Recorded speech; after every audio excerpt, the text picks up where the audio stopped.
Tonight, as you sleep, the law of abundance goes to work for you.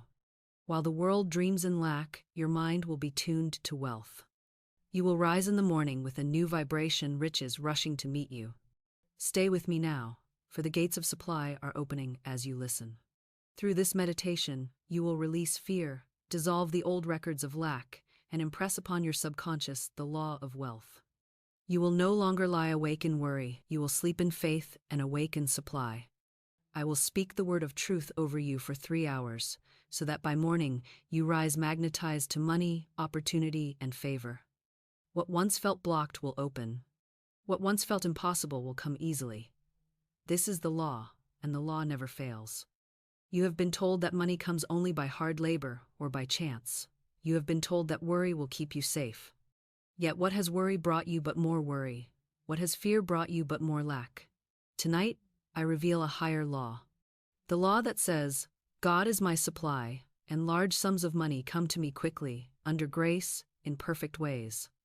You will hear these words again and again, until they wash away every shadow of doubt. And as the shadows dissolve, the light of abundance will rise in you. In this meditation, I will guide your mind into harmony with the law of wealth. We will begin by casting out every false thought of lack, then we will fill your inner world with words of power, words that command supply.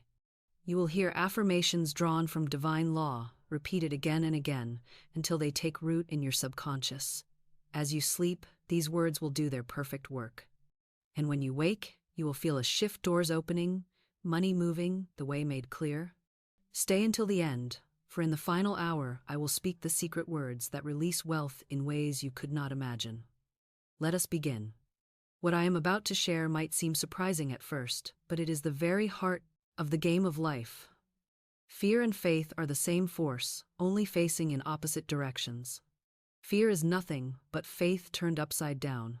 Faith is belief in God's law of good, while fear is belief in appearances of evil.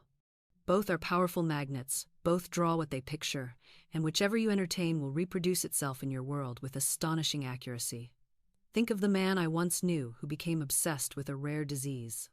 He read about it, pictured it, feared it, spoke of it until the thought possessed him entirely, and though the disease was so unusual that the odds of contracting it were almost nothing, in time his body took the pattern of his fear, and he perished by the very thing he dreaded most. That is, fear at work, inverted faith, misplaced belief, a false picture impressed upon the subconscious until it bore fruit after its kind. Now compare this with the man or woman who dares to walk in faith. I have seen people in the most desperate conditions who chose, even against all outer appearances, to hold fast to the word of truth. They refused to look at lack, they refused to speak of defeat, they refused to bow to appearances. Instead, they boldly declared, I have faith in abundance, not in lack. I have faith in health, not in sickness. I have faith in victory, not in failure. And life, being obedient to the images impressed upon the subconscious, shifted to meet their declarations. Fear magnetizes loss. Faith magnetizes gain. Fear reproduces lack. Faith multiplies supply. Fear makes the way dark. Faith throws open the gates of morning. You cannot serve both at once. Tonight, as you lie down to rest, you must choose. Will you let fear sing its old dirges into your subconscious, or will you let faith sound its trumpet of victory? I tell you, if you could see the two forces side by side, you would never again choose fear. Fear paints pictures of poverty, of doors closing, of opportunities slipping away, and then it hypnotizes you into believing those shadows are substance. But faith paints pictures of wealth, of open doors, of divine timing, and then it calls those things into visibility. Fear says, I cannot, it is too late, it will never happen. Faith says, with God all things are possible, infinite supply knows no delay. My good cannot be lost, and it comes to me swiftly and perfectly. Fear speaks death, faith speaks life. Fear binds, faith looses. Fear condemns, faith justifies. And remember the words of the Master. By thy words thou shalt be justified, and by thy words thou shalt be condemned. So the choice lies before you. Tonight I invite you to let go of fear completely, as a child lets go of a heavy stone and feels relief when the burden leaves his hand. See yourself laying down every anxious thought, every dread of tomorrow, every memory of loss. Whisper to yourself, I choose faith, I release fear. I believe in abundance, I refuse to believe in lack. I believe in supply, I refuse to believe in want. I believe in joy, I refuse to believe in sorrow. I believe in God's law, I refuse to believe in appearances. As you affirm these truths, feel the atmosphere of your room shift. Fear cannot stand in the presence of declared faith. The very vibration of your words pushes it out, and as the fear departs, faith stands tall, majestic, immovable, filling your consciousness with light. So here, while you drift toward sleep, let me speak over you words that will keep fear far away. I now banish every image of lack, every shadow of worry, every ghost of dread. I choose faith in abundance, faith in divine timing, faith in unfailing supply. Fear has no power over me. Faith is my law, faith is my shield. Faith is my fortune. As these words echo through your mind, remember that faith, once chosen, grows stronger each time you refuse to return to fear. The law never fails. What you fear, you draw. What you have faith in, you manifest. Tonight, your faith is in riches, beyond measure. And so riches beyond measure are already yours. Here's the part most people never understand. Before you can affirm wealth, you must deny the appearance of lack. Denial is the broom that sweeps the floor of the mind. It is the mighty wind that blows away the clouds of fear. When I speak of denial, I do not mean resignation. I do not mean weakness. I do not mean bowing before circumstances. No, I mean the bold declaration that evil has no reality, that lack has no truth, that failure has no power, and that every false picture must vanish before the light of God's law. Denials are not whispers, they are thunderbolts. They strike down appearances so the true pattern may be revealed. That is why I teach, there is no lack in divine mind, therefore there is no lack in me. There is no poverty in divine mind, therefore I am rich. There is no sickness in divine mind, therefore I am well. There is no failure in divine mind, therefore I am victorious. Think of it this way, if you walked into a darkened room and struck a match, you would not argue with the shadows. If you would not plead with the darkness, you would not complain about how long the night has been. You would simply light the flame, and the darkness would vanish without a struggle. That is what denial does. It lights the flame of truth and the shadows scatter. You do not wrestle with lack, you do not fight with poverty, you do not struggle with fear. You deny their reality, you refuse them power, and by your word you erase them. As the scriptures declare, whatsoever my heavenly Father hath not planted shall be rooted up. So tonight, as you rest, I will speak words that root up every false growth in your mind, every weed of lack, every thorn of worry, until the garden of your subconscious is cleared and ready for planting. I recall a woman who came to me broken and discouraged, convinced that she had been cursed with bad fortune. She told me of doors closed, of money lost, of doors closed, health failing, and she spoke as though these appearances were iron walls around her life. I stopped her and said, "My dear, none of these things are real. They are false pictures drawn upon the screen of your mind. We shall deny them." Together we spoke. These appearances are lies. They have no power. They cannot bind me. They are erased this very moment. As she spoke, her shoulders lifted, her face brightened, her voice grew strong. Within weeks, the circumstances shifted, new doors opened, money came, and her health returned. What changed? She denied the false, and so she cleared the way for the true. So tonight, let denial do its holy work in you. As you breathe out, imagine you are exhaling every lie of lack. See it leaving your body like smoke, never to return. And as you breathe in, imagine the clean air of truth filling your chest. Whisper after me if you like. I deny every thought of poverty. I deny every image of debt. I deny every shadow of fear. I deny every belief in delay. I deny every lie of defeat. And let those denials resound in your mind, not with weakness, but with power. For denial is not surrender. Denial is dominion. You are sweeping clean the chamber of your mind so that the treasure of abundance may come in and make itself at home. Now hear me speak this word over you. Every untrue record is smashed. Every appearance of lack is erased. Every shadow of fear is dissolved. Every lie of limitation is canceled. I deny poverty. I deny want. I deny delay. I deny defeat. None of these belong to me. they vanish now and forever. As these denials echo through your subconscious, feel the lightness, the freedom, the clear space. You are no longer burdened by yesterday's shadows. You are no longer chained by false pictures. Your subconscious is swept clean, your record is new, and the way is prepared for wealth to flow. So rest in peace, for the denials have done their work. The weeds are gone, the ground is clear, and the garden of your mind is ready for planting. And in the next moments, we shall plant the seeds of wealth that will grow, flourish, and fill your life with riches beyond measure. Now that the ground of your subconscious has been swept clean, we are ready for the great work of planting, for it is not enough to erase the old records, you must impress the new. Here is the truth. Your word is your wand, and with it, you write the script of your life. The spoken word, charged with faith, is a rod of power. It is the wand that turns shadows into substance, that calls things that are not as though they were, until they become visible. Jesus Christ declared, "By thy words thou shalt be justified, and by thy words thou shalt be condemned." That is not poetry, that is law. And the law works night and day, whether you know it or not, whether you use it in ignorance or in wisdom. If you speak lack, lack justifies itself in your world. If you speak abundance, abundance hastens to justify itself in your world. Life is not whimsical, it is exact. It is a mirror reflecting your spoken word. So hear me well, every word you speak carries vibration. It is like seed carried upon the wind, dropping into the soil of the subconscious, and the soil does not question the seed, it does not argue, it does not judge, it simply brings forth after its kind. If you plant weeds, weeds grow. If you plant roses, roses bloom. If you plant fear, fear multiplies. If you plant faith, faith blossoms.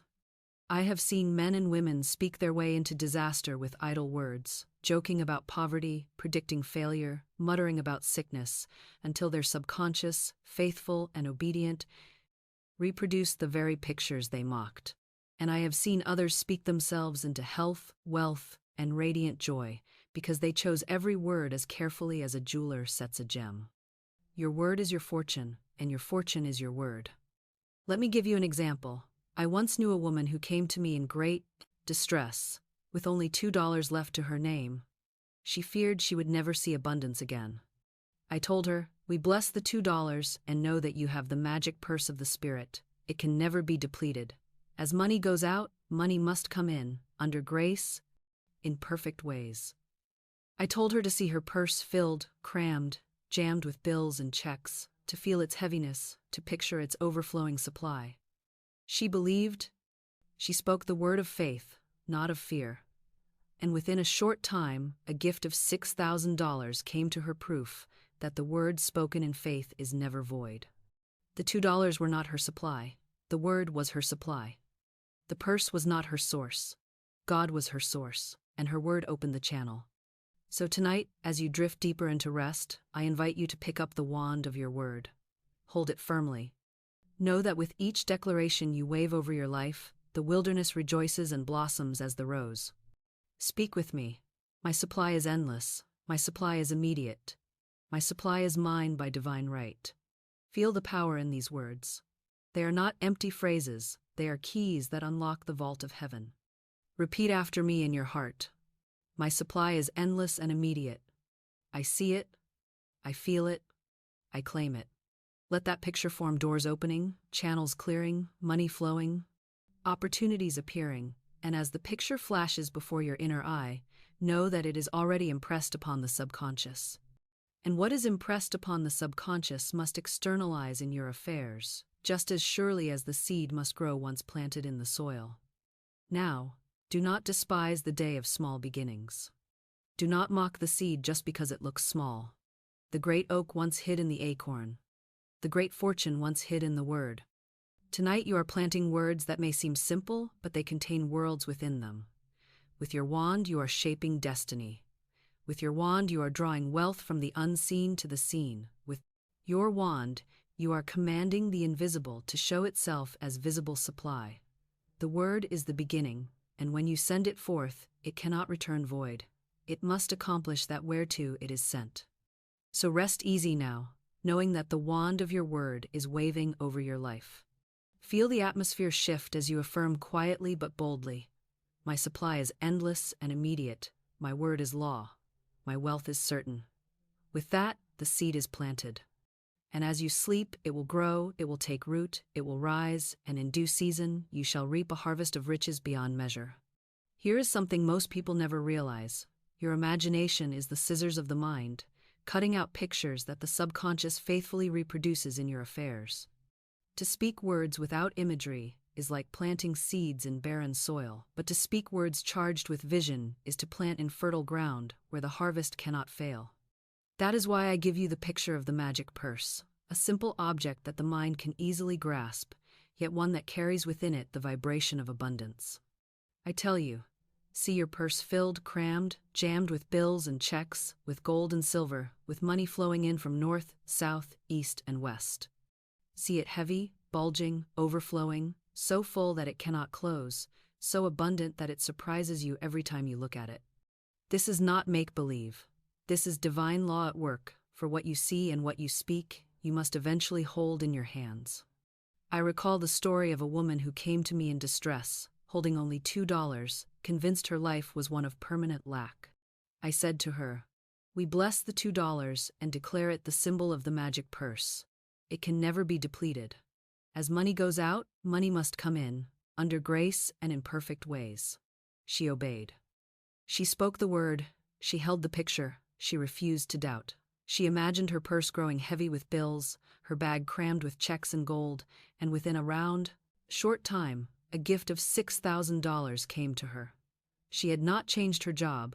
She had not earned the money by toil. She had not schemed for it. It came because she planted the right picture in her subconscious and watered it with the word of faith.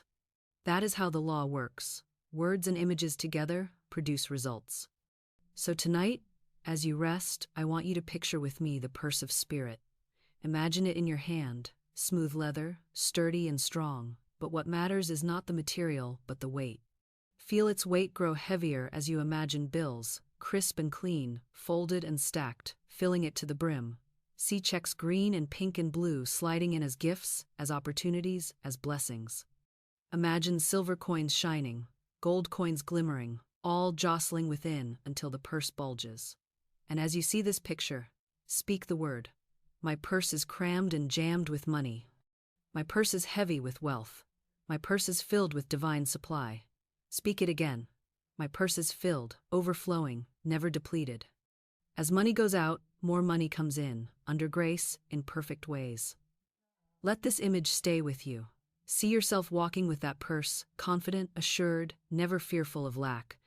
See yourself opening it to pay for what you desire, and always finding more within. See yourself giving joyfully, never hoarding, because you know the purse cannot be emptied. Each time you picture it, you impress upon your subconscious the law of endless supply.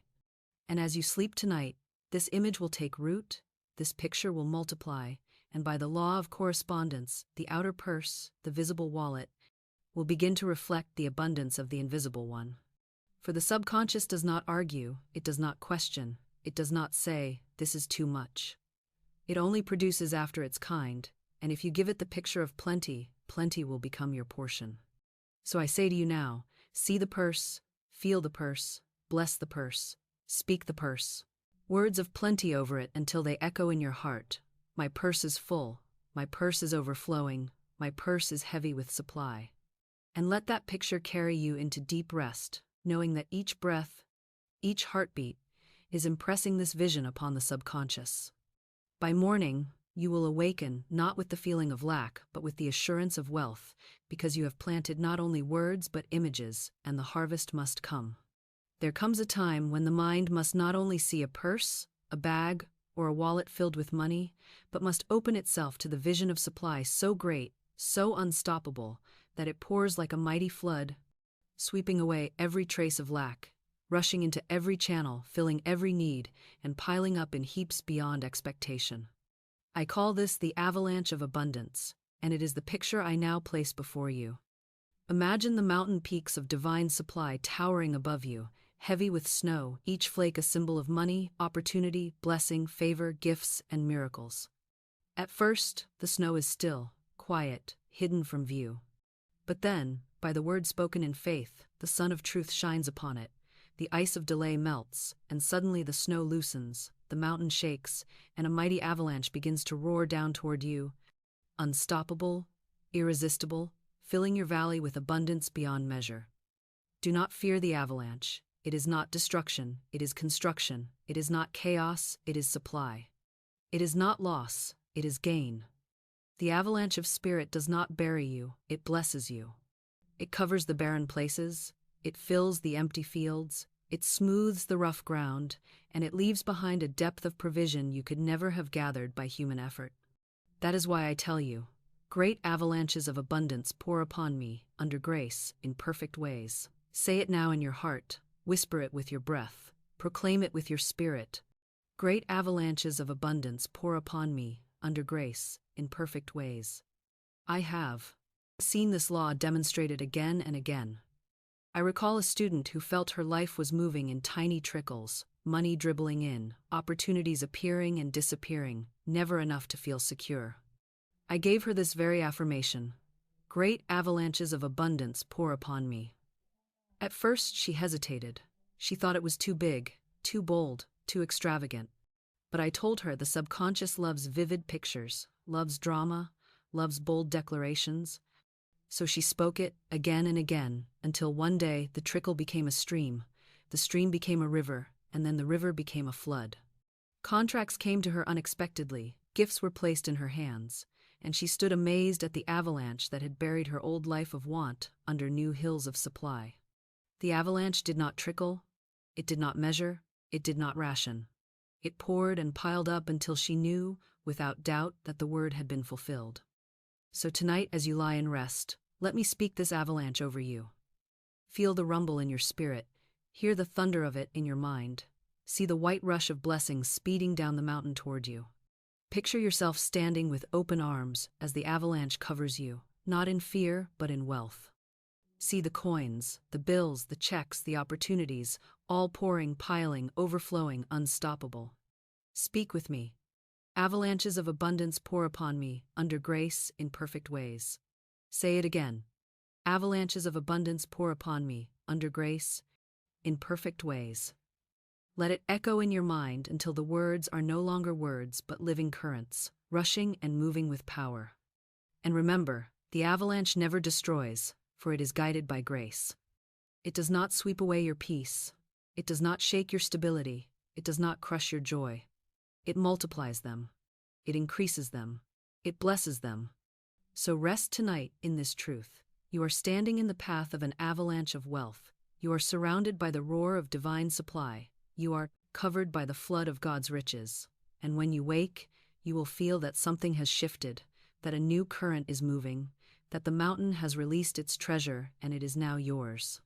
Here is a secret most people never grasp. Supply is not limited to one channel, one person, one job, or one source. When you tie your good to a single direction, you make yourself a prisoner of appearances, and the moment that door seems to shut, you fall into fear. But when you know the truth that God is the source and the whole universe is the channel, you discover that money, opportunity, and blessing can come from anywhere and everywhere. The scriptures tell us of the four winds, and I have often declared, the four winds of success now blow to me my own. Picture it, the north wind rushing with contracts and gifts, the south wind carrying love and favor, the east wind laden with opportunities, the west wind bringing unexpected checks and open doors. When the four winds blow together, no corner of your life is untouched by wealth, no area remains barren, for abundance rushes in from every side. I recall giving this very affirmation to a student who felt trapped. She said, "Florence, all my prospects have dried up. I see no way forward." I told her, "You are looking in one direction only. Release the reasoning mind and let the winds blow." She began to affirm, "The four winds of success now blow to me my own." She pictured herself standing in the center of the world, arms outstretched, feeling breezes from every direction filling her with blessing. And it was not long before offers appeared from places she had never imagined. Gifts came through friends she had not thought of in years, and money moved through channels she had never considered. That is the law in action. When you release limitation, you let the winds of spirit carry your supply to you from every side. So tonight, as you prepare for deep rest, I speak this vision into your subconscious. Imagine yourself standing on a wide plain, the sky stretching endlessly above you, and feel the winds begin to stir. First from the north, cool and steady, bringing financial increase. Then from the south, warm and gentle, bringing joy and favor. Then from the east, bright and fresh, bringing new opportunities. Then, from the west, strong and certain, bringing gifts and surprises. Feel them all meet in the center where you stand, whirling around you, lifting you, filling your life with abundance. Whisper in your heart, the four winds of success now blow to me my own. From north, south, east, and west, my good comes swiftly and perfectly. Do not ask how, do not question the method. The reasoning mind demands to know the channel, but spirit needs no explanation. Spirit knows ways you know not of. Spirit has weapons you know not of. Spirit has channels you know not of. You need only declare and believe, and the winds obey. Tonight those winds are carrying your name, your vibration, your declaration, and they are gathering riches, opportunities, and blessings to deliver them into your life. Trust it, feel it, rest in it, for the winds never fail to blow when you call them in faith. Now, let these words sink deep as you close your eyes. The four winds of success now blow to me my own. From every direction, endless supply. From every side, overflowing good. From every quarter, divine abundance. I am surrounded by wealth. I am filled with plenty. I am blessed beyond measure. With each repetition, the winds grow stronger, the supply flows freer, and your subconscious carries the picture of limitless channels into the night, ready to bring it forth in the day. Here is something you must hold fast in your heart. Nothing that belongs to you by divine right can ever be taken from you, delayed in reaching you, or missed by you. What is yours eternally, and it will find you no matter the circumstance, no matter the detour, no matter the appearance. There is a stream of divine supply, flowing from the infinite to the individual, and in that stream is every dollar, every opportunity, every connection, every gift that is appointed for you. You need not beg, you need not chase, you need not fear another taking what belongs to you, for the law is exact and the design is perfect. Just as your fingerprint is unique, so too is your portion of supply unique, and when you align with the truth, that supply rushes into manifestation without delay. That is why I affirm, I am an irresistible magnet for all that belongs to me by divine right. Let me tell you of a woman who once came to me asking that I speak the word for her to marry a certain man, a man she thought was her ideal. I told her it would be a violation of spiritual law to fix her desire on a particular person. For what if he were not hers by divine right? To pray for him would be to pray against herself. Instead, I spoke the word for the right man, the divine selection, the one who belonged to her in God's perfect plan. Not long after, she met another man who, to her amazement, spoke the very words she had longed to hear, cherished her in the way she had dreamed, and proved himself her true match. She realized then that her former desire was only a shadow, while the divine selection was her true good. So it is, with money, with success, with every form of supply. You may be chasing shadows, clinging to what is not yours, fearing its loss, when all the while the divine equivalent, the greater, the richer, the more perfect supply awaits you in the stream of divine right. So tonight, as you sink into sleep, I want you to rest in the certainty that your supply is secure, that it is moving toward you, that it cannot be withheld, that no person, no condition, no delay can block it.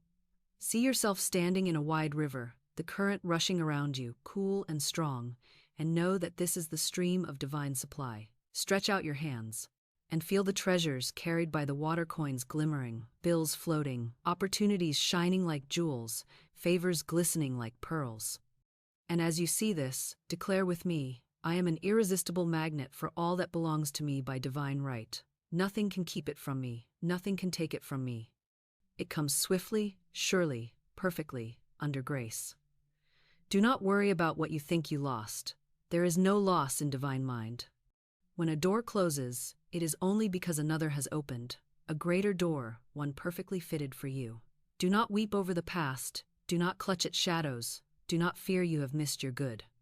You cannot miss it. What is yours, and it is coming even now. The stream is flowing even now. The treasures are moving toward you even now. Rest in this assurance. My own cannot be kept from me.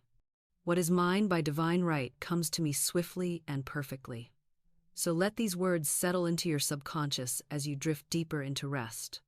I am an irresistible magnet for all that belongs to me by divine right. My supply is secure, my portion is certain, my blessings are mine. They flow to me now, under grace, in perfect ways. And as you repeat these words inwardly, know that you are no longer chasing supply. You are standing in the stream. You are letting it flow. You are receiving what is already yours. And tomorrow and in the days ahead, you will see outer proof, for the inner picture cannot fail to take form. Here's a truth that most people resist with all their might, yet it is the very truth that would set them free.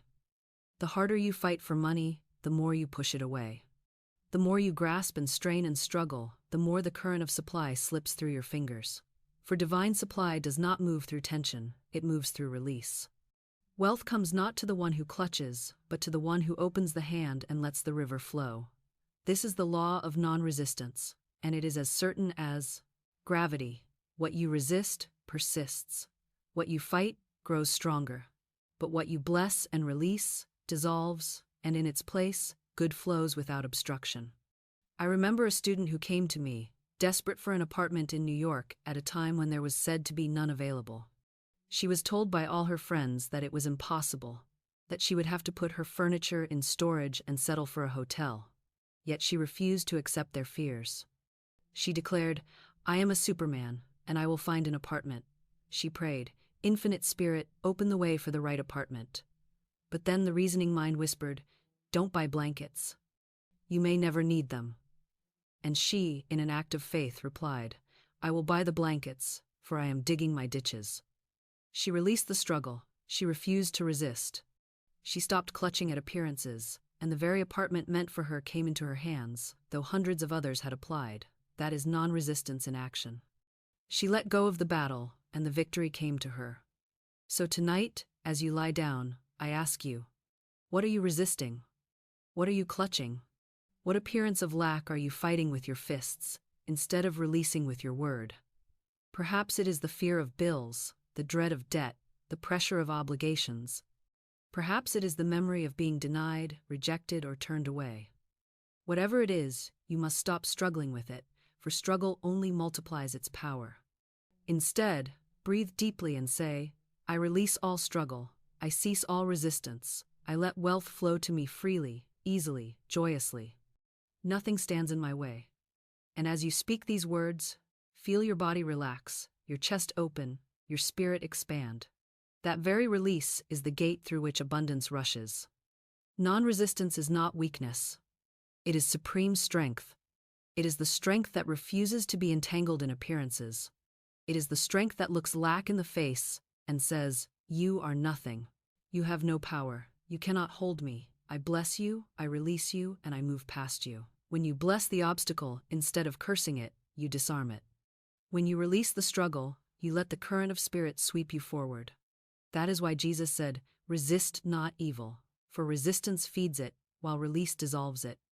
Tonight you are learning to float with the current, not fight against it, and the current carries you straight into wealth. So let this word sink into your subconscious. I resist nothing. I release everything. I let God's abundance flow. Money comes easily, wealth comes naturally, supply comes freely. I am not tense. I am not afraid. I am not struggling. I am flowing. Say it again. I resist nothing. I release everything. I let God's abundance flow. Feel the ease of it, the calm of it, the quiet power of it. And as you rest in this ease, wealth is moving toward you, because the dams you built with fear have crumbled, and the river is free to run. Here is a mystery that few ever practice, yet it is one of the simplest laws of spirit. What you bless increases. What you curse diminishes. Gratitude is not mere politeness, not a passing courtesy. It is a spiritual force, a vibratory key, a multiplying magnet. When you bless the little, you set in motion the law that brings the much. When you give thanks for what you have, however small, you expand its vibration and call forth its increase.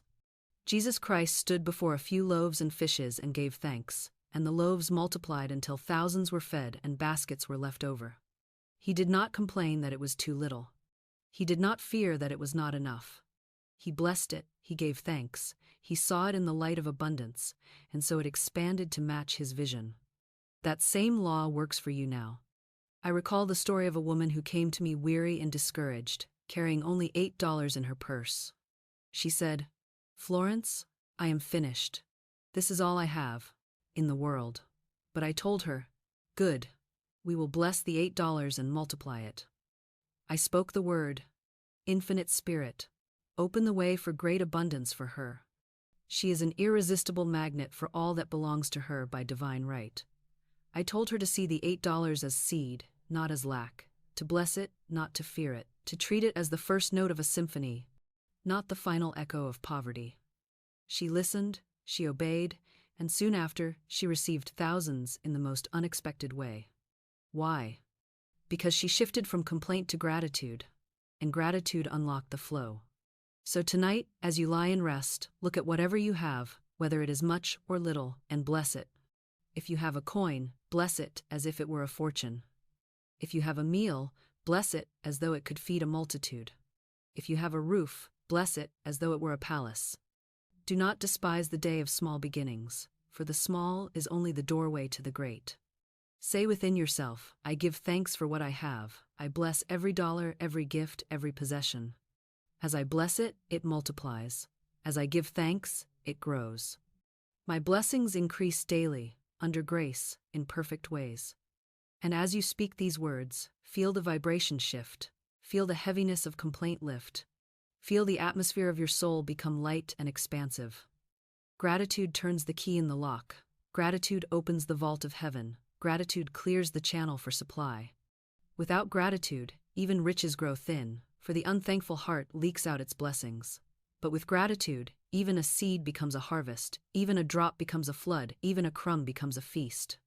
Tonight, you are not murmuring, you are not complaining, you are not fearing, you are giving thanks. And that thanksgiving is multiplying your wealth even now. Unseen, unstoppable, inevitable. So let this word carry you deeper into rest. I give thanks for what I have. I bless it, and it multiplies. I am grateful, and my contuni. Wealth increases. I rejoice, and my supply expands. Speak it again in your spirit until it becomes the rhythm of your breathing, the song of your sleep. I give thanks, and I receive more.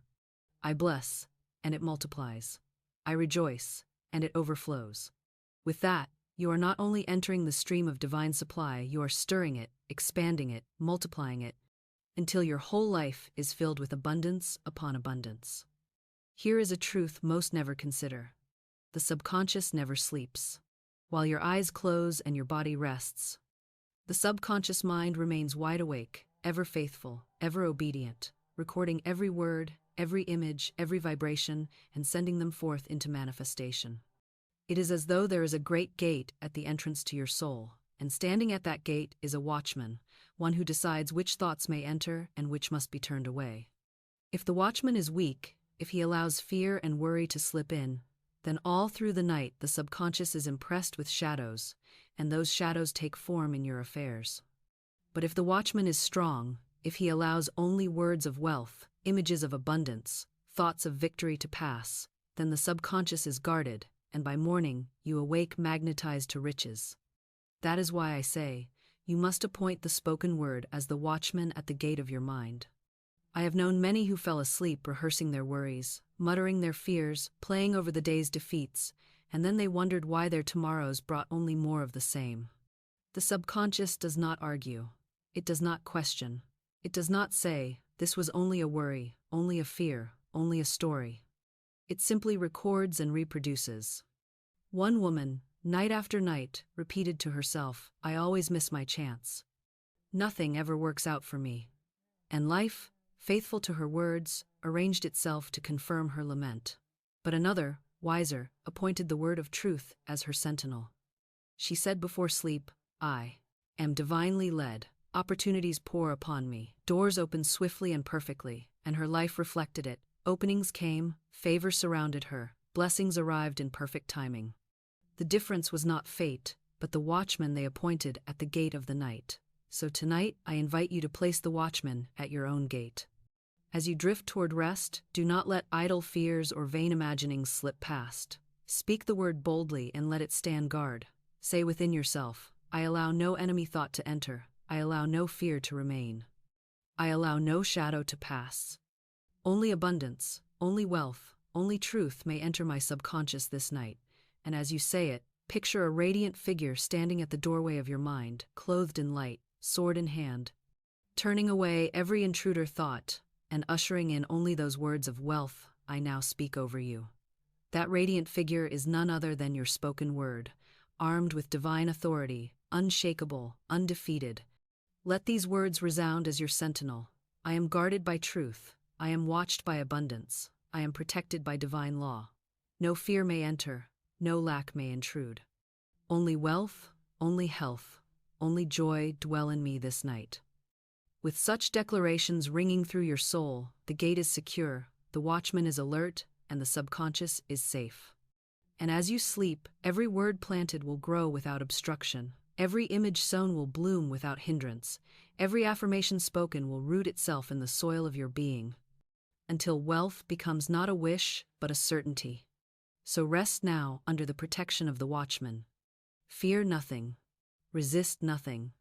Guard the gate with truth, and know that when you wake, you will wake to a world guarded, guided, and filled with abundance.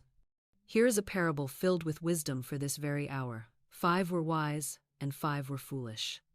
The foolish virgins took their lamps but carried no oil with them. The wise took oil in their vessels, so that when the bridegroom came, their lamps were burning bright.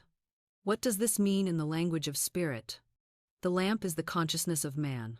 The oil is the word of truth, the steady supply of affirmations, prayers, and visions that keep the flame of faith alive. The foolish are those who go to sleep with empty minds, who enter the night with no preparation, who allow the lamp of their subconscious to burn out, leaving it open to shadows and fears. The wise are those who carry oil, those who speak the word before they sleep, who let affirmations repeat as they slumber, who keep the lamp burning through the long night, so that when the morning comes, their supply, their opportunity, their bridegroom of abundance, is met with readiness. I recall a student who longed for a trip abroad but had no money to finance it. Instead of mourning his lack, he acted with faith. He purchased a trunk, a bright, cheerful trunk with a red band around its middle, as though he were preparing to sail at once. Each time he saw that trunk, it filled him with expectancy. He was keeping oil in his lamp. He was saying, "My trip is already mine. I prepare as though it were here." Soon after, the funds came to him in the most perfect way, and he traveled exactly as he had envisioned. This is the law of preparation. To act, to speak, to affirm as though the good were already yours is to fill your lamp with oil. And when the hour strikes, when the opportunity comes, when the supply is at hand, you are not found empty, you are ready. Your lamp is burning. Your consciousness is filled with expectancy. So tonight I tell you, let us not be among the foolish who let their lamps go out. Let us be among the wise who carry oil into the night. What is this oil? It is the steady repetition of affirmations, the declarations that wealth is here, that supply is certain, that abundance is flowing even now. It is speaking before sleep. I am prepared for riches. I am ready for wealth. My lamp is filled with the oil of continued truth. I carry it with me into the night, and when morning comes, I rise into my promised good. Each word you speak is a drop of oil, each affirmation a steady flow into the lamp, until your subconscious is saturated with light and cannot go dark. Picture it now, a lamp burning on the table of your soul, its flame steady, its oil plentiful. Around you the night stretches long, but your lamp does not flicker, it does not fade, for it is fed by the words of abundance you are speaking even now. See yourself rising at dawn, your lamp still burning, and there before you is your good opportunity knocking, wealth flowing, doors opening, supply arriving in perfect timing. The foolish miss their moment because their lamp has gone out. The wise meet their moment because they kept the oil. So as you close your eyes tonight, let me pour this oil into your lamp. My lamp is filled. My faith is strong. My words are oil. My affirmations are fuel. My consciousness is light. I am prepared for abundance. I am ready for wealth. My lamp will not go out, for I keep it filled with the oil of truth. Let that image remain with you, the flame steady, the oil abundant, the light unbroken. And as you drift into sleep, know that you are among the wise, ready to meet your good when it appears, certain to see the dawn of your abundance. There is a higher picture beyond lamps and drops of oil, and it is this. The flow of divine supply is not intermittent, it is not occasional, it is not seasonal. It is continuous, ceaseless, eternal. It is the endless stream, and once you place yourself in its current, you are carried forward without effort, supplied without struggle, enriched without delay. Most people live as though supply were a faucet, turned on for a moment and then shut off, dribbling out here and there, uncertain, irregular, always leaving them anxious that the water will stop. But the truth is this: God's wealth is a river, a mighty current that never ceases, and your part is simply to align yourself with it, to float in it, to let it carry you. When you speak the word with faith, when you let affirmations roll through your mind as you sleep, you are stepping into that stream, and it flows through you and around you, bringing abundance in endless ways. I recall one student who came to me saying, "Florence, I feel like every blessing is a one-time thing, a trickle, a drop. I fear it will never last." I told her, "You are standing at the edge of the ocean with a thimble. You must see the ocean as endless and take the word that aligns you with it. Say, 'Endless supply now flows to me in endless ways.'" She began repeating this declaration daily and at night before sleep, and soon she found herself surrounded by provision, money arriving from unexpected channels, opportunities multiplying, debts dissolved, and gifts appearing without her asking. She no longer saw life as a dribble of drops. She saw it as a rushing river, and because she saw it, she lived it. That is the way of spirit. What you picture, you possess. What you declare, you draw. So tonight, as you enter the sacred hours of sleep, let us place you in the current of that endless stream. See yourself standing at the riverbank. The water glimmers with light, carrying golden coins, crisp bills, radiant jewels, opportunities shining like stars upon its surface. Step into it. Feel the cool current around your ankles, then rising to your knees, then lifting you off your feet. You are carried now, weightless, effortless, borne by the stream of divine supply. You are not swimming, you are not striving, you are not grasping. You are floating, supported, moved, carried by an energy greater than yourself. And as the stream flows, you whisper, "Endless supply now flows to me in endless ways. Endless supply now flows to me in endless ways." Say it again and again, until the words become the very sound of the water rushing, until they are no longer words but vibration, no longer declarations but currents. The stream does not ask if you deserve it. The stream does not measure if you earned it. The stream does not pause to count your failures or your fears. It flows because it is its nature to flow, and it carries supply because supply is its essence. All you must do is remain in it, refusing to climb back to the barren banks of doubt. Each affirmation you speak is a stroke that keeps you in the middle of the current. Each word of truth you declare is a gentle push that keeps you from drifting out of alignment. And as you sleep tonight, the stream will flow on, carrying to you unseen treasures, arranging unseen connections, gathering unseen riches, until the morning brings proof of what the night has been creating. So rest in this vision, secure in this word. Endless supply now flows to me in endless ways. I am carried by abundance. I am supported by wealth. I am moved by grace. I cannot lack, for I am in the stream, and the stream is endless. Let those words roll through you as waves, over and over, until they become the rhythm of your breath, the lullaby of your soul. And with that, the night itself becomes your channel. The hours of sleep become your treasure house, and you awake not in fear but in fullness, not in lack but in overflowing wealth. Morning is not merely the turning of a clock, nor is it simply the rising of the sunday. Morning is the moment when the invisible becomes visible, when the seeds planted in the night push through the soil of the subconscious and break forth as new life in the conscious world.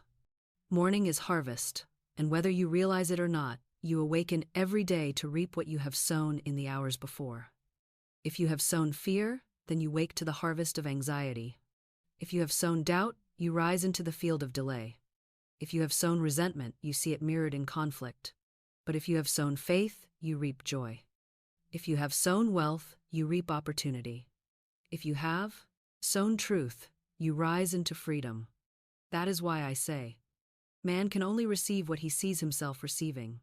For the morning will show you what the night has conceived. I remember the story of a woman who had long prayed for flowers, and she ordered lilies for Easter. But when the florist delivered them, she found a rose tree instead. At first, she thought a mistake had been made. But then she recalled that deep in her heart she had always wanted roses, not lilies, and she realized that the subconscious had delivered the true desire, not the surface wish. That is the harvest. You do not always reap the words you mutter idly, but you surely reap the images and convictions you hold deeply. And so, when you awake, it is not by chance that your good appears. It is the inevitable harvest of what you have truly seen, truly believed, truly affirmed. So tomorrow morning, when you open your eyes, I want you to do more than stumble out of bed or return to the same tired thoughts of yesterday.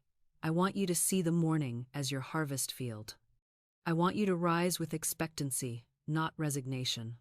Before your feet touch the floor, see the field of your day stretching before you, ripe with opportunities, heavy with blessings, filled with golden sheaves of supply. Say within yourself, "This is my day of harvest. What I have sown in truth, I now reap in abundance. What I have affirmed in faith, I now see in form.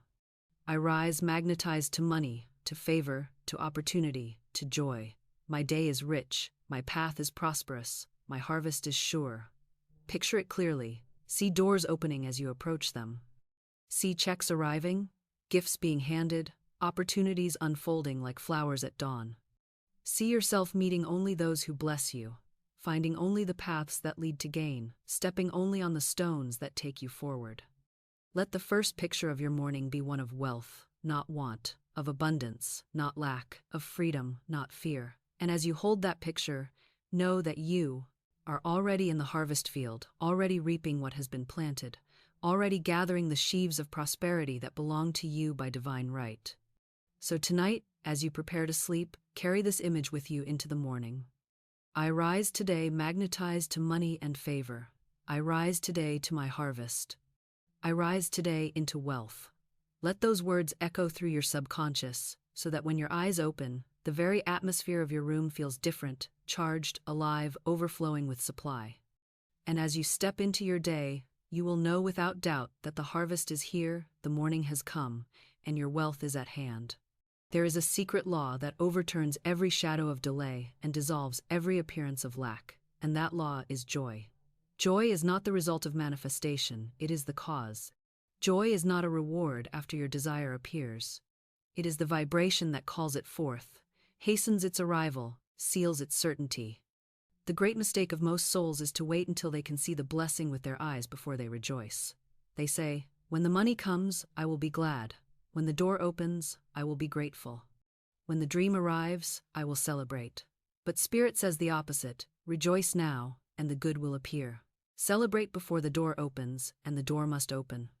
Sing before the harvest, and the harvest must come. For the law is exact. What you feel and express now is the seed of what will be multiplied later. Joy felt now becomes joy embodied tomorrow. Thanksgiving spoken now becomes abundance received tomorrow. I remember a student who was in desperate need of money. She could not see a way, every appearance shouted lack, and yet I told her, "You must sing. You must rejoice as though the supply were already in your hand." She resisted at first, saying it was foolish, impossible, even dishonest. But she obeyed, and she sang with all her heart, laughing and praising as though the money were already hers. Within days, a large sum arrived to her by a channel she had never considered. The joy had drawn it, the rejoicing had called it forth, the celebration had sealed the law. That is the power of fulfilled desire felt in advance. So tonight, as you drift into the deep rest of spirit, I invite you to step into the joy of already having your desire. Do not wait for the check to arrive, see it in your hand and rejoice now. Do not wait for the opportunity to knock, see the door open and laugh with delight now. Do not wait for the purse to be full, feel its weight, hear its coins, imagine its overflowing bills, and give thanks now. For the subconscious knows no difference between what is imagined with joy and what is held with sight. When you rejoice in advance, the subconscious is convinced, and life must mirror that conviction. So picture yourself tomorrow, rising into your harvest, and feel the joy of it in this very moment. Let your heart swell with gratitude. Let your lips whisper praise. Let your whole being sing with assurance, "I rejoice in my wealth, I celebrate my abundance. I give thanks for my prosperity. I am happy in my supply. Feel the rhythm of those words as though they were the chorus of a song written just for you. Sing it inwardly until it takes over every thought, every breath, every beat of your heart. Joy is the magnet. Joy is the proof. Joy is the seal.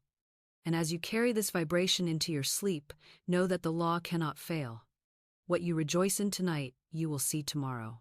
What you celebrate now, you will gather soon. What you sing in faith, you will hold in form. So rejoice, rejoice, rejoice, for your desire is already fulfilled. The law has decreed it, the word has planted it, the subconscious has accepted it, and the outer world must reflect it. Joy is the sound of the harvest, and tonight your harvest song begins. And now, beloved soul, we come to the close of this holy journey through the night. You have erased the old records of lack. You have planted the word of wealth. You have stepped into the endless stream of supply. You have risen into your harvest, and you have rejoiced in advance of your good. Every word spoken has been a seed, every affirmation a drop of oil, every declaration a spark of light, and together they have filled your subconscious with one unbroken picture: abundance here and now. As you rest, know that nothing has been wasted, nothing has been idle, nothing has been empty. The law has heard, the soil has received, the current is flowing, and the harvest is certain. You do not need to strain, you do not need to beg, you do not need to wait anxiously, you need only to believe and to rejoice, for the work is already done. Let this word echo through your soul as you prepare to rise into your day. I awake today rich in substance and rich in spirit. Endless good now comes to me in endless ways. I am a magnet for wealth, I am a channel for abundance, I am filled with joy, and my life overflows with supply. Feel those words as though they were engraved in golden letters across your heart. Whisper them to yourself as the dawn breaks. Let them shape your first thoughts, let them guide your steps, let them draw to you every gift that is yours by divine right. For the truth is this: you are not waiting for wealth to come, wealth is already here. You are not pleading for blessings to appear, blessings are already at hand. You are not chasing your good is chasing you, overtaking you, surrounding you, pouring into your life under grace and in perfect ways. And before we part, I must tell you this: the journey does not end here. Tonight you have planted, but there is a word, a single declaration, a command so charged with power that it can bring wealth into your life within 24 hours. Yes, one word spoken in faith can open the floodgates so quickly, so perfectly, that you will stand in awe of how swiftly the universe obeys. I will reveal this word in my Dever. Next message. The one command that brings wealth in 24 hours. Do not miss it. For just as surely as you have felt the shift tonight, this next revelation will carry you even higher, into realms of supply you have scarcely imagined. So take this blessing with you now. Rest in peace, rise in wealth, walk in joy, and know that the law never fails. You are rich, you are free, you are supplied, you are fulfilled. And so it, Island. You have been told change takes time. That is a lie. Change is not in time, it is in truth. The moment you align your word with God's law, the entire universe rushes to rearrange itself for you. I will show you the switch that turns night into day. In this message, I will reveal the exact law that changes outer conditions the moment you change your word. You will learn why fear holds your world in chains, and how one declaration of truth sets you free. If you have been stuck in lack, sickness, or delay, you will leave with the knowledge that your word, spoken in faith, commands supply, healing, and victory. This is not theory, it is spiritual law, proven again and again. You have tried effort, you have tried worry, you have tried waiting on time, yet the door has stayed shut. You have asked, why do my prayers seem unanswered?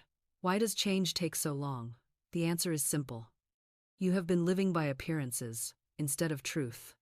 You have fought with shadows instead of speaking light. But tonight, you will see that the instant you align with divine law, the burden lifts and your reality obeys. In the next 2 hours, I will walk you through the secret of immediate change. I will show you stories of people who shifted their whole lives with a single word. I will open the scriptures so you see that Jesus himself promised instant demonstration, not long delay. You will learn the laws that govern your health, your money, your relationships, and you will practice the declarations that smash fear and establish truth. Along the way, I will answer the doubts you carry, expose the lies that bind you, and reveal the divine shortcuts most people overlook. Stay with me, for before this message ends, you will not only know the secret, you will feel it working in your own life. Most people think life is a battle, but let me tell you something, startling it isn't. Life is a game, and like every game, there are rules. When you ignore the rules, you stumble and lose. But when you play by divine law, the moves are swift, the victories are sure, and the change comes instantly. Here's the part most people completely miss. It's not effort, it's not time, it's not willpower that changes your reality. It is alignment with law, spoken through your word. One declaration can do more than years of struggle. One sentence of truth can swing open doors that force could never budge. Why is this so? Because the game of life runs on sowing and reaping. Whatsoever a man soweth, that shall he also reap. That means every word you speak, every image you hold, every declaration you let slip from your tongue goes out like a seed and grows. And those seeds don't wait for years, they sprout immediately in the invisible, and soon you meet them in the visible. Let me paint you a picture. A woman once told me her life had collapsed into poverty. She had once had beauty, a fine home, and wealth, but now she was living in bare rooms, stripped of comfort. When we traced the cause, she remembered saying over and over again, "I'm sick and tired of things. I wish I lived in a trunk." She said it lightly, she said it half in jest, but the subconscious doesn't joke, it records, it obeys. And soon she had spoken herself into the trunk. Do you see the stakes here? Every idle word matters. Every casual phrase holds power. That's why so many live under a shadow, because they've played the game with words of fear, words of limitation, words of defeat. They've sown "I can't" and reaped delay. They've sown "nothing ever works out" and harvested failure. But here's the divine secret. The very moment you choose to sow differently, the moment you begin to speak truth instead of fear, change begins. Reality bends at once. So how do you step into this? First, recognize that the world of appearances is only the scoreboard, it's not the game itself. The real game is invisible, spiritual, and it is moved by your words. Second, train your tongue to only release what you wish to reap. Never joke yourself into lack. Never declare sickness. Never affirm limitation. Say instead, "I now speak the word of abundance, the word of health, the word of joy," and by divine law, it manifests now. Ask yourself, how many times have you spoken carelessly and then found yourself living inside your own words? How many times have you said, "This always happens to me," and then it did? Friend, you have been playing the game without knowing the rules. But tonight, you are learning. And here is the great encouragement. The law works both ways. The same power that built the prison can swing wide the gates. The same tongue that cursed can bless. The same imagination that feared can now create beauty. You don't need years of undoing. You don't need to retrace every step. You only need to speak the word of truth now, and the new game begins. So let us declare together.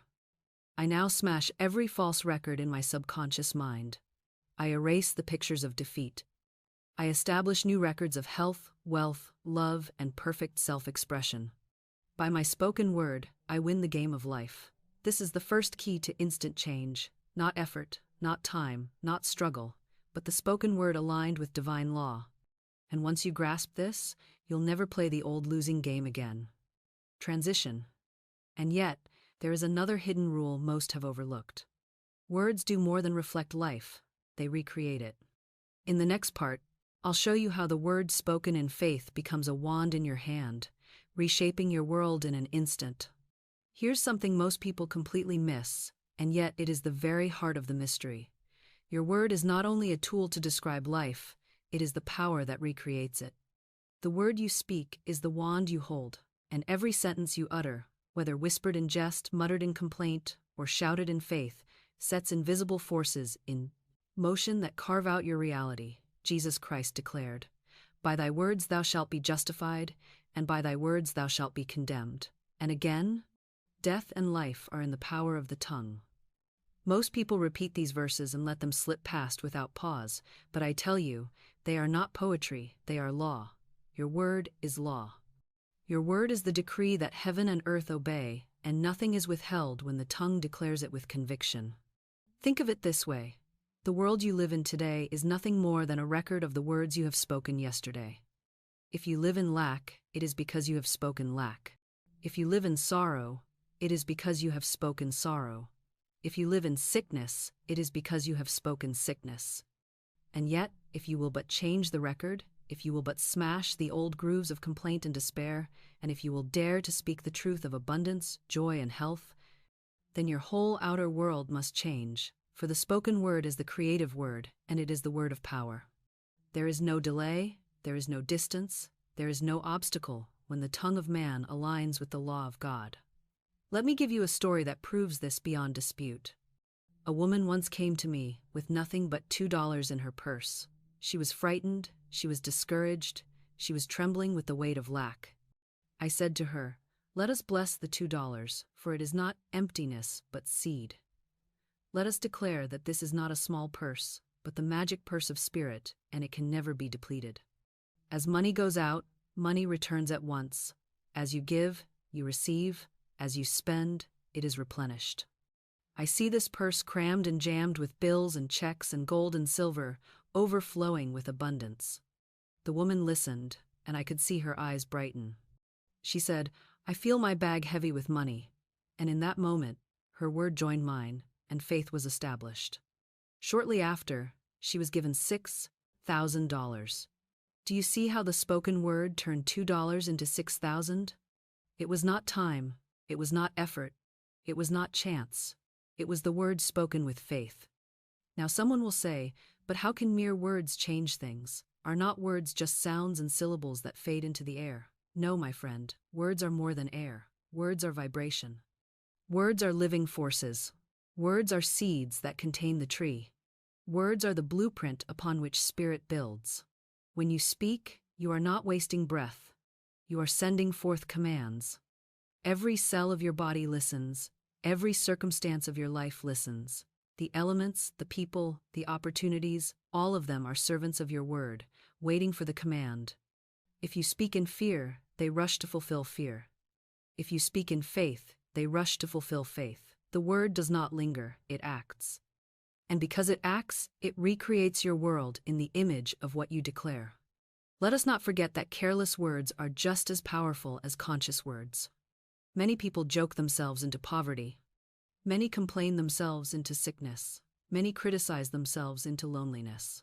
The subconscious mind has no sense of humor. It takes every word you speak as a decree, and it obeys without hesitation. That is why you must put a guard upon your lips and a watch upon your tongue. Never repeat failure. Never declare limitation. Never call yourself unlucky. Never say you are sick, tired, poor, or alone. Each time you say it, you sow it, and each time you sow it, you reap it. The harvest may not spring up in the same hour, but it is already planted, and it must appear. If you want to change your harvest, change your seed. If you want to change your tomorrow, change your words today. So how do you use the power of the word to recreate your life? First, you must know what you desire. Not vaguely, not half-heartedly, but clearly. If it is health, then speak health. If it is money, then speak money. If it is love, then speak love. If it is perfect work, then speak perfect work.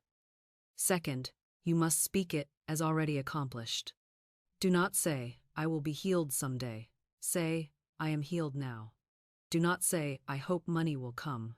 Say, "Large sums of money come to me quickly, easily, and under grace."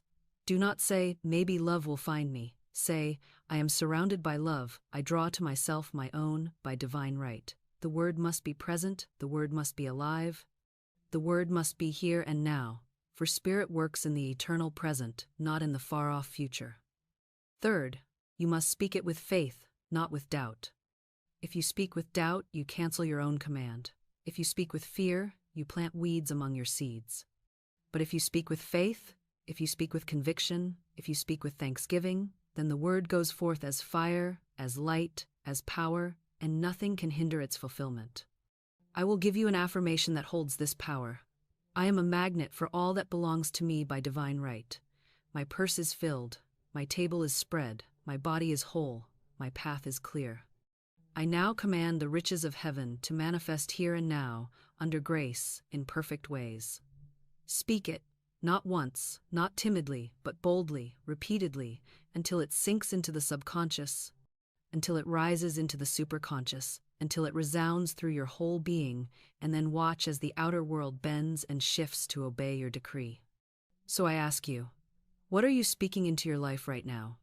Are you speaking defeat, or are you speaking victory? Are you speaking lack, or are you speaking plenty? Are you speaking sickness, or are you speaking health? Your answer is not in your circumstances, your answer is in your words. And the good news is that you can change your words this very instant. The moment you speak truth, you recreate your life. Transition. And yet, the power of the word carries with it a warning. For the same tongue that blesses can curse, and the same faith that creates good can create evil when inverted. That is why we must understand the great divider between fear and faith, and how one thought can bring disaster, while the other brings instant salvation. Let us step into that truth now. What I'm about to tell you might strike you as strange at first, but if you will sit with it, you will see it is the sharpest truth you will ever hear. Fear and faith are one and the same force. They are both belief, they are both conviction, they are both a mental picture impressed upon the subconscious and carried out with unfailing obedience. The only difference is their direction. Faith is belief in good, and fear is belief in evil. Faith is confidence that the law of God will bring harmony. Fear is confidence that the law of destruction will prevail. Faith is the blueprint of health, wealth, love, and freedom. Fear is the counterfeit blueprint of sickness, lack, loneliness, and bondage. And here is the sobering point. Whichever you hold, whichever you feed, whichever you speak, the law will manifest.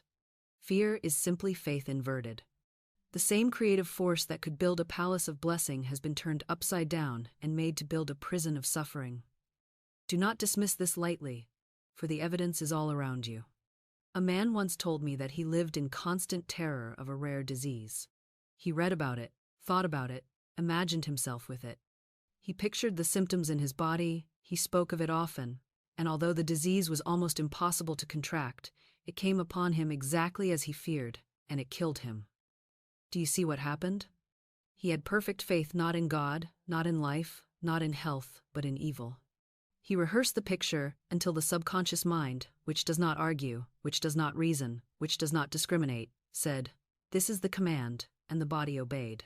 His imagination sowed the seed, his words watered it, his fear gave it sunlight, and the harvest was death, and yet the same law works for good. I have seen people who held an image of victory and declared health, who rejected fear and substituted faith, and they saw instant demonstrations. That is the law of substitution. You cannot hold two pictures at the same time. If you are imaging fear, you must replace it with the picture of faith. If you are speaking defeat, you must replace it with the word of victory. If you are dwelling on sickness, you must replace it with the vision of health. The law of substitution says that a higher vibration replaces a lower one, and when you substitute truth for error, the error dissolves instantly, as darkness dissolves the moment you switch on the light. Think of fear and faith as two doors standing before you. Fear opens to the world of appearances, where lack and limitation mock you, where delay and defeat cling to you, where sorrow hangs over you like a shadow. Faith opens to the world of truth, where all is finished, complete, and perfect, where every desire of your heart already waits, where health is your inheritance, where abundance flows in rivers, where love surrounds you, and where victory is the only language. You cannot stand with one foot in each door, you must choose. And the choice is made not by your wishes, not by your feelings, not by your theories, but by your words. What are you saying? Are you saying, "I'm afraid this will happen"? Or are you saying, "I know my good is here"? Are you saying, "I don't see how I'll ever get out of this trouble"? Or are you saying, "Divine supply meets me here and now in perfect ways"? Your mouth reveals your master.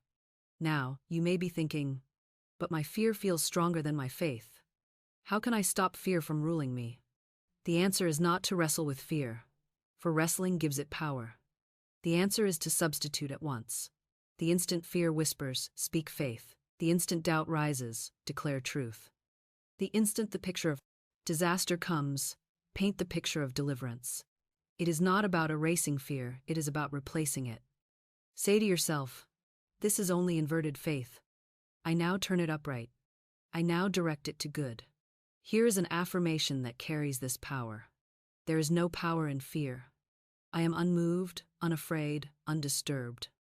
I place my faith in God alone, and only good comes to me. Speak it until your heart beats steady. Speak it until your mind clears. Speak it until the fear vanishes like mist before the Sunday. For fear is nothing but vapor, and faith is the substance. So I ask you now, how much of your life has been shaped not by conscious faith but by unconscious fear? How many losses were not fate, but the harvest of fear thoughts sown in secret? And if that is so, how much more could you change your reality if you chose to sow faith, if you dared to imagine victory, if you spoke truth instead of terror? The law is impartial. It has worked against you in fear. It will work for you in faith. And the moment you switch the direction of belief, your world changes. Transition.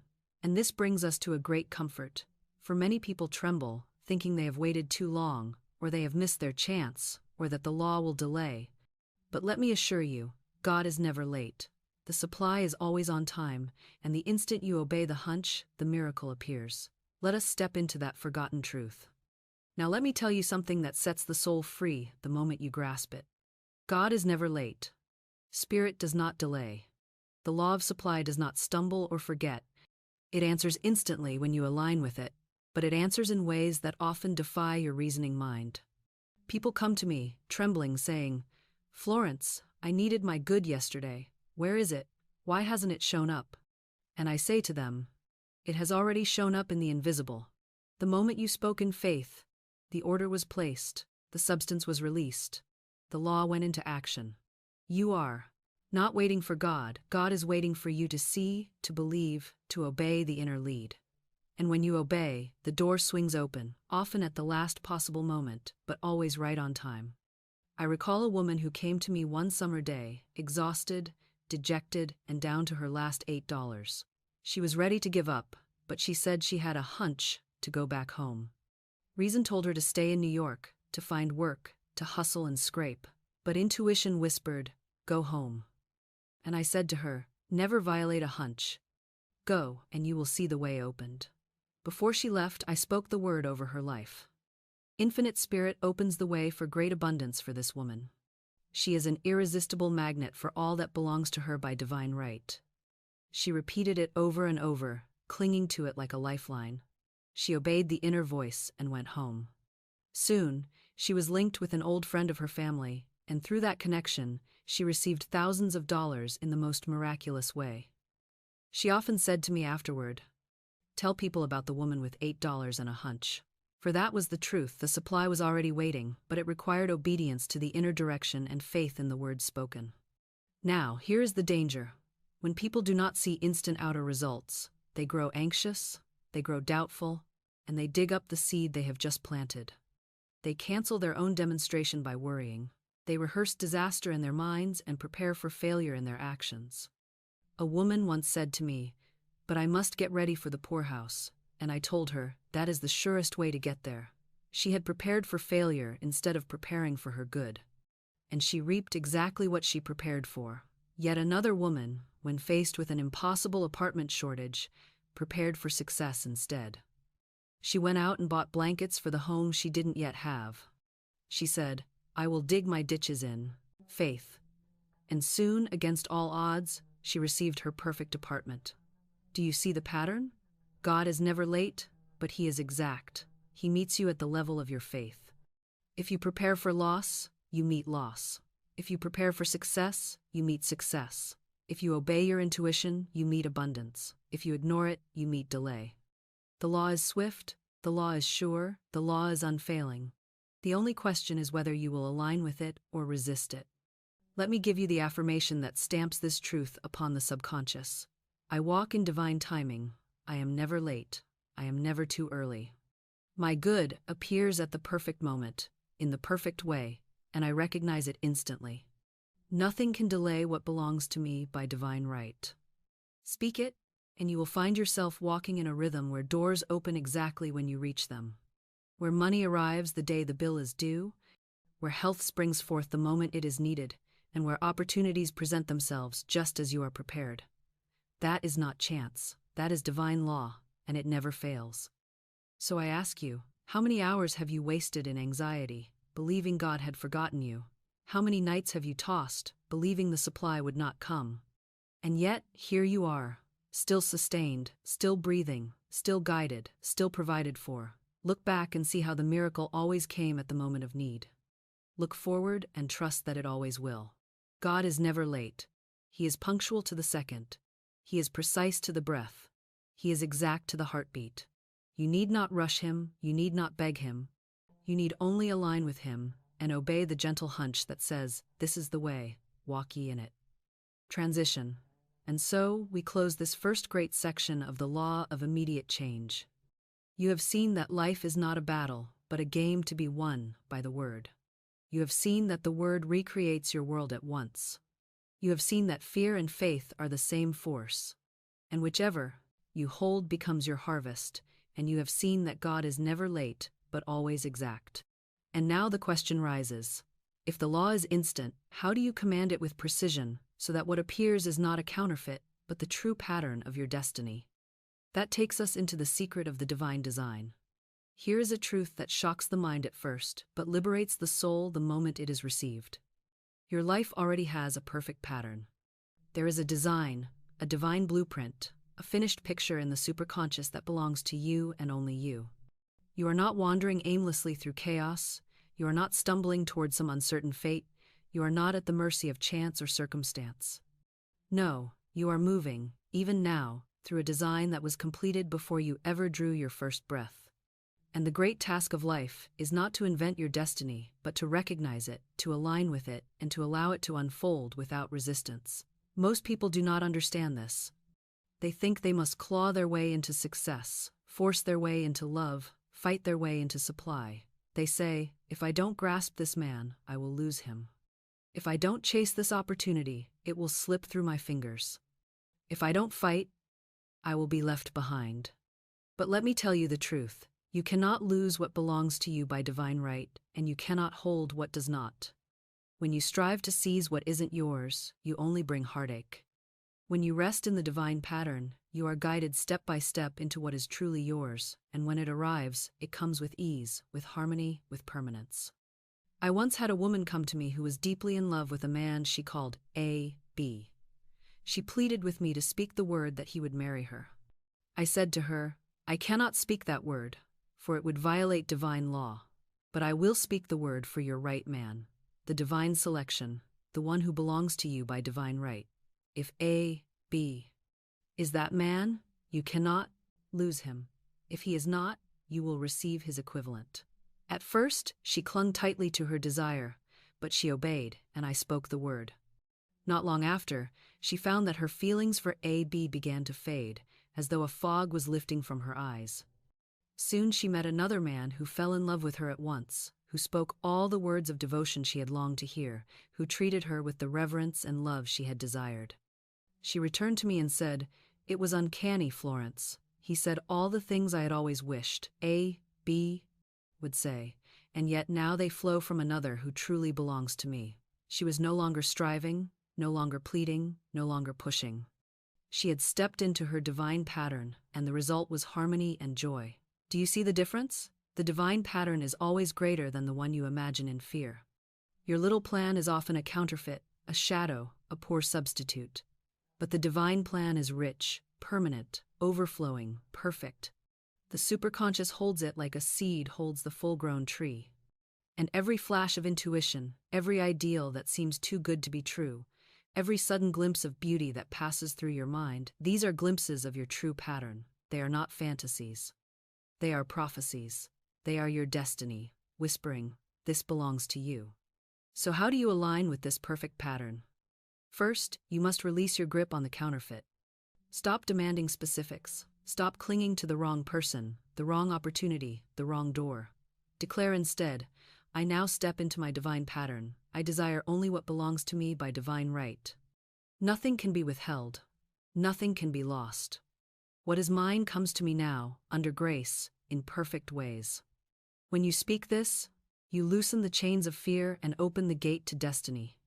Second, you must trust that the pattern is unfolding even when appearances contradict it. You may look around and see nothing but delay, confusion, or lack. But, remember, appearances are lies. The divine pattern is already finished. It is waiting behind the veil, and the veil is torn the moment you believe. Keep your eye on the truth, not on the shadows. Keep your heart fixed on the vision, not on the circumstances. Say with conviction, the divine design of my life now takes shape in definite, concrete experiences that lead me to my heart's desire. Third, you must listen to the gentle flashes of intuition that guide you toward the pattern. It may come as a hunch, as a sudden thought, as a small nudge. Do not dismiss it. That is the superconscious whispering. That is your perfect pattern calling you home. Obey it, and you will find yourself walking into prepared places, prepared people, prepared provision. Resist it, and you will find yourself struggling in wrong rooms, knocking at wrong doors, begging for wrong loves. So let me ask you, are you living by appearances, forcing what isn't yours? Or are you resting in the divine pattern, allowing what is truly yours to arrive? One way leads to endless frustration. The other leads to immediate alignment and lasting joy. You must decide which law you will obey. Transition. And yet, here is the snare so many fall into. They hear of divine design and then try to dictate the details, forcing the pattern into their own narrow image. But divine right cannot be forced. It must be claimed. It must be trusted. It must be allowed. And that takes us into the next secret. Never ask for specifics. Ask only for divine right. Here is something that separates the one who walks in power from the one who stumbles in endless disappointment. The wise soul never demands specifics, but asks only for what belongs to them by divine right. Most people, blinded by desire and fear, try to force life into a narrow picture. They say, it must be this man, this job, this sum of money, this exact door. They grip it with their whole strength. They beg, they demand, they wrestle, and even if they manage to grasp it for a time, it slips through their hands, leaving them disillusioned and heartbroken.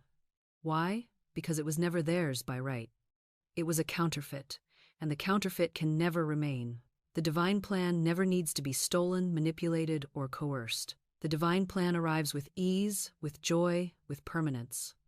You must learn to say, I want only what belongs to me by divine right. If this opportunity, this person, this possession is mine, it will stay. If it is not, I release it, and I call in its perfect equivalent. That is the safeguard against counterfeit blessings. That is the law that prevents disappointment. When you leave the cut of your coat to the divine tailor, it always fits. When you leave the design of your life to infinite intelligence, it always satisfies. The old philosophers used to say, the philosopher leaves the cut of his coat to the tailor. That is the secret. Do not outline. Do not dictate. Do not limit the all-wise. Simply declare. Let the divine selection be made. I claim my right place, my right work, my right relationships, my right supply, and nothing else will satisfy. Let me tell you why this is so necessary. When you demand specifics, you are binding yourself to appearances. You may say, that man is my soulmate, he must be mine. But what if that man is not free? What if he belongs by divine law to another? What if he is not capable of giving you the love and honor you deserve?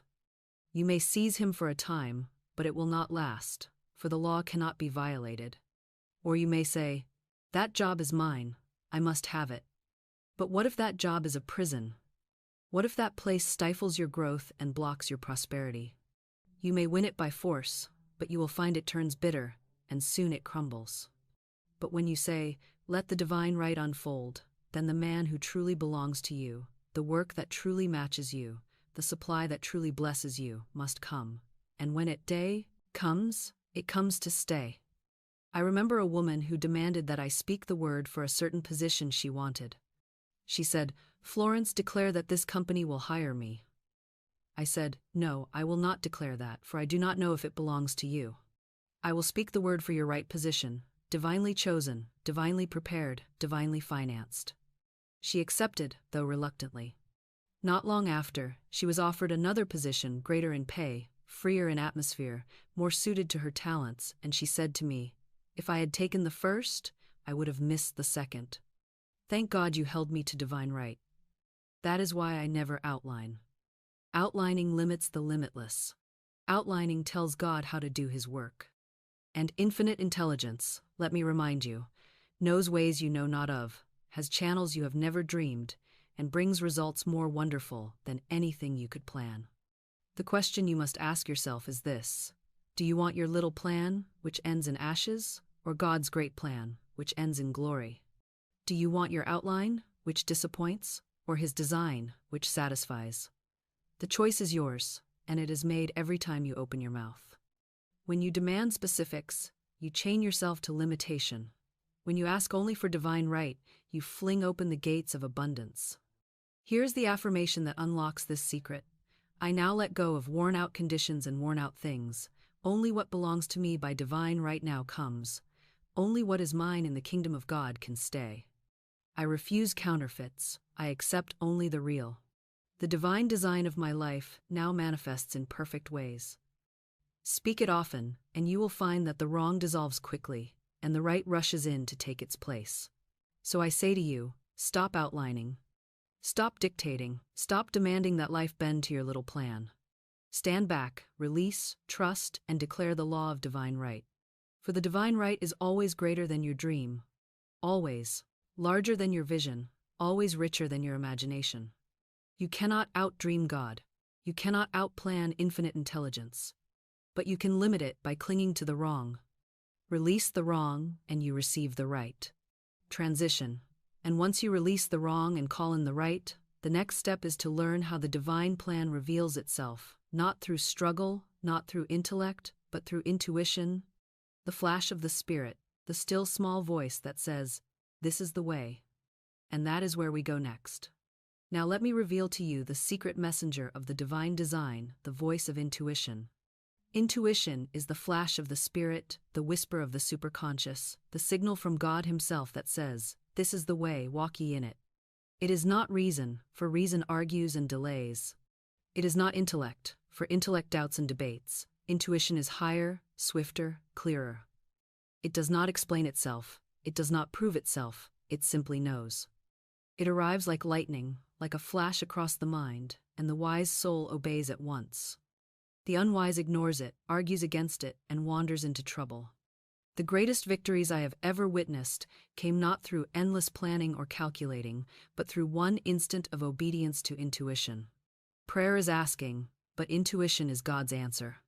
Most people pray and then rise up to reason, saying, "How will this happen? When will this come? Through which channel will it arrive?" And in doing so, they choke the answer. The real way is to pray and then wait in stillness, listening for the gentle nudge, the quiet hunch, the sudden thought that may seem too small or too strange to matter. That is the key. Intuition rarely shouts. It speaks softly, but it is sure.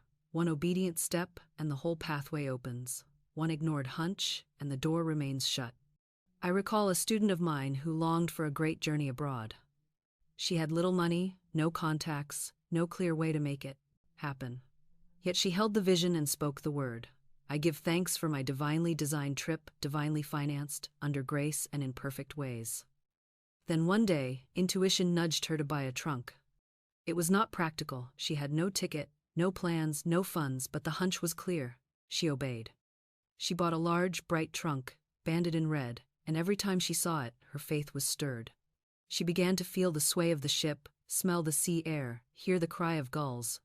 That trunk put her in vibration with her journey. Not long after, money came from an unexpected channel, and her trip unfolded in every detail. Intuition had led her to a simple act that unlocked the entire demonstration. Contrast this with those who ignore the inner voice. I have known people who argued away their blessings. Intuition told them to take a certain street, to call a certain friend, to give a certain gift, but they said, "Oh, that's silly. That makes no sense." And because they disobeyed, they missed the connection, the opportunity, the supply that was already waiting. God's ways are not man's ways, and the reasoning mind is too slow, too narrow, too blind to perceive the divine shortcut. That is why intuition is the flash of the divine, the straight line to your good. So how do you cultivate this holy faculty? You begin by affirming before sleep. Tonight I will be divinely guided. Tomorrow I will know what to do. I will awaken with clarity. I will hear the inner voice, and I will obey it. You begin by acting on small hunches quickly, without argument. Buy the trunk, make the call, take the detour, give the gift. Obey the flash, and you will find that intuition grows louder, clearer, or constant. Ignore it, and it fades. Obedience is the key. Now, let me tell you this. Intuition is never the voice of fear. If the voice you hear says, "Don't step forward, you might fail," that is not intuition.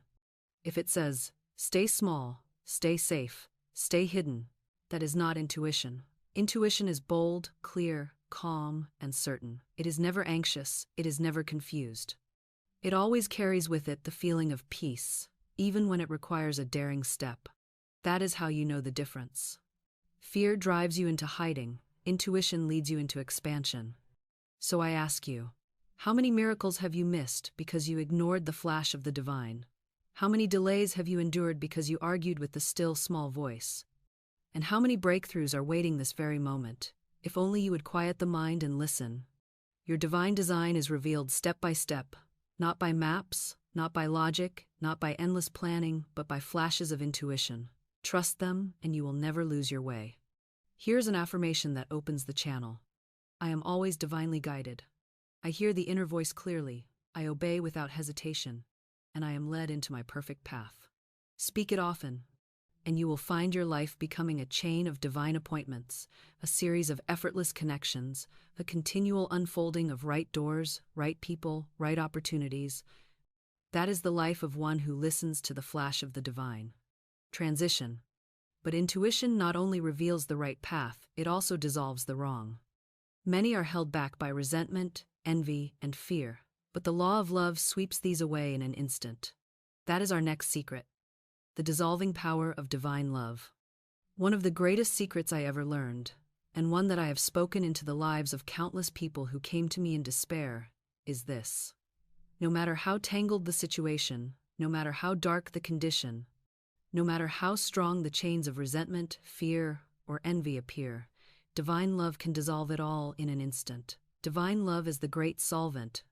It breaks down what does not belong to you. It sweeps away the counterfeit, it removes the walls that shut you in, and it prepares the way for your true good to enter.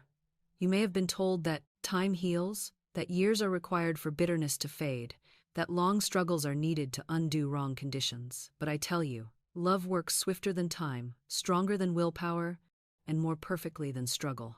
The moment you release resentment and speak the word of love, the crooked is made straight, the walls fall flat, and harmony appears. Resentment is a prison. Envy is a poison. Fear is a chain. These are the real thieves of life, and they are always internal. People imagine that their enemies are outside. That person wronged me, they say, and because of them my life is ruined. But the truth is, the only enemy is the picture you hold and the feeling you rehearse. If you carry bitterness, it lodges in your own consciousness, and the law, impartial and exact, reproduces it as loss, delay, and disappointment. If you envy another's blessing, you shut the door on your own. If you rehearse fear, you magnetize the very thing you dread. That is why the scriptures say, the walls of Jericho fell down when the people shouted. What was that shout? It was the shout of truth. It was the release of faith. It was the decree of love that dissolved the barriers of resentment and opened the way into the promised land. I recall a woman who came to me, filled with jealousy because a friend had received a beautiful gift. She admitted that the envy burned within her, and she could not rejoice. I said to her, "Speak this word.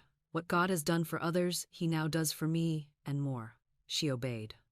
Within days, she received an exact duplicate of the gift her friend had been given, and on top of that, an additional present. Do you see the law at work?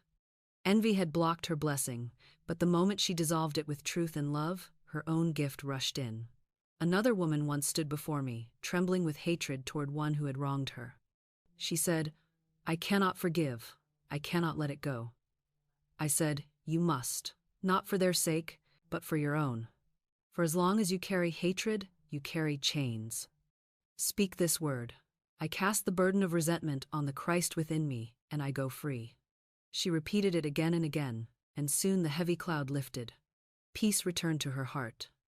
The situation itself, which had seemed impossible, shifted in her favor without effort. Why?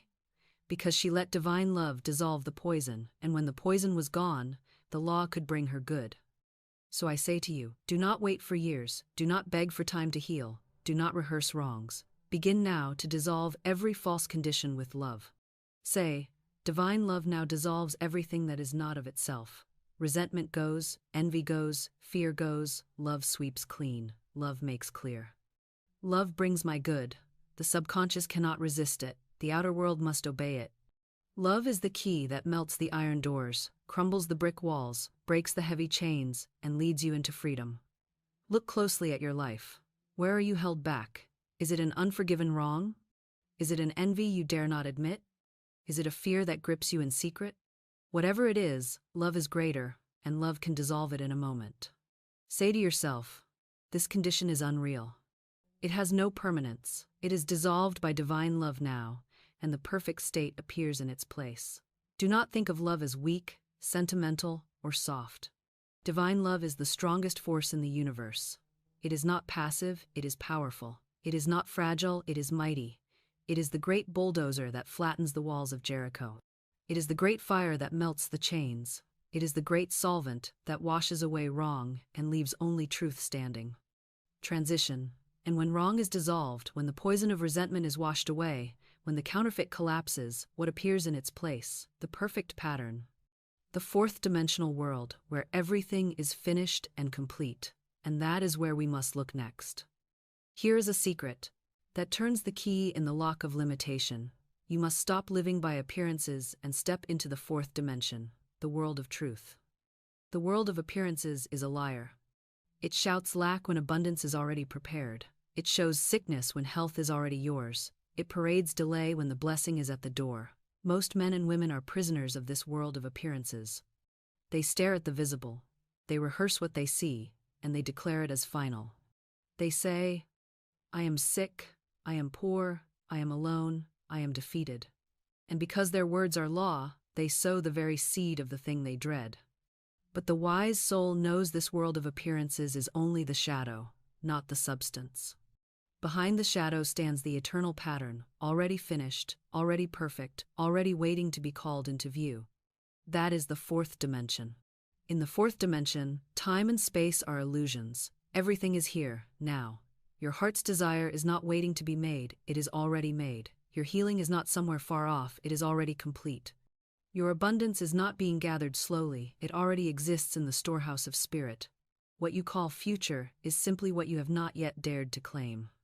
When Jesus said, "Lift up your eyes and look on the fields, for they are white already to harvest," he was not speaking of grain, he was speaking of this fourth dimensional truth. The harvest is already ripe, the supply is already finished, the victory is already won. The only question is, will you lift up your eyes? Will you look beyond appearances into truth? Let me give you a picture. In the scriptures, we read of the kings who were told by the prophet to dig ditches in a dry valley. There was no sign of rain, no cloud in the sky, no stream nearby. To dig ditches seemed madness. And yet they obeyed. They dug the ditches, they prepared the channels, and without wind, without rain, water filled the valley and supplied the army. That is, fourth dimensional faith. That is acting as though the thing is already complete. Even when appearances deny it, they prepared the vessels and the supply rushed in. That is your task. Prepare your ditch, even in the desert. I recall a student who longed for a home. There was no money, no opportunity, no open door. Yet, she prepared as though the home were already hers. She bought little furnishings, she imagined herself walking through the rooms, she spoke the word of thanksgiving. I give thanks for my divinely prepared home, divinely financed, under grace and in perfect ways. Soon, without struggle, the home appeared. Appearances had said, impossible. The fourth dimension said, already finished, and by aligning with the fourth dimension, she stepped into it. So how do you live in this higher realm? First, you must refuse to judge by sight. Do not rehearse the negative report. Do not repeat the doctor's verdict. Do not declare the balance of your bank account as final. These are appearances, shadows, temporary illusions. Say instead, I look beyond appearances. I see truth. I see health. I see supply. I see victory. And I call it into view now. Second, you must act as though it were already done. Prepare the ditch. Buy the trunk. Set the table. Make room for the blessing. Do not wait for evidence. Create the evidence by your faith. Third, you must continually declare the reality of the fourth dimension, for the word spoken brings the invisible into the visible. Say daily, the fields are white with harvest. My supply is ripe. My good is here. I walk in the finished work of spirit. Now let me ask you, are you staring at the shadows and calling them real? Or are you lifting your eyes to the finished fields of truth? Are you dwelling in the desert, or are you digging your ditch? Are you crying for rain, or are you acting as though the valley is already filled? The fourth dimension is not far off. It is here. It is now. It is yours to enter. And here is the affirmation that anchors this reality. I do not judge by appearances. I look beyond into the world of truth. I see my heart's desire finished, complete, established now. I prepare my ditch, and my supply rushes in, under grace and in perfect ways. Speak it until the shadows dissolve. Speak it until the inner picture is clear. Speak it until the outer aligns with the inner. For when you live in the fourth dimension, miracles are no longer rare, they are daily law. Transition. And so you see that your divine design is already complete, already perfect, already waiting for recognition. But perhaps you ask, how do I hold to this truth when doubts attack? How do I remain steady when fear whispers? That brings us to the next great section, breaking the power of fear and delay once and for all. Here is the truth that so many souls stumble over. Fear and delay are not two separate enemies, they are one and the same. Fear is the mother of delay. Fear is the architect of postponement. Fear whispers, it will take time, it will be hard, it may never happen. And the subconscious, which always obeys, carries out the command like a faithful servant. Fear writes the record of defeat, and delay is the harvest. But listen to me carefully. Fear has no substance of its own. It is only faith turned upside down. It is belief in the power of evil instead of belief in the power of good. It is confidence in disaster instead of confidence in deliverance. The moment you expose fear as false faith, as counterfeit faith, you see it crumble. And when fear is gone, delay vanishes with it, for nothing remains to hold your good back. How many people have told me, I have affirmed and affirmed, yet nothing changes? They say, Florence, I have spoken the word, but the demonstration has not come. And when I look closely, I see that they have been speaking with their lips, but canceling with their hearts. They have declared abundance, yet rehearsed lack in secret. They have spoken health, yet feared sickness at night. They have affirmed love, yet nursed bitterness in the dark. They have said the words, but not smashed the record. For the subconscious is like a phonograph. It plays back whatever has been recorded, whether true or false, whether good or evil, whether faith or fear. If the old record of fear is still running, your new word cannot be heard. The first task is to break the record, to shatter the groove, to cast out the old vibration, and to engrave a new one of faith and truth. I once counseled a man who for years had carried the thought, I am always unlucky. He spoke it often, half in jest, half in despair. It had become his favorite phrase. And sure enough, he was unlucky. He lost opportunities, he missed connections, he watched others succeed while he failed. When he came to me, I said, You have built this unlucky track in your mind. You are like a train stuck on the wrong rails. The more you declare it, the deeper the groove, and the more inevitable the result. Now you must smash the record. I gave him this affirmation. I am lucky. I am divinely guided. Nothing but good comes to me. Every door swings wide. Every delay dissolves. My way is made clear. At first, it felt strange to him, for the old groove resisted, but he persisted, and soon the outer world shifted. Doors opened, opportunities appeared. He began to say to me, Florence, it is uncanny, things just fall into place. It was not uncanny, it was the law. He had smashed the record of fear and delay and recorded a new one of faith and speed. Delay is always fear in disguise. People say, it takes time to heal. No, it takes faith to heal. People say, it takes time to prosper. No, it takes truth to prosper. People say, someday my good will come. No, your good is already here, waiting for your recognition. Every time you postpone, every time you outline a far-off future, you push your good away. You must bring it into the present with your word. Say, I receive my good now. I walk in my healing now. I enter my abundance now. Delay is dissolved, fear is cast out, and the law works instantly. So I ask you, what records are still running in your mind? What grooves of fear keep you bound to delay? Are you still saying, things never work out for me? Are you still thinking, I'll never get ahead? Are you still fearing, what if I fail again? If so, you are sowing delay. But the moment you recognize it, you can smash it. Take the hammer of truth and strike the old record. Say aloud, I break every record of fear, I smash every groove of delay. I erase every picture of defeat. I engrave new records of speed, abundance, health, love, and perfect self-expression. By divine law, my good appears now.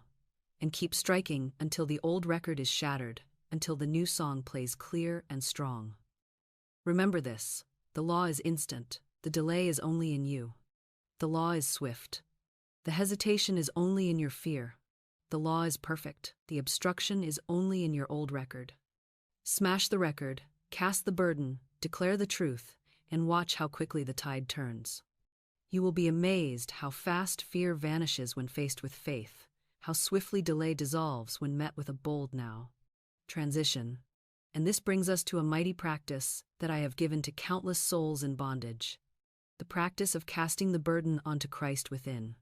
For once the burden is lifted, the record of fear is broken, and the subconscious is free to create anew. That is where we turn next.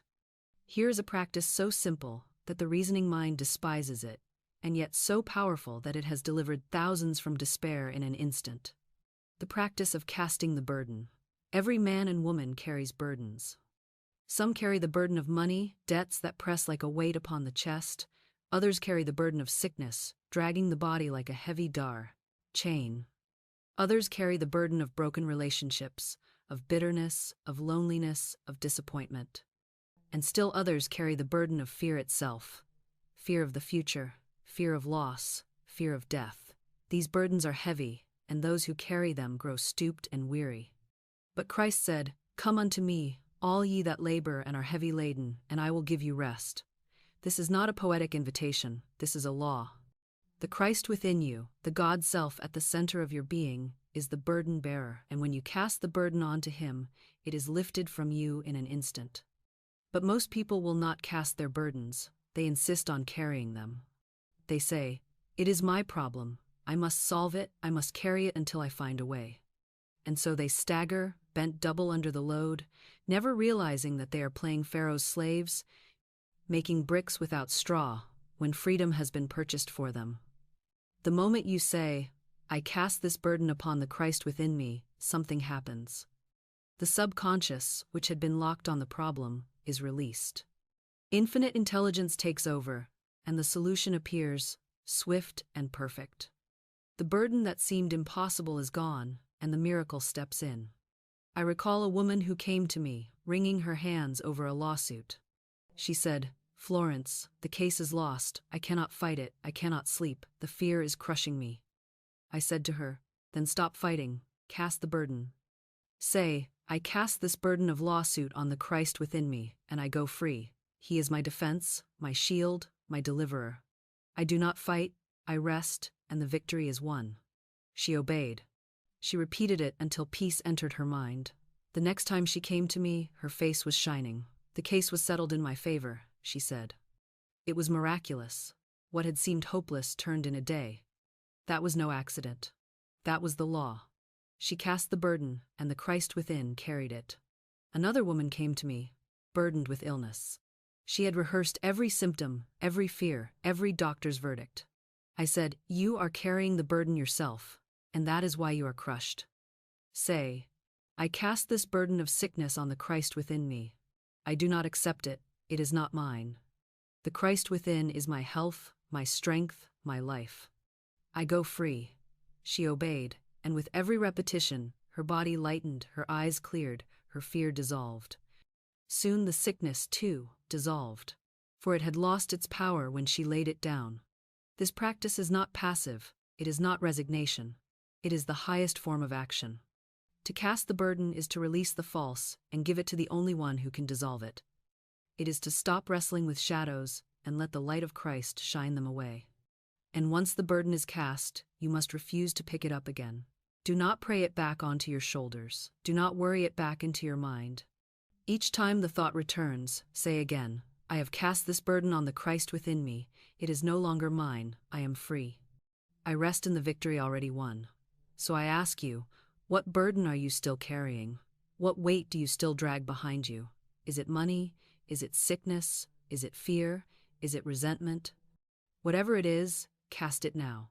Say aloud, I cast this burden upon the Christ within me, and I go free. Do not wait. Do not argue. Do not plan. Cast it and rest.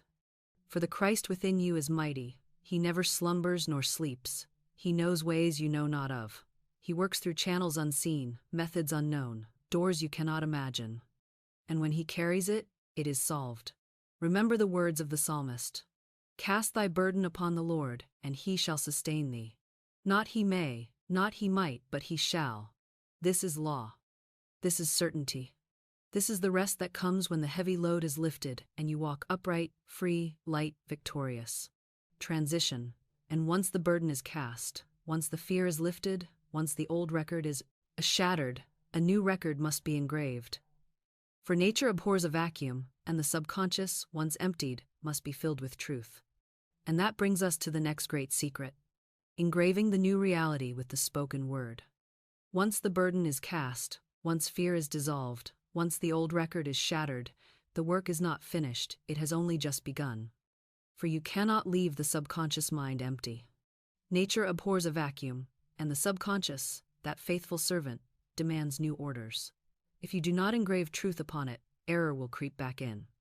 If you do not sow good seed, weeds will sprout.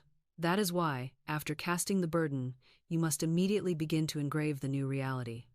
You must etch the picture of victory, health, wealth, and love so deeply into the hidden places of your mind that nothing contrary can take root.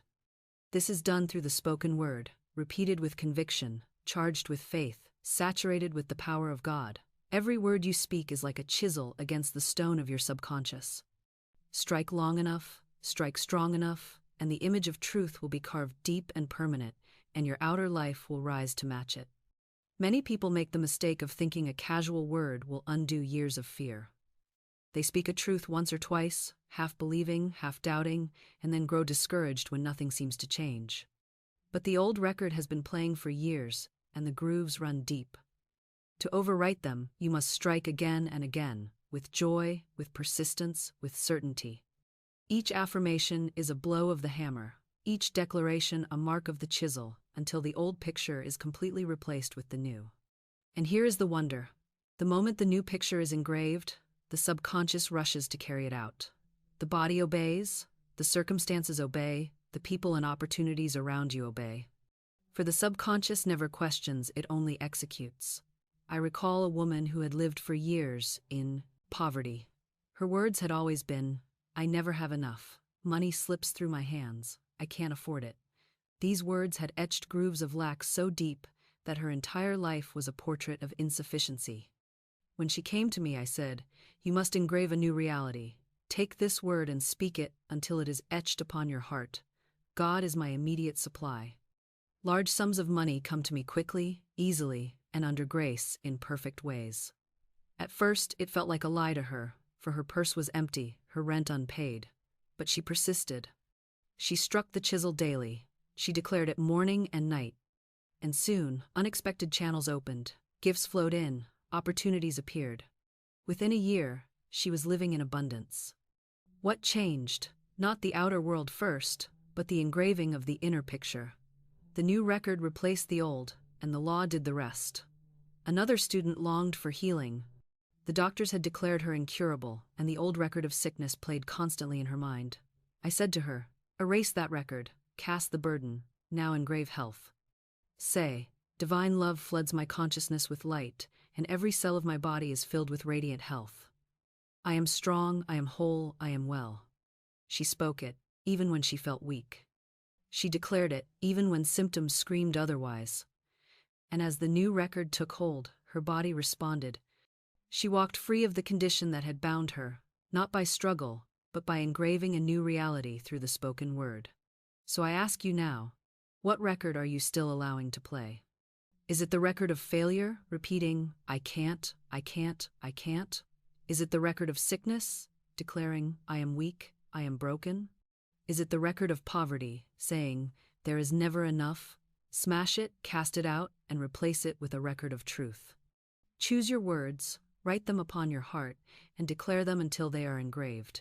Then watch as your life becomes a DC reflection of that new engraving.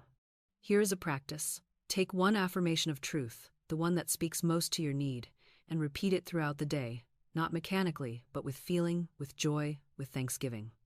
Let it be the song on your lips, the rhythm of your heartbeat. Say, I am divinely guided, I am divinely provided for, I am divinely protected, I am divinely prospered. Each repetition is a stroke of the chisel, carving truth deeper into your being. And soon, the old record will be gone, and the new reality will stand unshakable. Remember, delay comes when the old record still plays. Speed comes when the new record is engraved. Cast the burden, smash the fear, then engrave the truth, and your demonstration will not linger, it will spring forth like a fountain, immediate and unstoppable. Transition. And this leads us into the rhythm of life itself, for once you have engraved the new reality, you must walk in it, steady and unwavering, no matter what appearances may whisper. For the word spoken not only breaks the old and engraves the new, it commands your world into order. That is the next secret we will unfold. The spoken word as immediate command. Now we step into the highest use of the word, the place where speech is no longer mere description but command, no longer repetition but decree. For the tongue of man was never given simply to chatter or to complain. It was given as the scepter of dominion. Life and death are in the power of the tongue, declared the scripture. And those who understand this wield their words as kings and queens, speaking not timidly, not vaguely, not someday, but now commanding reality to obey divine law. You have heard me say again and again that words are wands, and the wand is in your hand. One sentence spoken in faith can shatter years of bondage.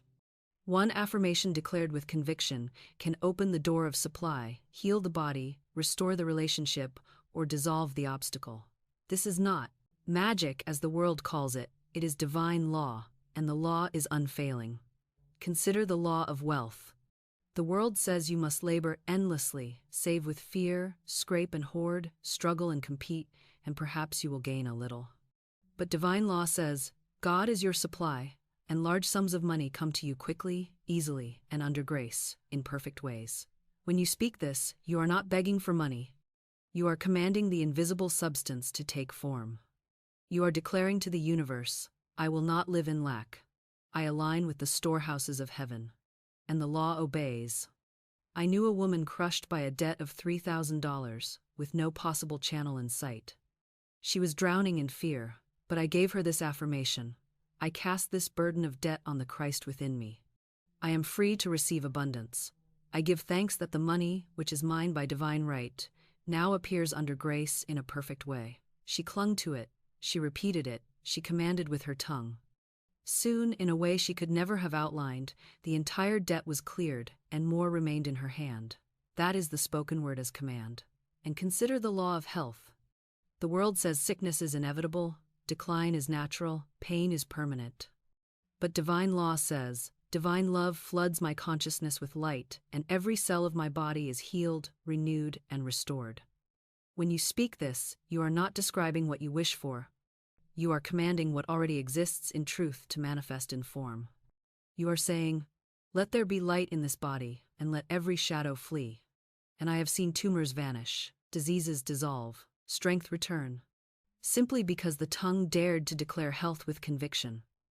The body is the servant of the subconscious, and the subconscious obeys the word. And what of work, of service, of purpose? Many wander in confusion, begging for employment, fearing unemployment, worrying over lack of direction. But the word of I have a perfect work in a perfect way. I give perfect service for perfect pay. Speak it, and you align yourself with the divine design of your life. Doors swing open, positions are offered, and the perfect work that belongs to you appears not by force, not by chance, but by command. I have given this affirmation to many who thought they had no place, and they returned to me saying, "It was uncanny, the offer came out of nowhere, and it was better than I could have dreamed." It was not uncanny. It was the law. The word commanded, and the world obeyed. Now let me remind you, to speak a command is not to plead. Pleading is weakness, command is power. Do not say, "Oh God, please send me money, please heal me, please open the way." That is begging, and begging has no power. Say instead, "I give thanks that supply appears now. I give thanks that health is mine now. I give thanks that the way is open now." Speak as one who knows, not as one who doubts. Speak as one in authority, for you are made in the image of the Creator, and the Creator spoke the world into being. And God said, "Let there be light," and there was light. The same power is in your tongue. Dare to use it, dare to command, dare to say, "Let there be," and watch it appear. So I ask you, what are you commanding with your words today? Are you commanding delay by saying it will take time? Are you commanding sickness by saying, "I always get ill in winter"? Are you commanding lack by saying, "Money slips through my fingers"? Then stop. Withdraw those decrees at once. Cancel them with truth. Speak instead, "I live in divine abundance. My health is radiant. My path is clear. I walk in victory now." For the spoken word is law, and every law obeys the one who commands with faith. Here is your affirmation.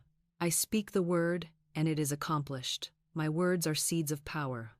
I command health, wealth, love, and perfect self-expression now and by divine law. It appears under grace and in perfect ways. Declare it until it becomes the very rhythm of your being. Speak it until every atom of your body vibrates with it. Speak it until the universe resounds with it. And then stand still and watch the salvation of the Lord. Transition. For the spoken word is not a whisper, it is a decree. It is not a request, it is a command. And once you have learned to command, you must also learn to walk in the poise that holds it, refusing to be shaken, no matter what appearances arise. That is the next key on this path, remaining unshaken and walking through every open door. We come now to one of the greatest needs of mankind, the question that sits heavy on the heart of countless souls. The matter of supply, of money, of provision. Let me say it plain and without hesitation, God is your supply, not your job, not your bank, not the market, not even the generous hand of another person. God alone is the source, and money is but one of his instruments. Money is not substance, it is symbol. It is freedom, it is circulation, it is energy made visible. And the one who understands this never bows to money as master, never fears its lack, never clutches it with anxious hands. The one who understands stands upright and says, "God is my supply."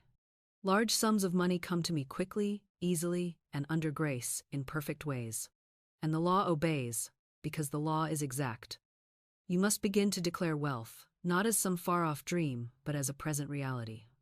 Stop saying, "I can't afford this." Stop saying, "I am always broke." Stop rehearsing phrases of poverty. Every word you speak is a decree, and when you speak lack, you engrave lack upon your life. Do you not see how the world trains you to repeat phrases of insufficiency? To sigh over bills, to groan over prices, to say with resignation, "That's too much for me."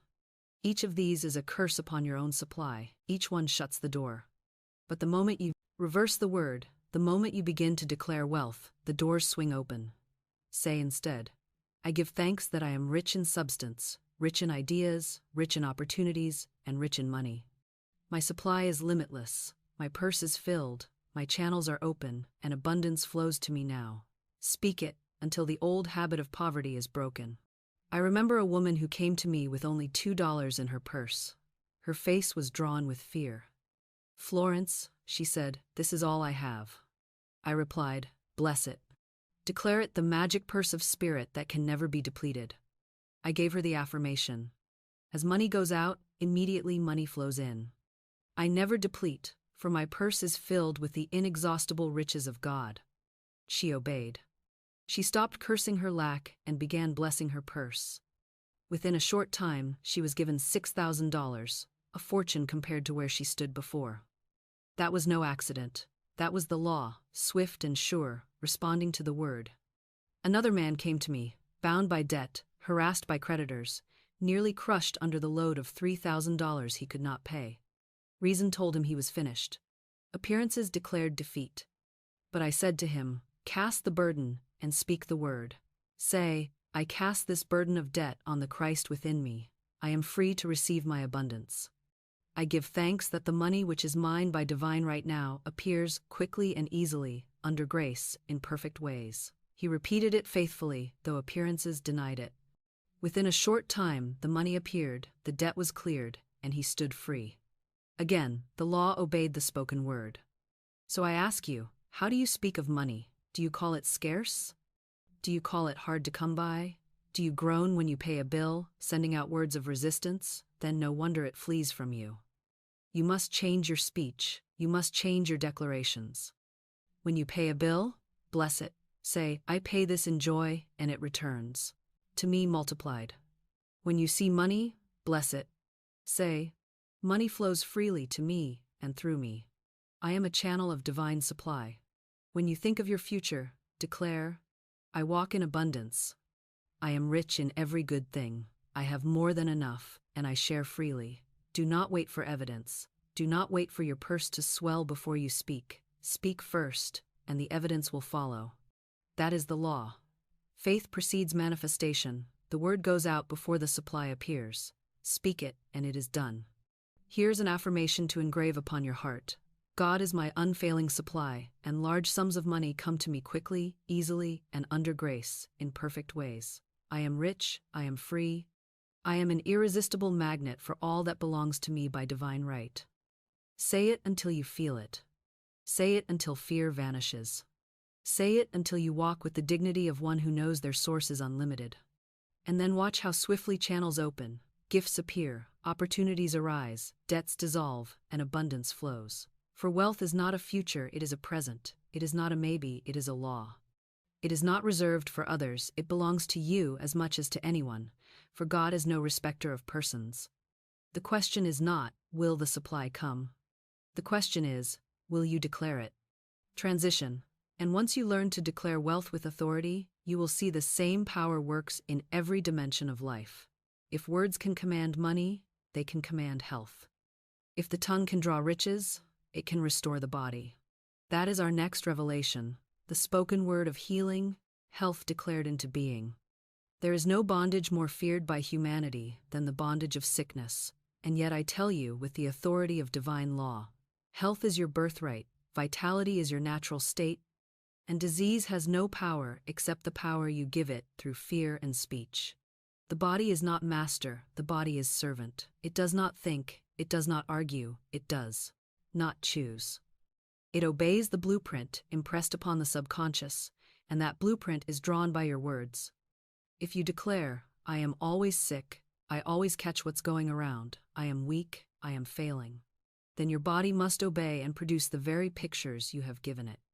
If you declare, I am strong, I am radiant, I am whole, divine life flows through me, then the cells and tissues, the blood and nerves, the organs and bones, all hear the command and reorganize themselves to obey. Life and death are in the power of the tongue, and the tongue governs the body as surely as it governs circumstances. I have seen this law proved again and again. A woman once came to me in terror, convinced she carried an incurable disease. She had spoken of it, read about it, rehearsed it, lived in dread of it, and sure enough, her body began to show the symptoms. Fear had written the record, and the body played it back. I said to her, stop rehearsing the lie, smash that record now. Say, divine love floods my consciousness with light, and every cell of my body is filled with radiant health. I am strong. I am whole. I am well. Speak it until the body obeys. She obeyed. She stopped declaring sickness and began declaring health. In time, the symptoms vanished, her fear dissolved, and she walked in freedom. The body had simply responded to a new command. Another woman, facing constant exhaustion, said to me, I can't go on. I am worn out, I said. then of course you are worn out, for you have said it. Speak instead, I am alive with the life of spirit. Every atom of my being is charged with divine energy. I can do all things through Christ who strengthens me. She changed her word, and as she changed her word, her strength returned. It was not medicine, it was not struggle, it was not chance, it was the law of the spoken word manifesting in her body. So I ask you now, what are you saying about your health? Are you echoing the world's talk of disease, repeating names of affliction, giving power to every diagnosis and every symptom?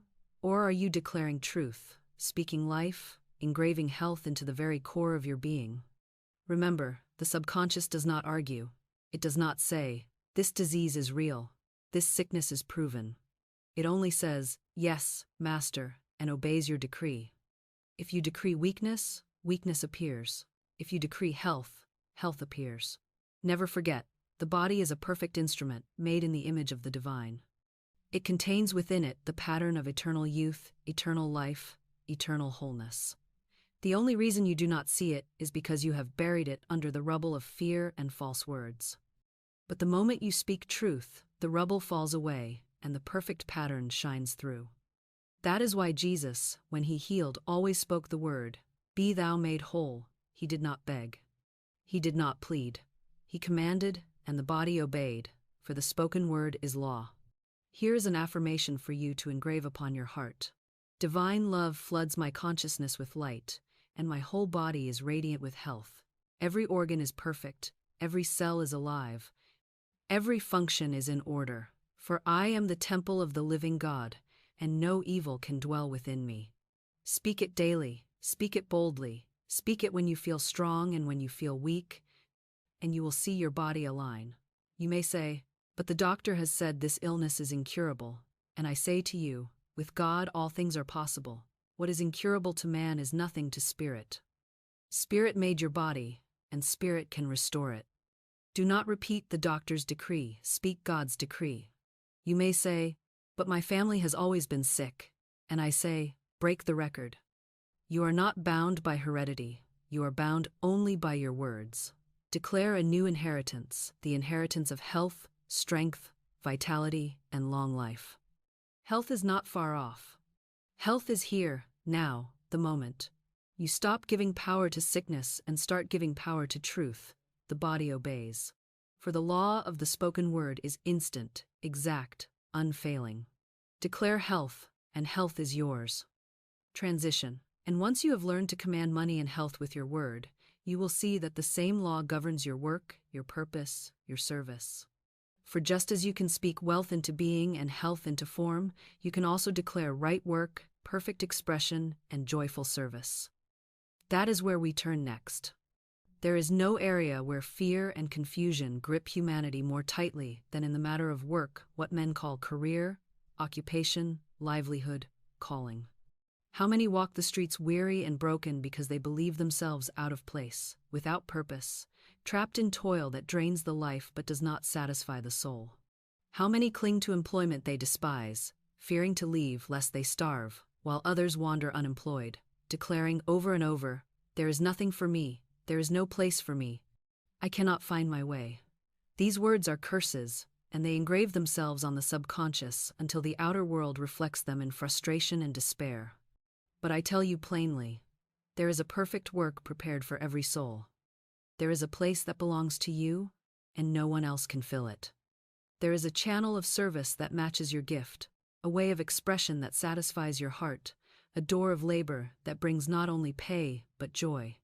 It is already finished in the divine design, and it will appear the moment you declare it with your word. Never say, there is no work for me. Never say, I am stuck where I am. Never say, I must accept what I can get. These are words of bondage. Say instead, I have a perfect work in a perfect way. I give perfect service for perfect pay. This affirmation is a golden key. I have given it to countless students, and I have seen it open doors again and again, often with breathtaking speed. The word spoken sets the law in motion, and the law cannot fail. Let me tell you of a young man who had lost his employment and drifted in despair. He came to me saying, Florence, I have knocked at every door, and none open. I cannot go on. I gave him the affirmation, I have a perfect work in a perfect way. I give perfect service for perfect pay. At first he doubted, but I told him, speak it anyway, for faith grows with repetition. He began to declare it daily. Not long after, he was offered a position that matched his talents, paid him more than before, and gave him joy. He returned to me with shining face and said, the words worked like magic. It was not magic, it was law. Another woman, trapped in work she hated, declared this affirmation until the doors opened for her to begin a new path, one that brought joy and prosperity. She said to me, I had been clinging to the wrong out of fear, but once I began declaring the right, the wrong dissolved and the right appeared. That is how the law always works. So I ask you now, how do you speak about your work? Do you complain, I hate my job but I must endure? Do you declare, no one wants what I have to give? Do you repeat, there is nothing better for me? If so, you are engraving lack of work upon your life. Stop at once, change your words. Say instead, the divine design of my life now brings me perfect work, perfect service, perfect pay. I love what I do, I bless what I give, and I prosper in joy. Do not be afraid to release the wrong. Many cling to poor work out of fear, and by so doing, they block the right work from appearing. But when you speak the word and declare the truth, the wrong dissolves and the right rushes in. The law never leaves you empty. One door shuts, another opens. One channel dries, another flows. One task ends, a better one begins. When you declare right work, you enter the current of divine supply, and the current never fails. Here is your affirmation. I am now in my perfect work. I do what I love. I give perfect service in perfect ways. I receive perfect pay, and I am divinely compensated for all that I give. Declare it daily, and soon you will find yourself not struggling for a place, but moving naturally into the place already prepared for you. Work is not drudgery, it is expression. Work is not punishment, it is fulfillment. Work is not bondage, it is freedom when divinely chosen. And the divine design already holds your place. Your part is to declare it until the law brings it into view. Transition. And once you understand this law of work, you see that the spoken word governs every arena of life. With your word you command wealth, with your word you command health, with your word you command work. And now, with your word, you must command victory itself, walking not as one who begs for blessings, but as one who knows the game is already won. Victory is not something to be gained in the future, nor is it a reward handed out after long years of struggle. Victory is a state of consciousness, and it is claimed with the tongue. The world teaches you to fight, to push, to wrestle, to prove yourself worthy, and maybe, if fortune is kind, you will one day win. But divine law says something altogether different. You already stand victorious, for the Christ within you has overcome the world. The outer appearance may still look like defeat, but the truth is finished in the invisible, and the moment you declare it, the moment you align your word with that eternal triumph, the outer conditions rearrange themselves to reveal what has always been true: you are more than a conqueror. I tell you plainly, there is no defeat except the defeat you accept with your words. You may stumble, but if you declare, I am defeated, then you carve that defeat into your destiny. If you fall, but instead declare, I am upheld, I rise again, I cannot be overcome, then the fall becomes only a ride. Step toward higher ground. The battle is never lost in the field of appearances, it is lost or won on the lips. That is why I say, never voice failure, never declare defeat, never prophesy disaster. For every word is a prophecy, every sentence is a decree, every utterance is a seed. Plant seeds of victory, and victory must spring forth. I remember a student who had endured repeated failures in business. Each attempt collapsed, each door seemed to close, and he began to speak constantly of his bad luck. When he came to me, I said, stop engraving defeat. Begin engraving victory. I gave him this affirmation. Every plan of my life prospers, every door opens, every step I take is guided, and I walk in victory now. He obeyed. At first, the outer still looked bleak, but he persisted, and soon a new opportunity arose. This time he walked into it not with fear, but with the consciousness of victory. The business flourished, prospered, and multiplied. He said to me afterward, it was as though I had stepped into a new world. but in truth it was the same world seen through new words.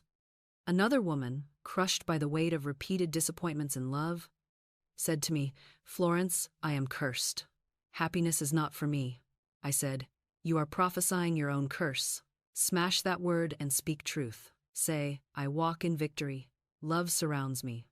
My right relationship appears now, under grace, in perfect ways." She obeyed, though at first her lips trembled. But the more she declared it, the more her heart lifted. Soon she met a man who loved her with sincerity, and the relationship blossomed in harmony. Her victory was not created in that moment, it was always hers. Her words simply called it forth. So I ask you, what are you declaring today? Are you speaking of your defeats, rehearsing them like a tragic song? Are you telling the world about your failures, carving them deeper into your life? Or are you daring to declare victory, even when appearances mock you? Remember this, appearances are shadows, words are substance. Appearances will pass, but words endure and shape what is to come. Speak victory, and the shadows will scatter. Here is an affirmation to engrave deeply. I am victorious, I am triumphant, I am upheld by the law of God, and nothing can defeat me. Every obstacle is dissolved, every enemy thought is overcome. I walk in victory now, under grace, in perfect ways. Speak it daily, speak it boldly, speak it when you feel strong and when you feel weak. Let it become the rhythm of your heart, the banner over your life, the song in your mouth. Victory is not loud boasting, nor is it frantic striving. True victory is calm, poised, unshaken. It is the quiet assurance that says, though appearances roar, though storms rage, I remain unmoved. For the Christ within me has already conquered. Stand in that assurance. Speak it until you feel it. Declare it until it shines through you. For victory is not coming, it is here. Victory is not earned, it is inherited. Victory is not uncertain, it is guaranteed by divine law. Transition. And now we come to the final step of this great journey, the art of walking in that victory daily, living in expectancy, standing in poise, refusing to prepare for failure, and multiplying your blessings through gratitude. Let us step into the permanent change that seals the demonstration. Now that you have learned the law of the word, the dissolving of fear, the casting of the burden, the engraving of truth, and the commanding of supply, health, and work, you must now enter the permanent state of expectancy. For the law of life is not a single demonstration, not a fleeting miracle, not a momentary relief. It is the continual unfolding of divine supply, the daily rhythm of answered prayer, the constant stream of blessings pouring forth as naturally as sunlight. And the one who lives in expectancy lives in continual victory. What does it mean to live in expectancy? It means to rise each morning saying, something wonderful will happen today. My good is rushing toward me. Doors are swinging wide. The law of God is working mightily in my affairs. It means to go to bed each night saying, I thank thee, Father, for another day of miracles. I rest in assurance that tomorrow holds still more wonders. Expectancy is not waiting with anxiety, it is resting with confidence. Expectancy is not begging, it is knowing. Expectancy is not strain, it is poise. So many live in the opposite state, constant dread. They rise saying, what trouble will come today? What bill will arrive? What bad news will I hear? And the law, impartial and exact, answers those expectations with more of the same. For your life will always meet you at the level of your expectation. If you expect defeat, defeat comes. If you expect delay, delay comes. If you expect sickness, sickness comes. But if you expect blessing, blessing comes. If you expect health, health springs forth. If you expect abundance, abundance flows in. I remember a man who was always afraid of misfortune. He prepared for it constantly. He saved for the rainy day. He rehearsed every possible disaster. He expected loss at every turn. And sure enough, he met what he prepared for. The rainy day came, the disaster arrived, the losses piled up. Finally, he came to me in despair. I said, you have been living in negative expectancy. Reverse it now. Declare. I live in constant expectancy of the best. Only good comes to me. I prepare not for failure but for success, not for loss but for gain, not for sickness but for health. He obeyed, though it felt strange at first. He began to live as though good were on its way. And in time, his whole life shifted. Opportunities appeared, prosperity returned, joy rose again, all because he changed his expectancy. Another woman lived in continual dread of illness.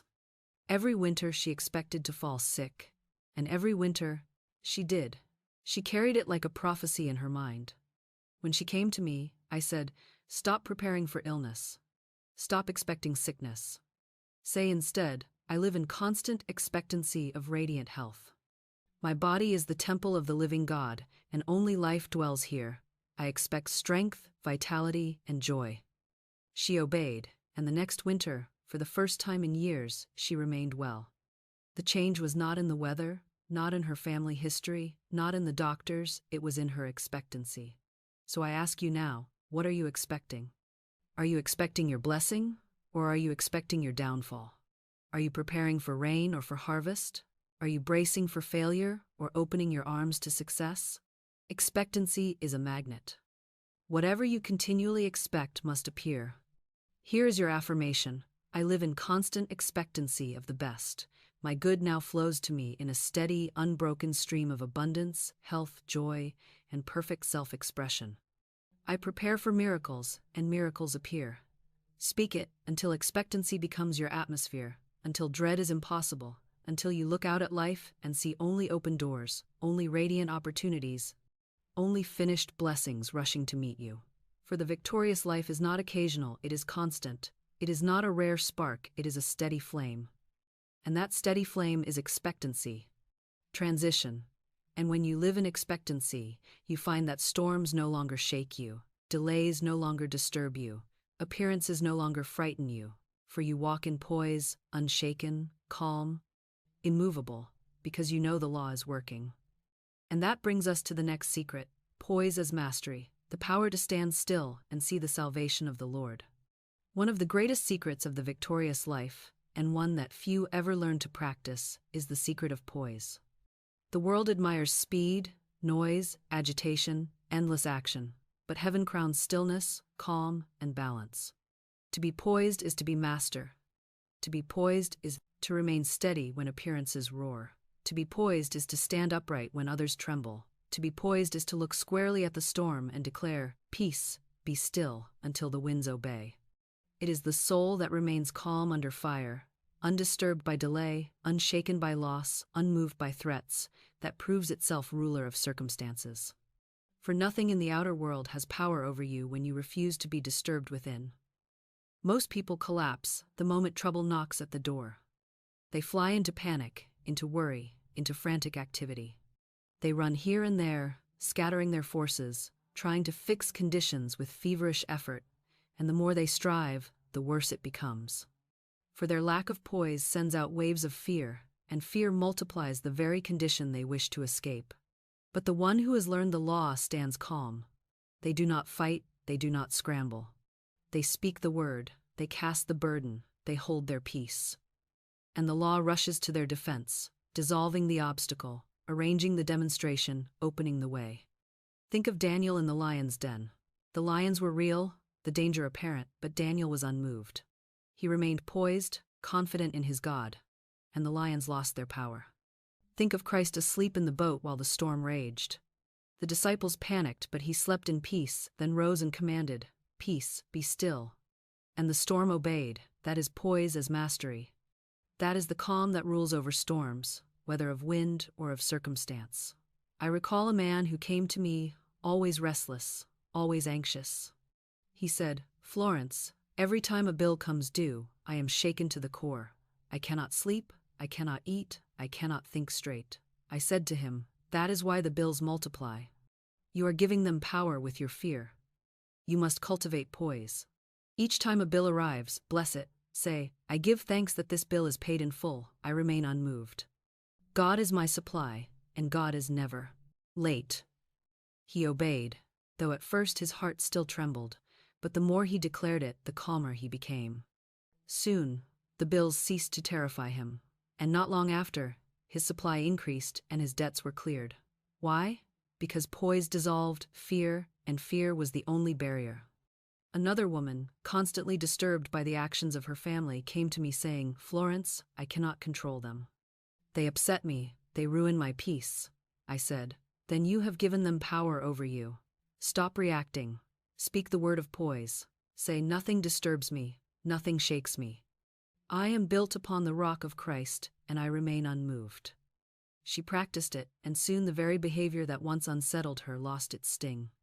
Her family did not change at once, but her response did, and because her poise held, the conditions around her softened until harmony appeared. So I ask you, what is shaking you today? Is it money? Is it health? Is it the opinions of others? Is it appearances that look threatening? Whatever it is, you can master it by poise. Stand still, speak truth, refuse to be disturbed. Say, I am calm, I am steady, I am unmoved. The Christ within is my rock, and I rest upon it. Repeat it until peace flows through you like a river, until your heart beats steady, until your mind clears. And then watch how quickly the outer world bends to your inner calm. Poise is power. Panic is weakness. Poise opens the door for divine law to act swiftly. Panic shuts it tight. If you want to live in permanent victory, cultivate poise. It is the secret of kingship, the proof of mastery, the crown of dominion. Transition. And once you walk in poise, you will no longer prepare for defeat, for the poised soul cannot imagine failure. You will instead refuse to make room for loss and prepare only for gain. That is our next key, the victory mindset that refuses to prepare for failure. One of the gravest mistakes mankind makes, and one that keeps multitudes chained to defeat, is the habit of preparing for failure. You see it everywhere. People put money aside for the rainy day, and the rainy day comes right on schedule. They buy insurance against disaster, rehearsing the thought of calamity until calamity itself is magnetized. They say, I must be practical. I must prepare for the worst. Not realizing that the very preparation is an invitation, a blueprint handed to the subconscious, which says, yes, master, and reproduces the very evil they dreaded. Fear disguised as prudence builds the stage for the very tragedy it seeks to avoid. But I tell you, the victorious soul never prepares for failure, never rehearses disaster, never builds for loss. The victorious soul prepares only for success, makes room only for abundance, lays the foundation only for health, and sets the table only for joy. I recall a woman who once said to me, Florence, I am saving for sickness, for I know the day will come when I cannot work. I said, then you have signed the contract. You will have the very sickness you are preparing for. And sure enough, in time it came. But another woman, faced with the same fear, said instead, I will not prepare for sickness, I will prepare for health. I will live in strength. I will walk in vitality. I will speak life. And she remained strong long past the years when others failed. Do you see the difference? One planted seeds of failure and reaped failure.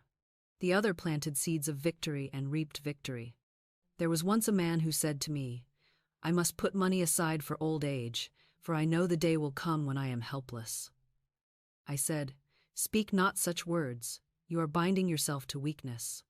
Say instead, I am strong every day of my life. My youth is renewed like the eagles. I go from strength to strength. I do not decline, I ascend. He obeyed, and the years passed. And he outlived those who had prepared for decline, walking upright, vigorous, and full of life. You must see it clearly. What you prepare for, you invite. What you expect, you create. What you make room for, you receive. The world tells you to brace for disappointment, to expect the worst, to prepare for failure, to plan for loss. But divine law says, prepare only for your good, make room for blessings. Expect miracles, lay the foundation for success. Remember the widow in Scripture who was told by the prophet to borrow vessels, not a few, and fill them with oil. If she had prepared only a handful, she would have received only a handful. But she borrowed many, and the oil flowed until every vessel was full. That is the law. Your supply is measured not by God's limit, for He has none, but by your preparation. If you prepare little, you receive little. If you prepare much, you receive much. So I ask you now, what are you preparing for? Are you building for health or for sickness? Are you saving for lack or for abundance? Are you expecting storms or preparing for harvest? Stop rehearsing defeat. Stop bracing for disaster. Stop making room for sorrow. Begin instead to make room for joy. Buy the vessel for oil. Set the table for the feast. Clear the space for your abundance. Speak the word, I prepare only for my good, I expect only blessings. I refuse every thought of failure, and I welcome only success. Here is an affirmation to engrave upon your heart. I refuse to prepare for failure. I prepare only for victory. I prepare only for abundance. I prepare only for joy. My life is a house made ready for miracles, and miracles enter daily, under grace and in perfect ways.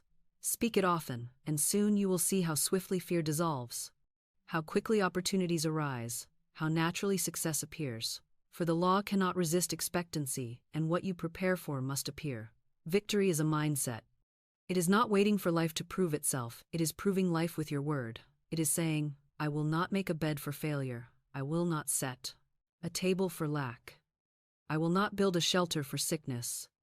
I will make room only for success, only for joy, only for the overflowing abundance that belongs to me by divine right. And when you speak this, when you live this, when you prepare for this, you will see that victory follows you like a shadow, blessing you in the city, blessing you in the field, blessing you in your going out and in your coming in. Transition.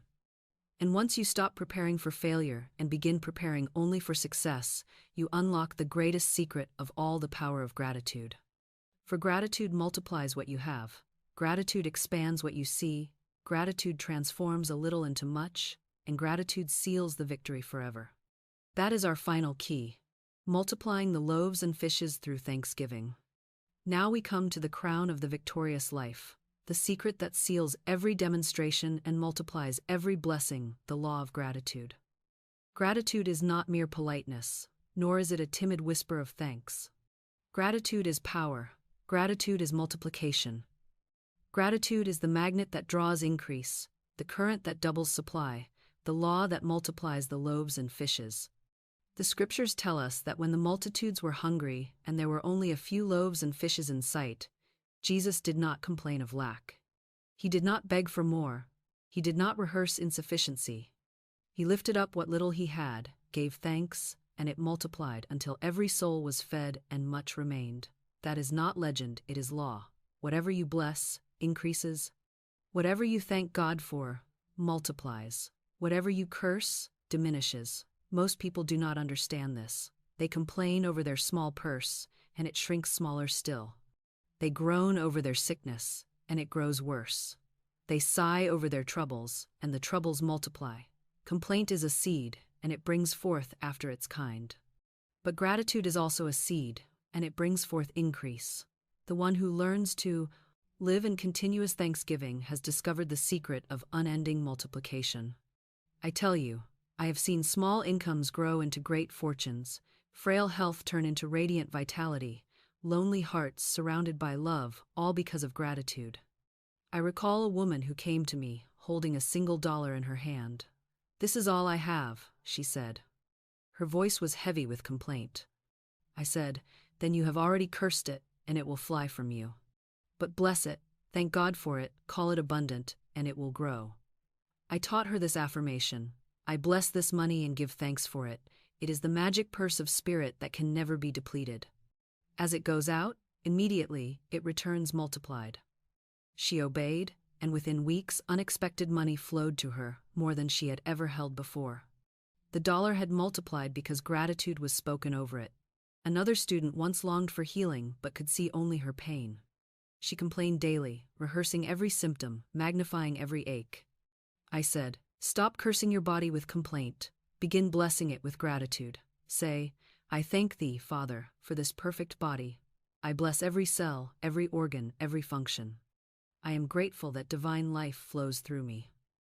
She began to speak it, even while pain lingered, and soon her health returned. Gratitude had multiplied strength where complaint had multiplied weakness. So I ask you, what are you blessing and what are you cursing? Are you blessing your money, however little, or are you cursing it with complaint? Are you blessing your body, however frail, or are you cursing it with constant rehearsal of pain? Are you blessing your relationships, or cursing them with criticism? Whatever you bless, grows. Whatever you curse, shrinks. Here is your affirmation. I give thanks for every blessing in my life. I bless what I have, and it multiplies. I bless my money, and and it grows. I bless my health, and it shines. I bless my work, and it prospers. I bless my relationships, and they blossom. I live in continuous gratitude, and my life overflows with good. Speak it until gratitude becomes the air you breathe, until thanksgiving is the language of your soul, until blessing flows from you like a river. Gratitude does not wait for evidence. Gratitude creates evidence. Gratitude does not wait for increase. Gratitude produces increase. Lift up what little you see, give thanks, and watch it multiply. This is not a one-time practice, but a continual posture, a rhythm of life. The victorious soul lives in gratitude, morning, noon, and night. They thank God before the gift appears, and the gift always appears. They thank God before the way opens, and the way always opens. They thank God before the healing manifests, and the healing always comes. So I say to you, make Thanksgiving your atmosphere, and you will never know lack again. Bless your loaves and fishes, however small, and they will feed the multitude. Bless your purse, however light, and it will grow heavy. Bless your strength, however frail, and it will be renewed. Bless your life, however broken, and it will be made whole. Gratitude is the multiplier, and it never fails. Transition. And so we come to the end of this great path, where all the laws converge, the law of the word, the law of faith, the law of divine design, the law of victory, and the law of gratitude. And now, it is time to seal it all with a final declaration, a closing affirmation that carries the power to shift your world this very moment. You have walked with me through this entire path of truth, and now you stand at the threshold of transformation. You began asking, can my life change in an instant? And you have seen, step by step, that the answer is yes, always yes, eternally yes. You have seen that life is not a battle but a game, and the rules are written in the divine law. You have seen that your word is not idle but creative, that every phrase is a decree, every sentence a prophecy, every utterance a seed. You have seen that fear and faith are one power, directed either to build or to destroy, and that the choice is always yours. You have seen that God is never late, that your divine design is finished, perfect, and waiting for your recognition. You have seen that intuition is the voice of the design, that love dissolves all obstacles, that the fourth dimension holds every blessing already complete. You have seen that burdens can be cast, records can be smashed, new realities can be engraved, and that the spoken word commands wealth, health, work, love, and victory. And you have seen that the victorious life is not occasional but permanent, sealed by poise, expectancy, refusal of failure, and the multiplying power of gratitude. So I say to you now, do not walk away from this message as a hearer only, but as a doer. Do not let these truths remain as echoes in your mind. Speak them, declare them, engrave them. Take the affirmations I have given you and put them on your lips daily until they become the song of your heart. Do not wait for the outer to shift before you speak. Speak, and the outer will shift. Do not wait for appearances to prove the law. Declare the law, and appearances will obey. Let us close together with a great affirmation of victory. Speak it with me now. I now smash every false picture. I erase every record of fear. I establish new records of health, wealth, love, and perfect self-expression. I cast every burden on the Christ within me and go free. I declare that I walk in divine timing, in divine design, in divine supply. I live in constant expectancy of the best. I am calm, poised, unshaken, and victorious. I prepare only for success, and I bless what I have, and it multiplies. My life is filled with miracles, under grace, and in perfect ways. Let these words roll over you like waves. Let them sink into your subconscious like seed into soil. Let them engrave themselves upon your heart until your very breath becomes a decree of truth. And as you speak them, know this: the change is not coming someday, it is here now. Your reality shifts now, the walls fall now, the gates swing open now. The victory is sealed now. And before we part, I give you one more invitation. If you have been lifted by this message, do not stop here. There is more. There is always more. The next word I will bring you is the secret door to success. In it, I will show you how the walls of resentment, delay, and fear crumble when you shout the truth, how your Jericho falls, how your promised land appears. Do not miss it, for it will carry you further into mastery. Click now, step through the door, and continue this path of truth. Go forth, then, not as a beggar pleading for blessings, but as a king declaring your dominion, as a queen commanding your realm, as a child of God walking in divine inheritance. Life is not a battle, it is a game, and you now hold the winning word. Speak it, live it, rejoice in it, and watch your whole world transform in an instant. You are not alone in your struggle with money. There is an unseen helper, a divine ally, an angel of money that waits for your command. Most people never call it, because they never learn the law. Tonight I will show you how to call, and tomorrow you will see the proof. In this message, I will reveal how to call upon the angel of supply, the divine messenger of money, and see results without delay. You will learn why worry blocks your blessing, why begging closes the door, and how a single word of truth can set wealth rushing to you while you sleep. If you have been trapped in lack, weighed down with debt, or fearful about tomorrow, tonight you will learn how to speak in faith, call your angel, and wake to a new reality. You may have prayed for money, begged for money, worried over money, and still the cupboard stayed empty. You may have thought God was deaf, or heaven was far away. But the truth is this: you are not obeying the law. Angels move by command, not by complaint. Money is not withheld from you, it is waiting to be called.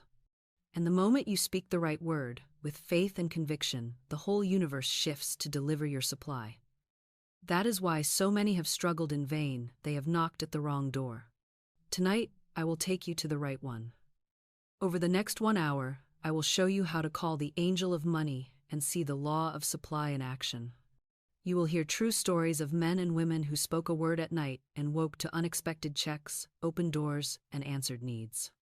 You will learn the exact affirmations that summon supply, the attitude that keeps the channel clear, and the traps of fear and doubt that block your blessing. I will open the scriptures so you see that angels have always been messengers of provision, swift and sure. And before we end, you will not only know how to call this angel, you will practice the call yourself. Stay with me, for what I share tonight may be the very key that turns your poverty into plenty, your fear into freedom, and your night into morning supply. Here's something most people completely miss, and it's the very reason they stay bound to lack. Money is not just coins and bills, not merely wages and bank accounts, but a divine current, a messenger of spirit, what I call the angel of supply. This angel is not some far-off being with wings of feather, but a living force, a law of God that moves instantly at your word. Angels, in truth, are messengers.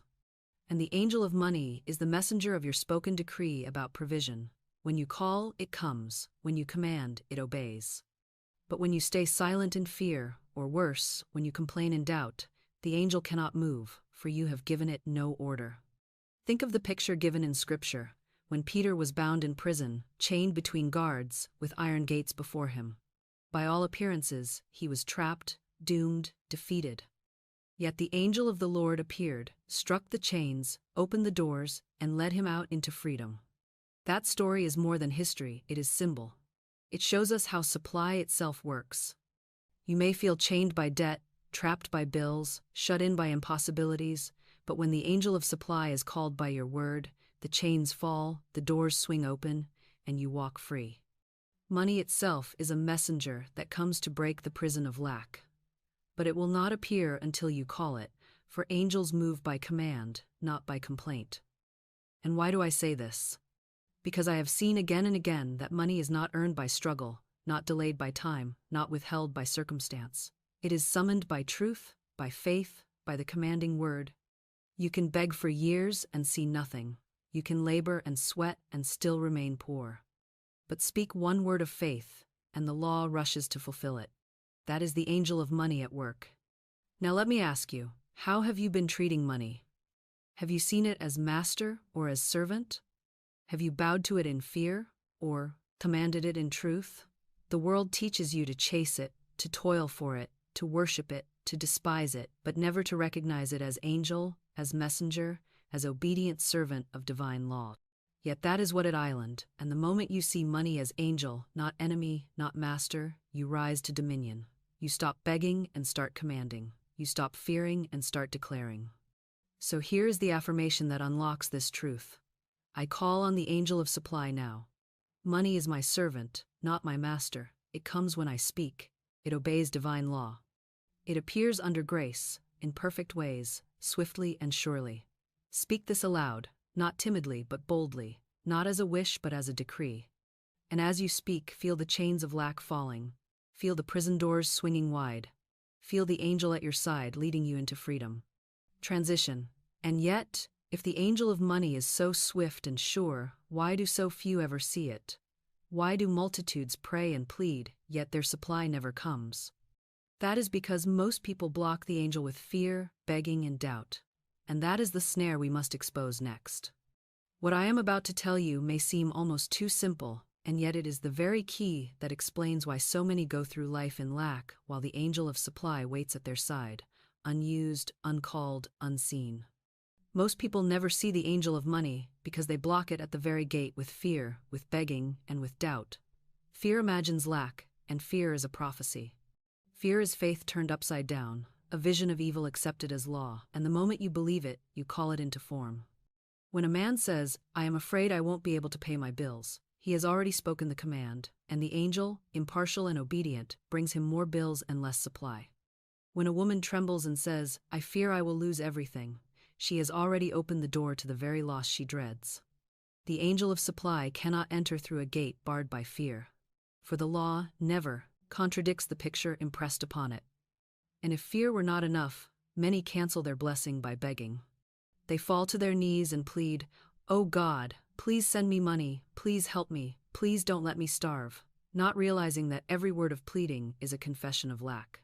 Begging says, "I do not have."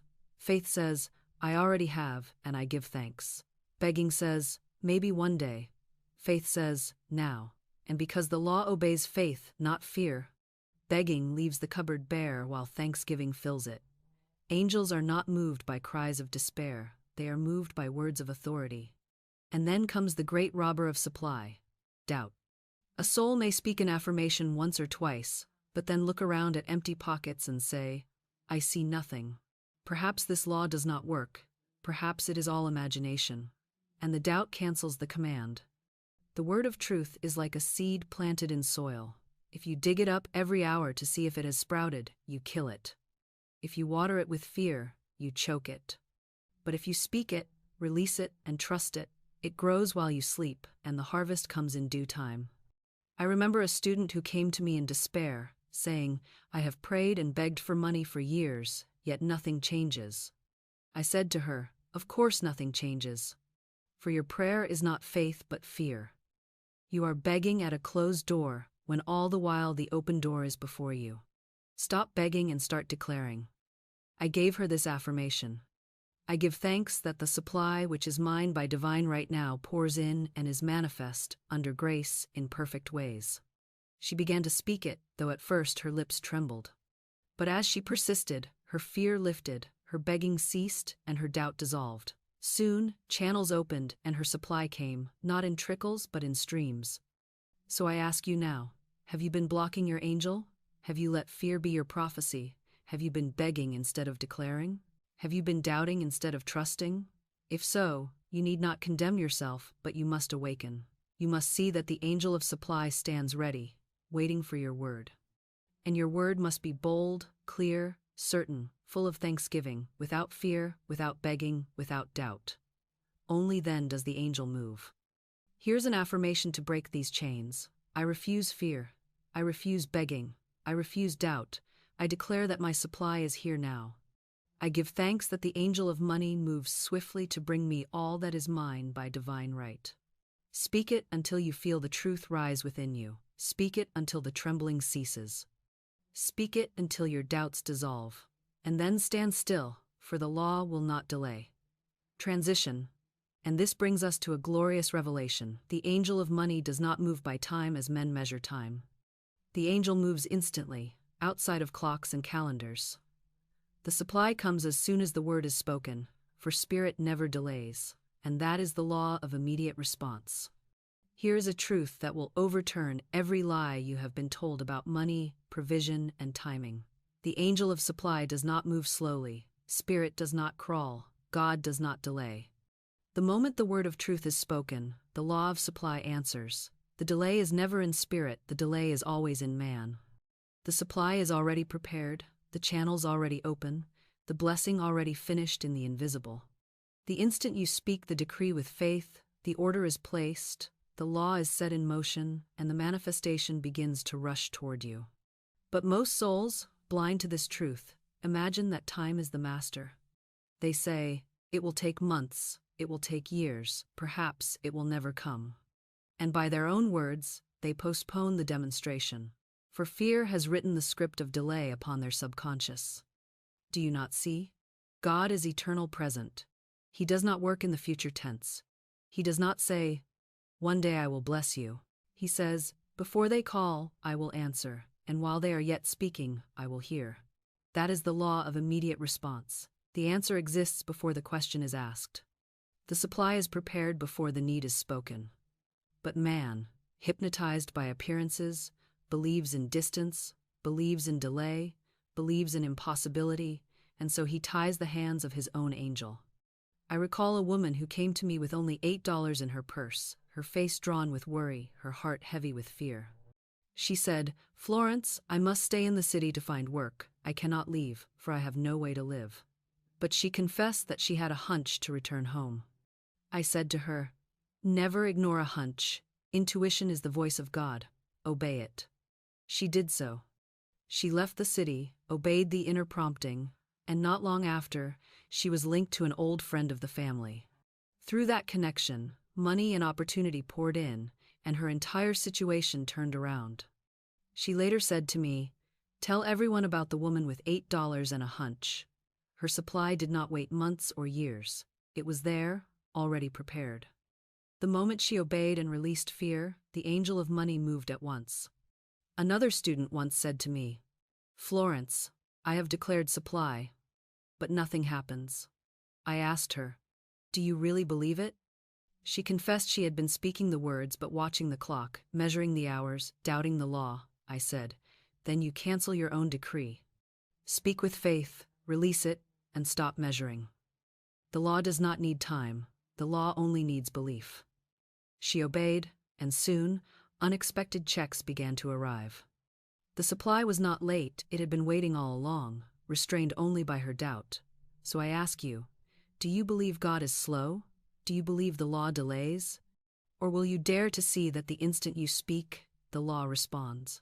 If you can believe it, you can receive it, and you can receive it now. Say aloud, I give. Thanks that my supply is here this moment. I release delay. I erase doubt. The angel of money moves now, under grace, in perfect ways. Understand this, the world runs on clocks, but spirit runs on faith. The world demands waiting, but heaven demands only believing.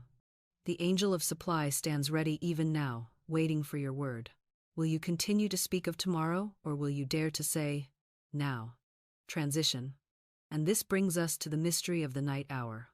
For there is a time when the mind is most open, when the subconscious is most fertile, when the word spoken takes deepest root. That is the moment before sleep, and if you will call the angel then, you will rise to meet your supply by morning. There is a mystery in the night that few understand, yet it is one of the greatest secrets of demonstration. The hours of sleep are not wasted hours, they are the workshop of spirit, the fertile soil of the subconscious, the quiet chamber where angels move without resistance. Most people go to bed rehearsing their fears, counting their debts, reviewing their troubles. They fall asleep in anxiety and rise in the same bondage, for the word they carried into the night was not truth but fear. And the subconscious, faithful servant that it is, obeys the picture impressed upon it, working all night to bring forth more lack, more fear, more limitation. But the wise soul knows that the moment before sleep is the moment of power. Whatever you speak then sinks deepest into the soil of the subconscious. Whatever you declare then is carried as a command into the unseen, where angels rush to fulfill it while you rest. That is why I say, call the angel of money at night, and you will wake to find your supply rushing to meet you by morning. Do not forget, the mind does not sleep. The body rests, but the subconscious is awake all night, recording, arranging, manifesting. If you speak fear, it builds prisons. If you speak faith, it builds palaces. If you command supply, the angel goes forth to gather it from unseen channels. That is why David said, I will both lay me down in peace and sleep, for thou, Lord, only makest me dwell in safety. He knew that the word carried into sleep was the guarantee of safety, provision, and peace by morning. I recall a woman who came to me with only $2 in her purse. She feared every expense, cursed every coin, and trembled each night at the thought of tomorrow. I said to her, stop cursing your purse, bless it, speak over it before you sleep. Say, this is the magic purse of spirit, it can never be depleted. As money goes out, more money rushes in. My purse is always full, overflowing with supply, under grace, and in perfect ways. She obeyed. Each night she declared this truth, carrying it into her sleep. Not long after, she received a gift of $6,000. Her supply had multiplied in ways she could never have outlined. It was not luck. It was not chance. It was the angel of money, called at night, answering by morning. Another student once dreamed of a journey abroad but had no means to make it happen. She longed for it, begged for it, worried over it, and nothing came.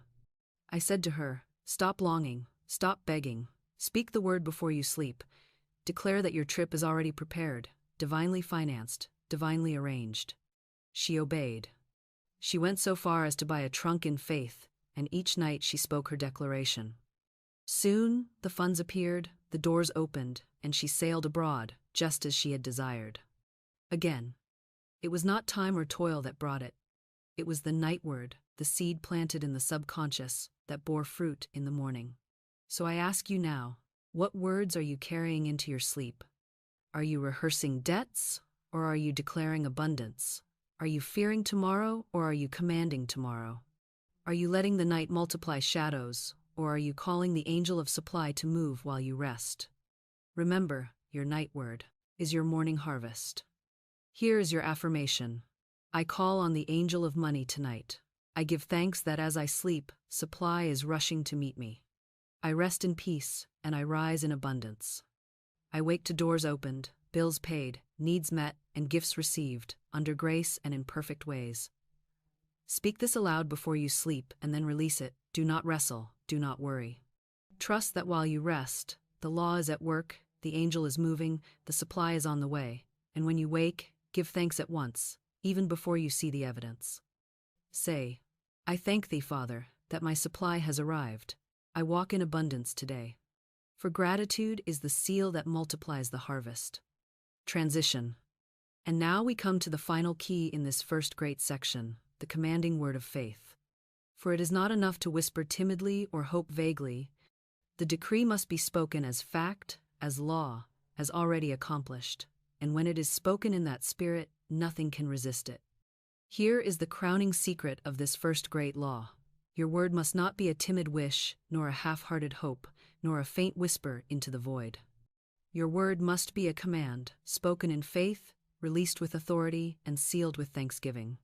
Too many treat their words like shadows, fluttering them about without force, muttering them without conviction, and then they wonder why nothing changes. But the spoken word is not small, it is the very scepter of dominion given to man by God. When you speak, you are not reciting poetry, you are sending out decrees that heaven and earth obey. The angel of supply does not respond to whimpering, does not heed uncertainty, does not move at the sound of begging, it moves at the command of faith. You must remember, faith is not timid. Faith is not future. Faith is now, and faith speaks with certainty. The scriptures declare, thou shalt also decree a thing, and it shall be established unto thee. Do you hear that word? Not beg, not plead, not wait, but decree. A decree is a law, a command, an order that admits no contradiction. When a king decrees, his realm obeys. When you decree in faith, your world obeys.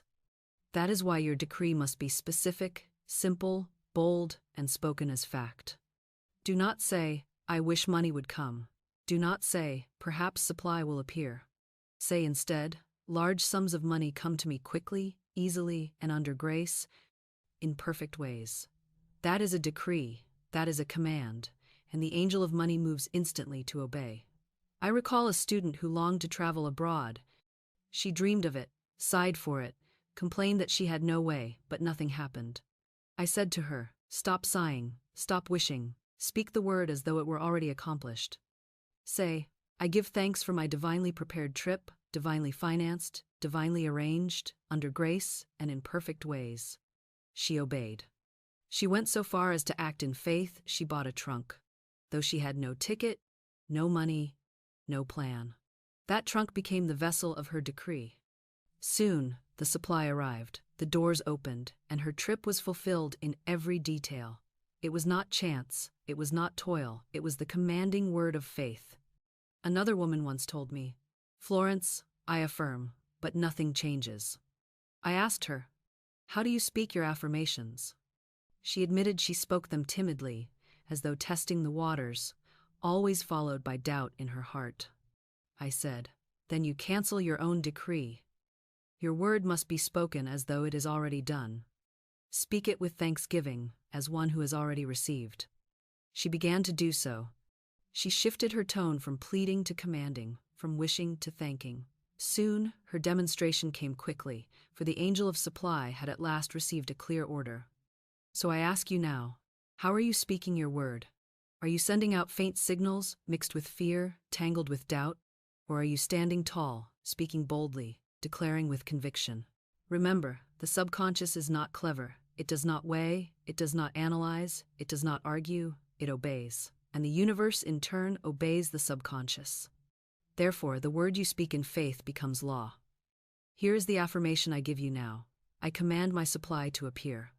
I give thanks that large sums of money come to me quickly, easily, and under grace, in perfect ways.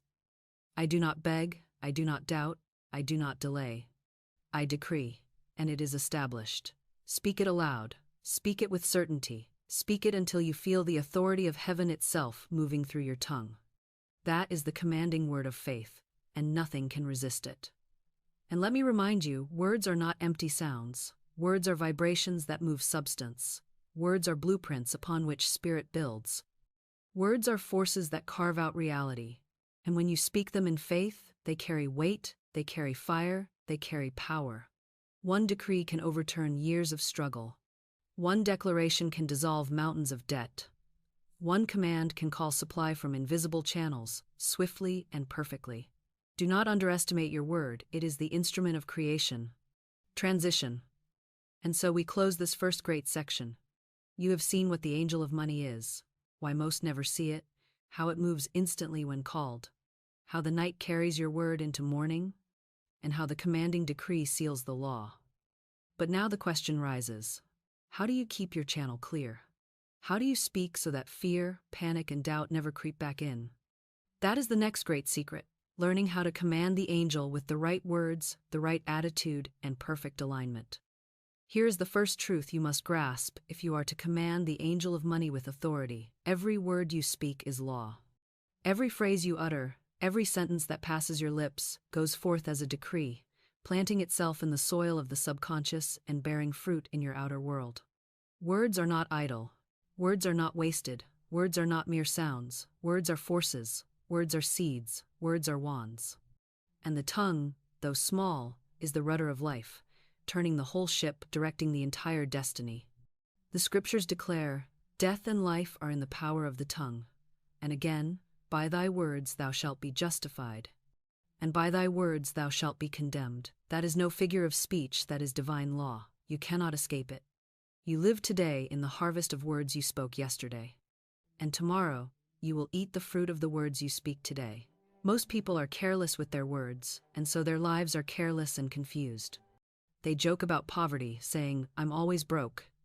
They repeat the language of sickness, saying, I'm always tired, I'm getting worse every year. They voice defeat, saying, nothing ever works out for me. They prophesy disaster, saying, I knew this would happen. And because the subconscious mind records without argument, without reason, without judgment, it engraves these phrases as commands, and the outer world obeys. The angels of supply, health, and love hear only the decree, not the tone, not the intention, not the joke. They obey the words. And so men live in prisons built by their own tongues, never realizing that they themselves were the jailers. I recall a woman who once told me, laughingly, that she wished she could live in a trunk, for she was weary of her home and restless in her spirit. She said it often, half in jest. Yet the subconscious does not jest. it does not know humor. It records every word as law. In time, this woman lost her home, lost her comforts, and found herself living in a trunk, traveling from place to place, without stability. She had spoken her condition into being. That is the power of the tongue, misused. But I have also seen the same power wielded for glory. Another woman came to me in lack, with only a few dollars in her possession. Instead of cursing her purse, I taught her to bless it. I gave her the affirmation, "This is the magic purse of spirit, it can never be depleted. As money goes out, money flows back in. My purse is always full, overflowing with abundance, under grace and in perfect ways." She began to speak it daily. Her tongue, which had once prophesied lack, now decreed abundance. And soon her outer world obeyed unexpected gifts, opened doors, and multiplied supply. Her purse, once empty, became a symbol of never-failing provision. That is the power of the tongue, redeemed. So I ask you, what are you speaking today? Are you rehearsing your debts, calling them my bills, my lack, my poverty? Then no wonder they cling to you, for you have claimed them as your own. Are you repeating phrases of sickness, calling yourself weak, frail, ill? Then no wonder your body obeys, for you have commanded it so. Or will you dare to reverse the decree, to speak life, abundance, health, and freedom, and watch as the angels rush to fulfill it? Here is the affirmation that seals this truth. My tongue is the pen of a ready writer. I write only words of health, wealth, love, and victory. Every word I speak is a seed of good, and it bears fruit swiftly, under grace and in perfect ways. Speak it often, guard your lips as though they were the gates of a treasure house, for indeed they are. For what you let out will come back multiplied. The tongue is your power, use it wisely, and the angel of money will obey without delay. Transition. And yet the tongue carries both blessing and curse. It is not enough to know its power, you must learn to direct it rightly. For fear and faith both command results instantly, and whichever you choose will call your angel. That is the next secret, the divider of supply, fear, or faith. Here is a truth that most souls never grasp, and it is the very reason they wander in circles of lack and delay. Fear and faith are one. Power. They are both belief. They are both conviction. They are both pictures held steady in the mind and impressed upon the subconscious. The only difference is the direction in which they move. Faith is belief in good, and fear is belief in evil. Faith is confidence that the law of God is bringing abundance, health, and victory. Fear is confidence that the law will bring lack, sickness, and defeat. But the law itself is neutral. It does not choose sides. It simply obeys whichever master you give it. If you sow faith, it produces good. If you sow fear, it produces evil. The angel of money, like every angel of supply, listens to your word. Speak in faith, and it rushes in with provision. Speak in fear, and it shuts the gate and leaves you empty-handed. I once counseled a man who lived in continual terror of contracting a rare disease. He read about it, thought about it, imagined it, spoke of it constantly. He held the image so firmly that his subconscious received it as command. In time, though the disease was exceedingly rare, it came upon him. He had believed more in sickness than in health, more in fear than in truth, and the law had simply carried out the order. His faith had been inverted into fear, and the demonstration followed. Do you see the stakes? Fear is not idle. Fear is not weakness. Fear is creative power turned against you. But I have also known those who stood in faith, and the law moved instantly for their good. A woman once said to me, "Florence, I have no money, but I dare to believe that God is my supply." I gave her the affirmation, "God is my unfailing supply." Large sums of money come to me quickly, easily, and under grace, in perfect ways. She declared it in faith, holding the picture of abundance instead of lack. Soon, unexpected checks began to arrive, debts were cleared, and she walked free. Her faith, though small at first, became the channel through which supply rushed in. So I ask you, which master are you serving? Are you bowing to fear, repeating its lies, rehearsing its pictures? Or are you standing in faith, declaring truth, painting the picture of abundance in your heart? Remember, you cannot serve two masters. You cannot speak fear by day and expect faith to work by night. You must choose, and the choice is made with every word you speak, every thought you hold, every picture you accept. If fear rises, do not fight it, for wrestling with fear only strengthens it. Instead, substitute at once. Replace the picture with its opposite. If fear says, you will fail, speak, I cannot fail, for God never fails. If fear says, you will be poor, speak, I am rich, for God is my supply. If fear says, you will be sick, speak, I am whole, for divine life flows through me. This is the law of substitution, and it dissolves fear as light dissolves darkness. You do not argue with darkness, you switch on the light. You do not wrestle with fear, you speak faith. Here is your affirmation. There is no power in fear, I choose faith. I declare that supply is mine now. I see abundance, I expect abundance, I walk in abundance, and nothing can oppose me, for God is my unfailing source. Speak it until your mind clears, speak it until your heart steadies. Speak it until the picture of fear fades, and the picture of faith stands bright and immovable. Fear and faith are the divider of supply. Fear shuts the door. Faith flings it wide. Fear drains your life. Faith fills it to overflowing. Fear enslaves. Faith liberates. The angel of money waits to hear your choice. Speak fear, and it flees. Speak faith, and it obeys. The law is impartial, but you are not. You are the decider. Choose this day whom you will serve. Transition. And now that you see how fear must be cast out and faith enthroned, let us step into a practice that makes this choice permanent. The practice of casting the burden before sleep, so that your subconscious works in freedom and the angel of supply moves without hindrance. Here is a practice that may seem so simple, the reasoning mind will laugh at it. Yet it is the key that has loosed thousands from chains of fear, debt, sickness, and defeat. The practice of casting the burden. Most people carry their burdens like stones strapped to their back. They go through the day bent under the weight of worry. They go to bed rehearsing their problems, tossing on their pillows as though wrestling with shadows could produce light. They rise in the morning weary, crushed, still chained to the very loads they dragged into the night. But Christ said, "Come unto me, all ye that labor and are heavy laden, and I will give you rest." This is not poetry, it is law. The Christ within, the God self at the center of your being, is the burden bearer. And when you cast your burden upon him, it is lifted in an instant, dissolved by divine intelligence, and your way is cleared. But here is the mystery. You must do it consciously, deliberately, especially before you sleep. For sleep is the workshop of the subconscious.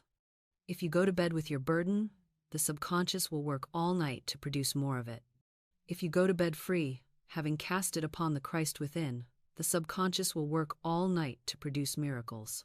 That is why I say, never enter sleep with your worry in your hand. Always cast it before you rest. Hand it over to the Christ, release it fully, declare your freedom, and then lie down in peace. The angel of supply moves swiftly through the night when you are no longer in the way. I recall a woman who came to me trembling over a lawsuit. She said, "Florence, I cannot sleep, I cannot eat. The fear of losing everything consumes me." I said to her, "Then stop carrying it. Cast it.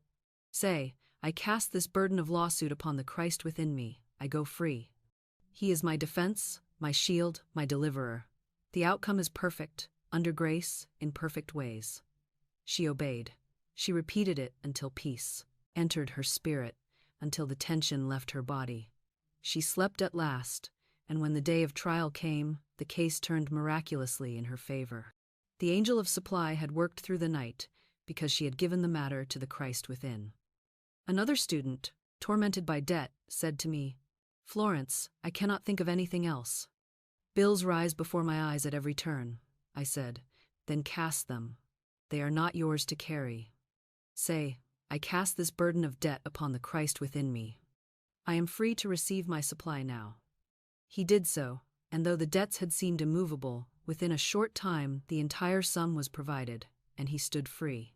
He later told me, "The relief came the moment I let go. I realized I had been blocking the supply with my worry. When I cast the burden, the supply rushed in. So I ask you, what are you carrying tonight? Is it fear of money, fear of sickness, fear of tomorrow? Why stagger under a load you were never meant to bear? The Christ within is mighty. The Christ within never slumbers. The Christ within knows ways you know not of. Cast it. Say aloud, I cast this burden upon the Christ within me, I am free. My night is peaceful, my morning is abundant. The angel of supply moves swiftly while I rest. Speak it until your heart lightens, until your body relaxes, until you can lie down in peace. Remember this. When you carry the burden, you block the channel. When you cast the burden, the channel opens. When you insist on solving the problem yourself, you interfere with the law. When you release it, the law works perfectly. Burdens are illusions of the ego, casting is the recognition of truth. So never go to sleep with worry in your heart, always cast it. For the night is sacred, the subconscious is fertile, the angels are ready, and the Christ within is waiting to bear the load. And when you awake, you will find the burden gone, the way open, the supply near, and peace established. Transition. And once, if you learn to cast the burden and rest in peace, you are ready to practice the next great law, the law of gratitude, which multiplies what you have and draws more without effort.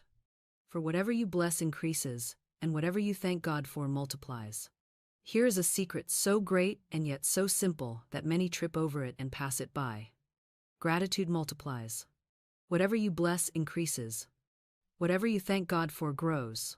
Whatever you speak of with thanksgiving is stamped with the seal of multiplication. And the wonder of it is this: you need not wait until the gift is in your hand to give thanks. You must thank in advance, you must bless what you cannot yet see, you must call plenty out of apparent lack by the power of gratitude.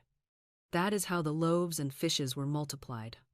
The disciples saw only a little food, enough for a boy's lunch, but Jesus lifted it to heaven and gave thanks. He blessed the little, and it became much. He thanked before there was enough, and thanksgiving opened the gates of multiplication. That is law, not legend. It works in every sphere of life. Most people curse their supply instead of blessing it. They look at a thin purse and say, "This is all I have." They sigh when they pay a bill and mutter, "There goes my money again." They sit at their table and complain. There is never enough. And because complaint is also a decree, the purse grows thinner, the bills grow larger, the table grows barer. The law cannot be fooled. It multiplies whatever seed you sow. Sow complaint, and you reap lack. Sow gratitude, and you reap abundance. It is that simple. I recall a woman who came to me in tears, saying, "Florence, I have only $1 left. What shall I do?" I said to her, "Bless it, thank God for it. Speak over it as though it were the key to treasures." I gave her this affirmation: I give thanks for this dollar. It is the magic purse of spirit that can never be depleted. As it goes out, more flows back in, multiplied under grace and in perfect ways. She obeyed. She stopped cursing her dollar and began blessing it. Not long after, she received a gift of money far greater than she had ever expected. Her supply multiplied because her gratitude multiplied it. Another student, longing for work, complained endlessly that no one wanted her, that there were no opportunities.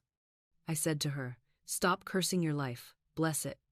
Each morning say, I give thanks for my perfect work, prepared for me, waiting for me, divinely financed, divinely arranged. Thank before you see it, declare gratitude in advance." She obeyed. She thanked for what was unseen, and soon, a position opened for her, one that matched her talents and paid her richly. Gratitude had prepared the way. So I ask you, are you blessing or cursing your supply? Are you giving thanks in advance, or are you waiting to see before you thank? Waiting to see is not faith, it is sight. Faith thanks before it sees. Faith blesses the seed, not just the harvest. Faith declares, I give thanks now, and the angels rush to multiply. Here is your affirmation. I give thanks that every bill is already paid. I give thanks that money flows freely to me. I give thanks that the angel of supply is active now, bringing me more than I have asked or thought, under grace and in perfect ways. Speak it aloud before the evidence appears. Bless the purse before it fills. Thank for the door before it opens. Rejoice over the gift before it arrives.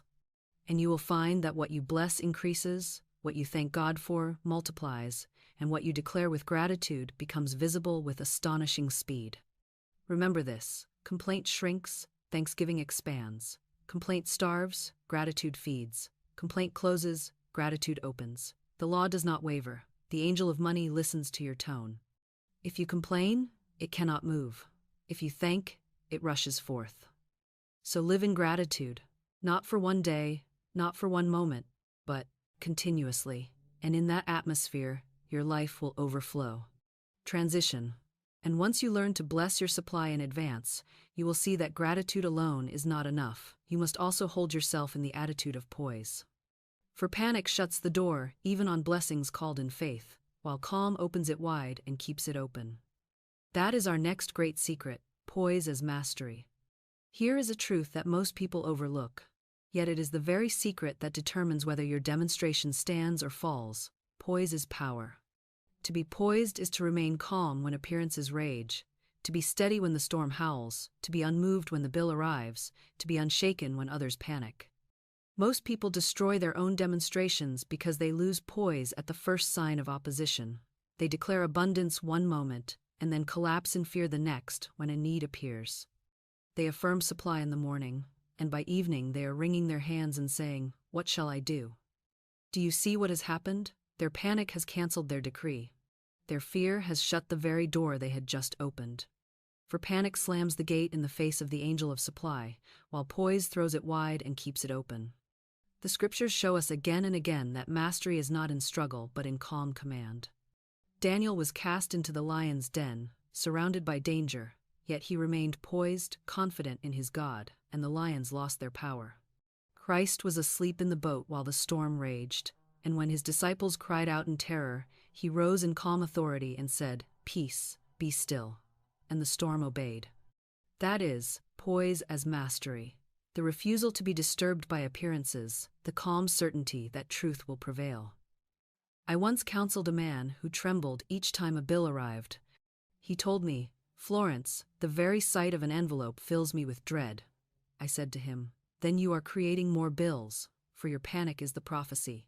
Each time you fear, you engrave more lack upon your life. Instead, receive each bill with poise. Say, 'I give thanks that this bill is paid in full. God is my supply, and God is never late.' Do not tremble, stand calm, declare truth, and let the angel of supply do its work." He obeyed.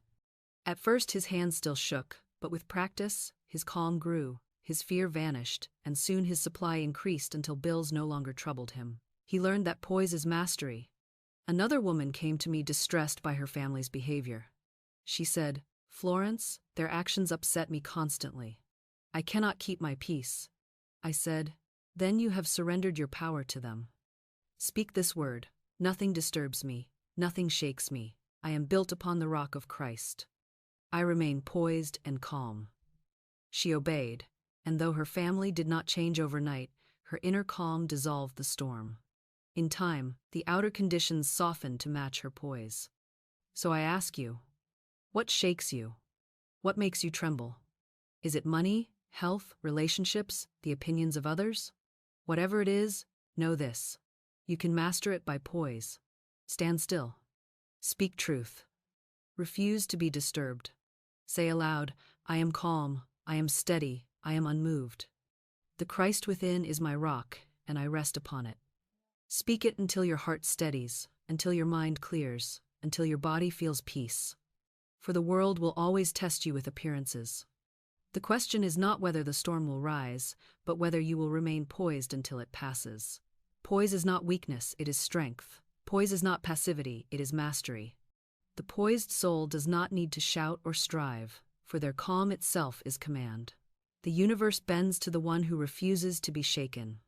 The angel of supply moves swiftly for the one who stands still and knows.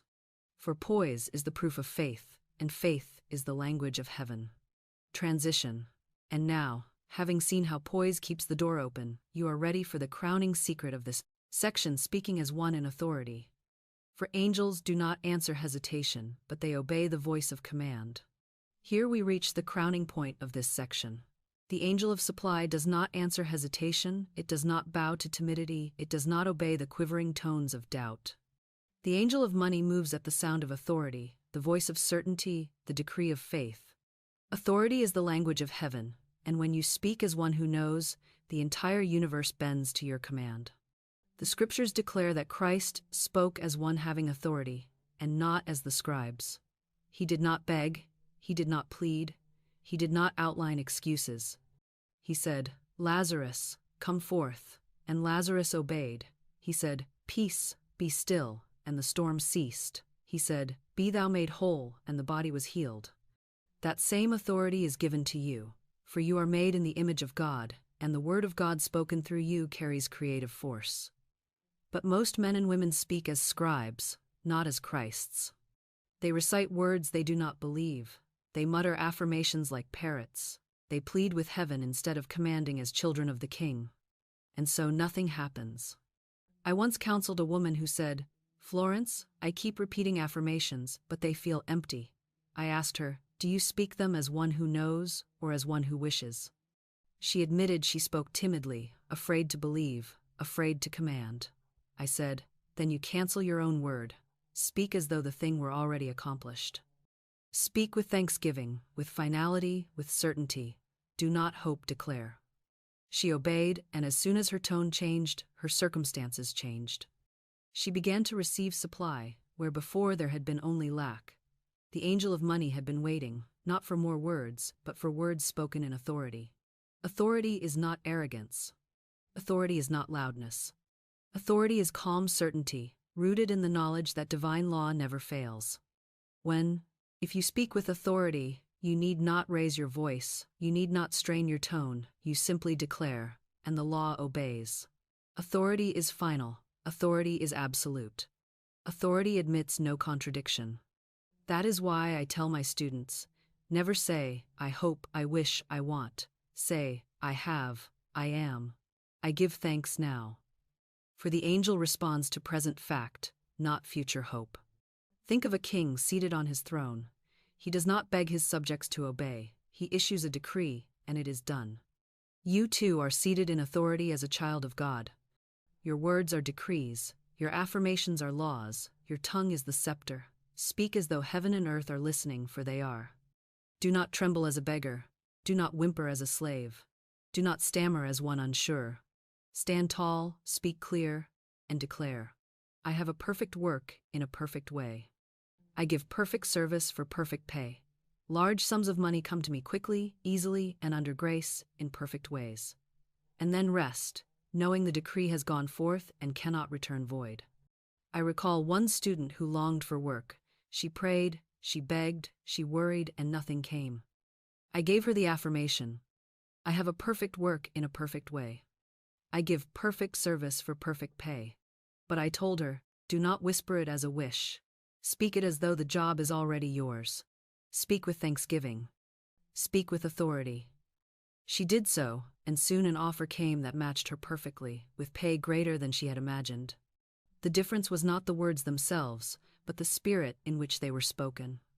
The angel of supply responds to authority. So I ask you now, how are you speaking? Are you still pleading for scraps, or are you commanding your feast? Are you still whispering with doubt, or are you declaring with faith? The angel of money is waiting at your side, ready to obey, but it will not move until it hears the voice of authority. Here is your affirmation: I speak with authority. I decree my good, and it appears now. I give thanks that supply is mine, health is mine, joy is mine, success is mine, under grace and in perfect ways. I do not plead, I command. I do not hope, I declare. I do not wait, I receive. Speak it and feel the power surge through your being. Speak it until you believe it. Speak it until the outer world bows to the inner word. For heaven and earth, obey the voice of authority. Transition. And so this great section closes. You have seen the power of the tongue, the choice between fear and faith, the practice of casting burdens, the law of gratitude, the strength of poise, and the command of authority.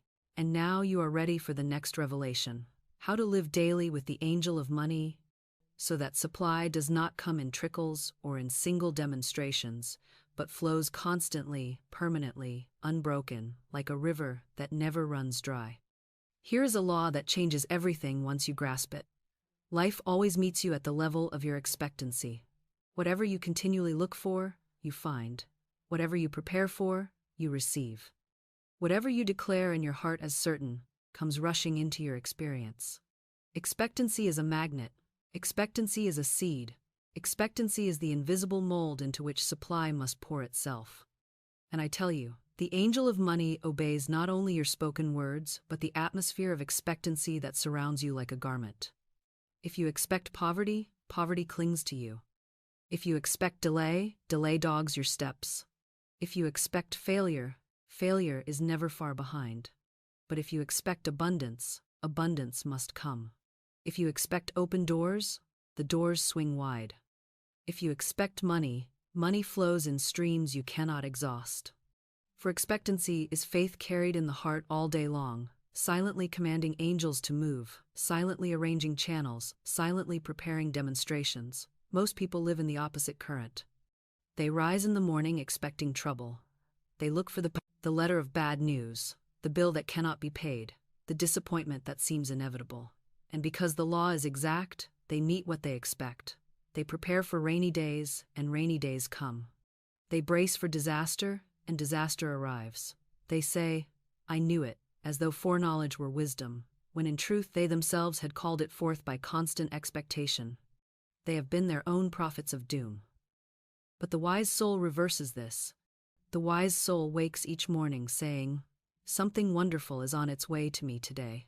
The wise soul lays their head upon the pillow at night saying, "Tomorrow will be greater than today, for my good is always increasing."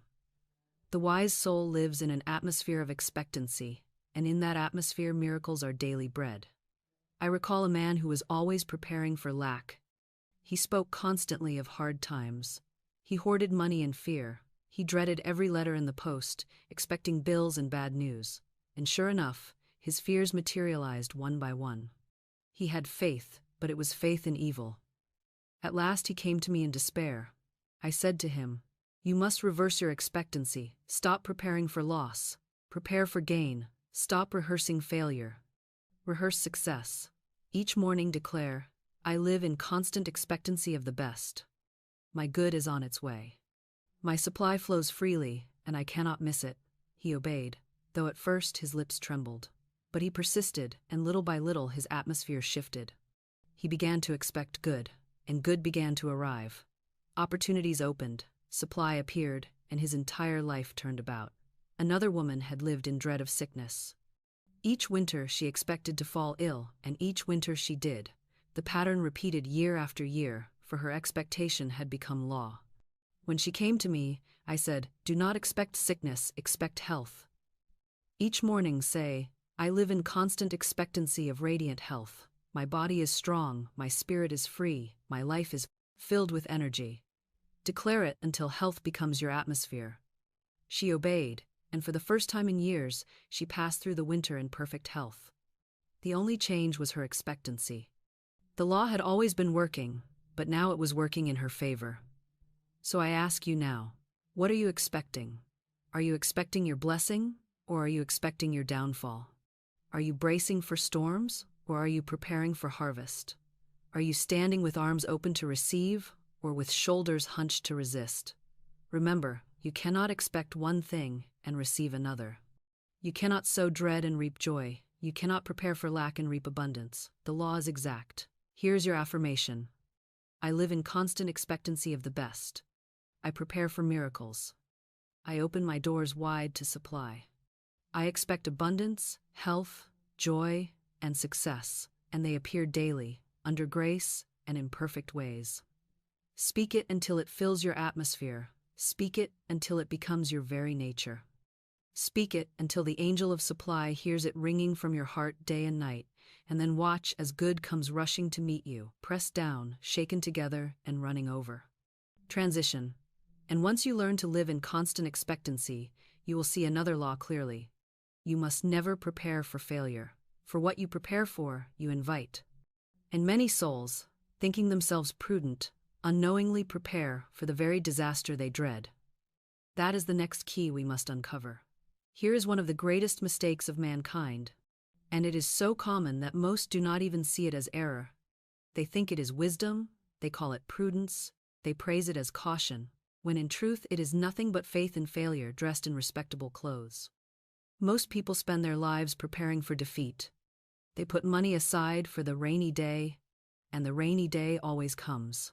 They brace themselves for disaster, and disaster arrives. They rehearse loss, and loss obeys. they say, I must be realistic, not realizing that their so-called realism is simply inverted. Faith, faith in lack, faith in sickness, faith in decline. And because the law is impartial, it gives them what they have prepared for. Do you not see? Preparation is expectation made visible. Whatever you prepare for, you invite. Whatever you make room for, you receive. If you set an extra place at the table, you are expecting a guest. If you buy winter clothes, you are expecting cold weather. If you put money aside for disaster, you are expecting disaster. If you buy insurance for sickness, you are expecting sickness. And the subconscious, that perfect servant, sees your preparation and says, yes, master, and brings it to pass. The angel of supply stands ready to bring abundance, but if your preparation is for loss, the angel can only obey the blueprint you have laid down. I remember a woman who once said to me, Florence, I must save for the day when I can no longer work, for surely old age will bring weakness. I said to her, then you have already decreed your weakness. You have built a room for it in your house. You have set a table for it at your feast, and because you have prepared for it, it will surely come. And it did. Her decline came just as she had rehearsed. But I told another woman in the same situation, prepare not for weakness but for strength. Say daily, I expect strength to the end of my days. My youth is renewed like the eagles. I go from strength to strength. Speak it, prepare for it, expect it. She obeyed, and she walked in vigor long after others had fallen into frailty. The difference was not in age, not in circumstance, but in expectancy and preparation. Another student once told me she dreaded every winter, certain that illness would come. She laid aside money for doctors, kept medicine always at hand, spoke often of her usual sickness. I said to her, then you are signing your own contract with disease. You are rehearsing the play before it begins, and so the part is always given to you. Stop preparing for illness, prepare for health. Say, I expect radiant health. I bless my body. I prepare for vitality and joy. She obeyed, and for the first time in many years she passed through the winter in perfect health. The law had not changed, her preparation had. So I ask you, what are you preparing for? Are you making room for lack, or are you preparing for plenty? Are you rehearsing failure, or are you rehearsing success? Are you building houses for fear, or are you preparing mansions for faith? Remember, you cannot prepare for one thing and expect another. The subconscious takes your preparation as command. Here is your affirmation. I refuse to prepare for failure. I prepare only for success. I refuse to prepare for sickness. I prepare only for health. I refuse to prepare for lack. I prepare only for abundance. My life is a house prepared for joy, prosperity, and victory, under grace and in perfect ways. Speak it daily, and then act in alignment. Clear the space for blessings. Set the table for supply. Open the door for opportunity. Build for health, for strength, for joy. And the angel of money will not disappoint, for it will rush to fill the house you have prepared. Transition. And once you stop preparing for failure, you will discover another law. Giving multiplies. For the channel of supply cannot remain open unless what flows in also flows out. Stinginess shuts the river. Generosity keeps it moving. And that is the next secret, multiplying by blessing others. Here is a law that many resist, and yet it is one of the simplest and most unfailing. Whatever you give in love multiplies and returns to you, pressed down, shaken together, and running over. The world says, hold fast, cling to what little you have, for there may not be more tomorrow. But heaven says, give, and it shall be given unto you. The world says, protect yourself by hoarding. Heaven says, open your hand, for an open hand cannot remain empty. The angel of money moves through circulation, not stagnation. Money is like blood in the body, it must flow to keep you alive. If it pools in one place, cut off from circulation, it becomes poison. In the same way, when you clutch your money in fear, you choke the very channel through which more would come. But when you give in faith, when you bless others with what you have, you prove to the universe that you trust the law, and the law responds by multiplying your supply. I remember a woman who came to me with her last few dollars. She said, Florence, I dare not give, for this is all I have. I said, that is why you must give. You must prove that God is your supply, not these few dollars. Give a portion in faith, and declare that as it goes out, it returns multiplied. She obeyed, though with trembling lips. She gave a part of her little and blessed it as it went. Not long after, she received more than she had given many times over. She said to me, "It was as though the moment I opened my hand, the floodgates opened above me." That is the law. What you release in love returns multiplied. Another student once hoarded every cent in fear of losing it. He lived in misery, always counting, always calculating, always clutching. His money never grew, for he had made it his idol and his prison. I told him, "You must break the spell, you must give, you must release." At first he resisted, but finally he obeyed, blessing a gift he gave to another. Soon, to his astonishment, new channels of income opened, unexpected checks arrived, and his supply multiplied. He said to me, "I see now that I had been damming the river. When I gave, the river flowed again. Do you not see? Giving is not loss, it is multiplication. Every gift you give in faith is a seed sown in the soil of spirit. And spirit is a fertile field where no seed can die, and every seed brings forth 30-fold, 60-fold, 100-fold.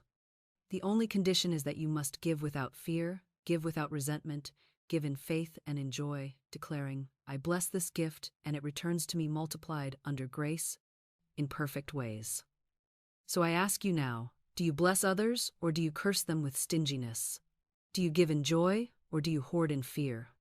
Do you see yourself as a channel of circulation, or as a closed container trying to hoard a drop of the ocean? Remember, the ocean flows only into open vessels. The angel of money moves freely only through open channels. Keep your hand open, and it can never be empty. Here is your affirmation. I give in faith, and it returns multiplied. I am a channel of divine supply. Money flows freely to me and through me. I bless what I give, and I bless those who receive, knowing that, as I release, I increase. My life overflows with abundance, under grace, and in perfect ways. Speak it, and then act upon it. Give where you are led, bless as you give. And watch as the law proves itself again and again, multiplying your supply until you cannot contain it. Transition. And once you learn the law of giving and circulation, you are ready to step into the highest atmosphere of supply, the victory consciousness. For abundance is not a sometime experience, not a fleeting moment of demonstration, but a permanent state of triumph, a refusal to bow to appearances, and a daily walk in victory. Here is the summit of faith, the state where every demonstration is made permanent, walking in victory consciousness. Most people rise and fall with appearances. They rejoice when things look bright, but they collapse in fear when shadows fall. They declare abundance when money is in hand, but they groan in lack when the purse is light. They believe in health when they feel strong, but they confess sickness when pain arises. This is not victory consciousness. This is slavery to appearances. Victory consciousness looks beyond sight, beyond feeling, beyond circumstance, and declares, "It is done. I am triumphant. I walk in victory now." Victory is not future, it is present. Victory is not uncertain, it is guaranteed by divine law. Victory is not occasional, it is permanent. To walk in victory consciousness is to carry yourself as one who cannot be defeated, one who cannot be delayed, one who cannot be denied, because you know that the Christ within you has already overcome the world. I once counseled a man who had failed in business again and again. Each attempt crumbled, each plan dissolved, and he came to me saying, "Florence, I am cursed. Nothing I touch succeeds." I said to him, "Your failure is not in your affairs, it is in your consciousness. You walk in defeat, and so defeat follows you. You must begin to walk in victory now, even before you see success." I gave him the affirmation, "Every plan of my life prospers, every door opens. Every step I take is guided, and I walk in victory now." He repeated it, and at first it seemed absurd, for everything in appearance mocked his words. But he persisted, and soon a new venture opened to him, one that flourished and multiplied. He came back to me saying, "The change was in me. When I walked as a victor, victory met me at every turn. That is the law." Another student, broken in heart after repeated disappointments in love, said to me, "Florence, I cannot expect joy, for I am destined to be alone." I said, "Then you have decreed your own defeat. Stop walking in sorrow and begin to walk in victory." Say, love surrounds me. I walk in victory in relationships. The right one appears by divine law, under grace, in perfect ways. She obeyed, and though appearances still looked empty, she walked in joy, blessing her days as though the promise were already fulfilled. Soon, she met the right companion, and love blossomed in harmony. The victory was hers all along, it only waited for her to walk in it. So I ask you, now, how are you walking? Do you shuffle in defeat, confessing lack, rehearsing failures, waiting for appearances to cheer you? Or do you walk in victory, declaring triumph in the face of delay, blessing abundance when the purse is empty, praising health when the body trembles, rejoicing in love when the heart still waits? For the law is exact, you will always walk into the world you carry in your consciousness. Here is your affirmation. I walk in victory now. Every plan prospers, every door opens. Every enemy thought is dissolved. I cannot fail, for God never fails. I am triumphant in supply, triumphant in health, triumphant in love, triumphant in every good thing, under grace and in perfect ways. Speak it, not as a wish, but as a decree. Speak it until it saturates your being. Speak it until your posture changes, your tone changes, your walk itself radiates triumph. For the angel of supply hears not only your words but your spirit, and it rushes to obey the consciousness of victory. Victory consciousness is calm, it is poised, it is joyous. It does not waver when appearances roar, it does not collapse when delays arise.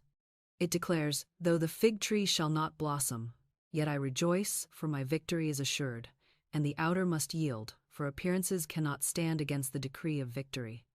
Transition. And once you learn to walk in victory consciousness, you will see that the final seal of every demonstration is gratitude. For gratitude is the atmosphere of increase, the force that multiplies what you have, the song that keeps the door of supply forever open. Let us now step into the last secret of this great section: continuous gratitude.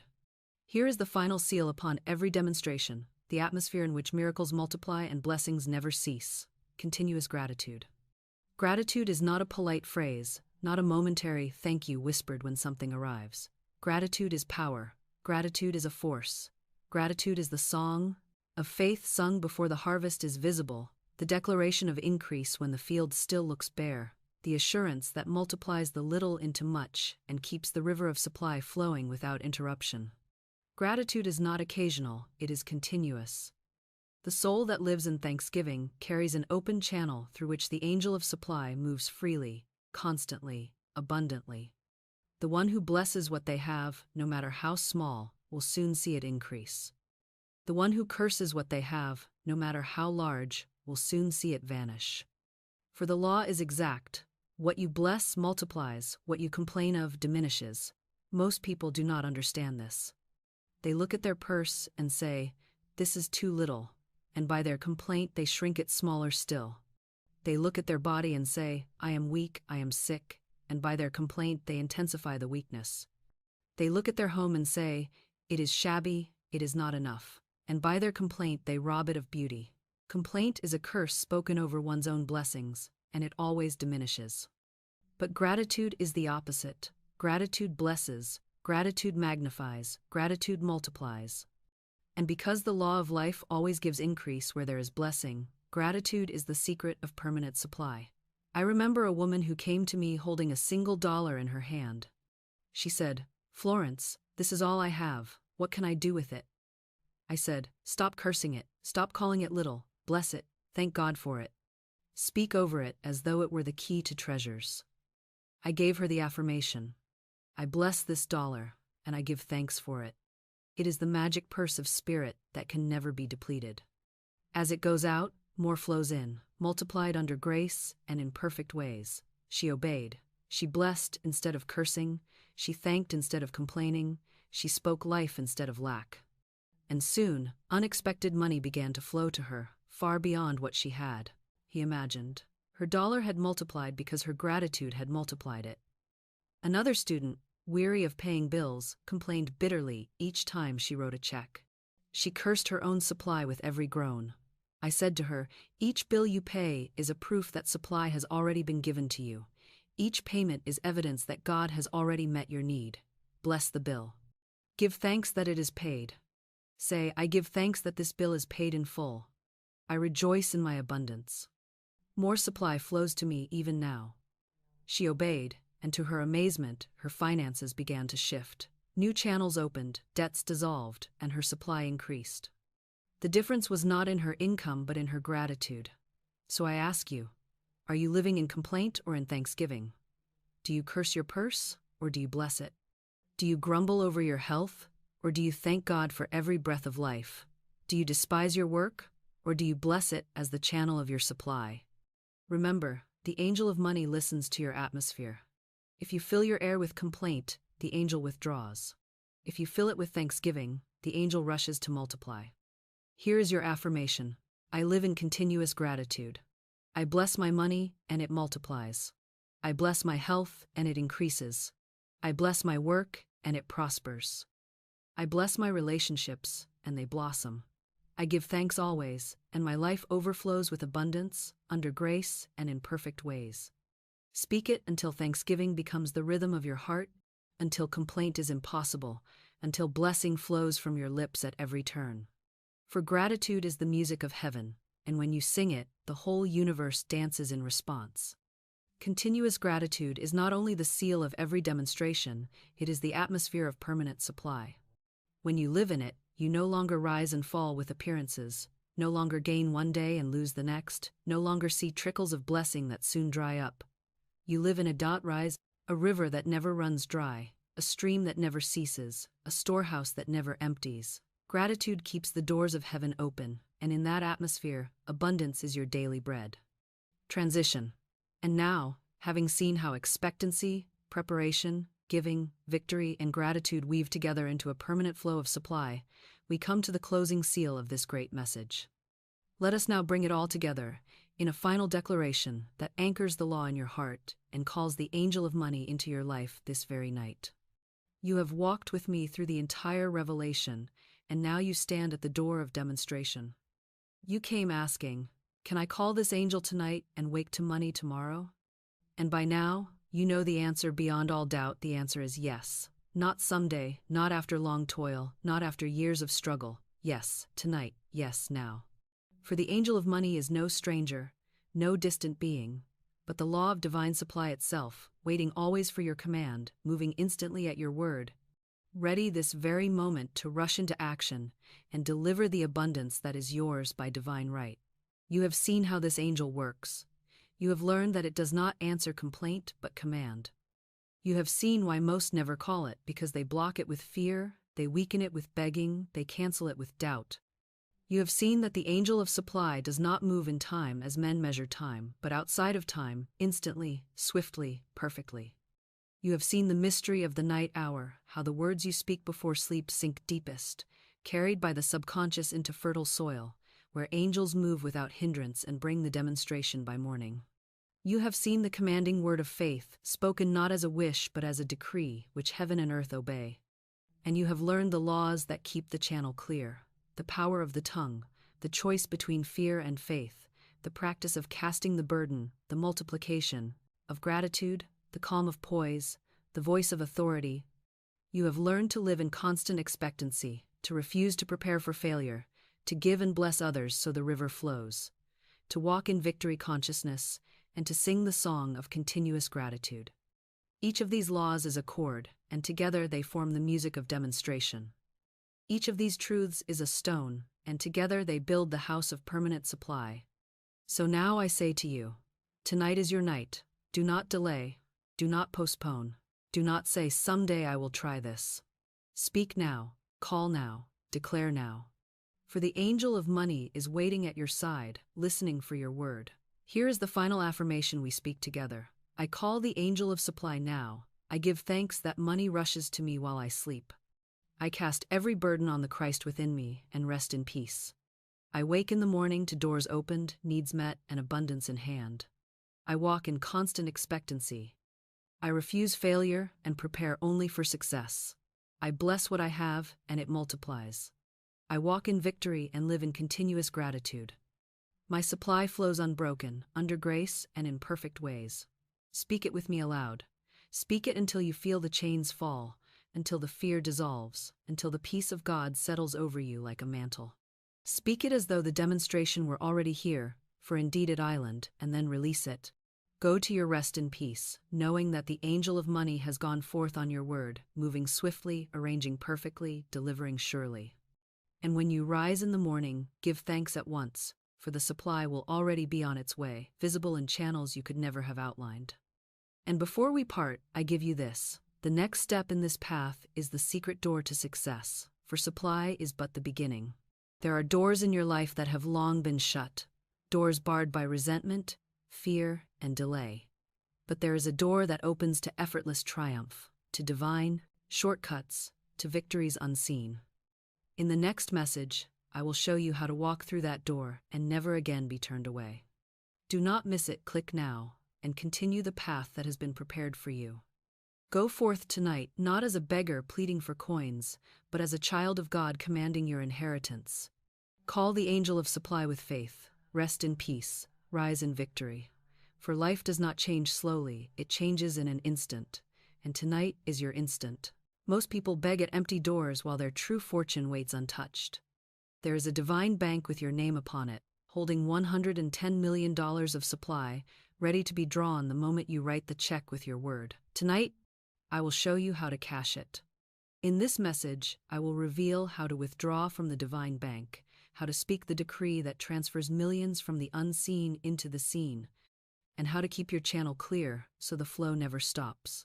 You will learn why struggle shuts the door, why fear delays the blessing, and why gratitude multiplies the deposit. If you have been bound by debt, crushed by smallness, or fearful of tomorrow, tonight you will learn how to call your fortune in faith and watch as Spirit makes the transfer. You may have tried saving, straining, begging, and still your account looked empty. You may have said, "Why does my prayer go unanswered? Why does abundance delay?" But the truth is this: the supply was never absent, it was waiting on your word. The divine bank is always full, but the check must be written with faith. The universe is not withholding, it is waiting to be commanded, and the moment you do, the fortune that is already yours rushes to appear. Over the next 2 hours, I will show you how to align with the law of divine supply so that wealth comes quickly, easily, and under grace. You will hear true stories of men and women who shifted from poverty to plenty with a single decree. You will learn the affirmations that open the vaults of heaven, the attitude that magnetizes millions, and the subtle traps that keep accounts empty. I will open the scriptures to show you how every promise of wealth is already signed in your name. And before we finish, you will not only know the law, you will practice it yourself, writing the spiritual check that summons supply. Stay with me, for this may be the very message that lifts you in minutes from lack to overflow, from smallness to millions, from fear to faith. Here's something most people completely miss, and it is the reason why they remain in lack, even while heaven itself is shouting abundance. You are living with 2 accounts. One is the account of appearances, and the other is the account of truth. The account of appearances is the one your eyes behold, the one your bank statement records, the one that seems to prove your fears correct. It shows smallness, emptiness, insufficiency. You open it and say, "This is all I have." But the account of truth is altogether different. It is held in the divine bank of spirit. It is limitless, inexhaustible, already credited to your name, and it never runs dry. In that account, you are already rich. In that account, millions are waiting, not as a promise for someday, but as a present fact, ready to transfer the instant you speak the word. Do you not see? This is why the scripture tells us again and again, lift up your eyes. For as long as you stare only at the account of appearances, you will bow to it as master. But when you lift your eyes to truth, you see the higher balance, the heavenly ledger already full. The supply is not being created, it is finished. The only question is, which account will you draw from? Most people beg at the account of appearances, hoping to squeeze a little more out of their visible means, when all the while the true fortune is untouched, waiting for the check of faith. I remember the story of the widow told in the Book of Kings. Her cupboards were bare, her debts pressed upon her, her children were about to be taken for bondmen. By appearances, her account was empty. But the prophet said to her, "Borrow vessels, not a few, and pour out the oil." She obeyed.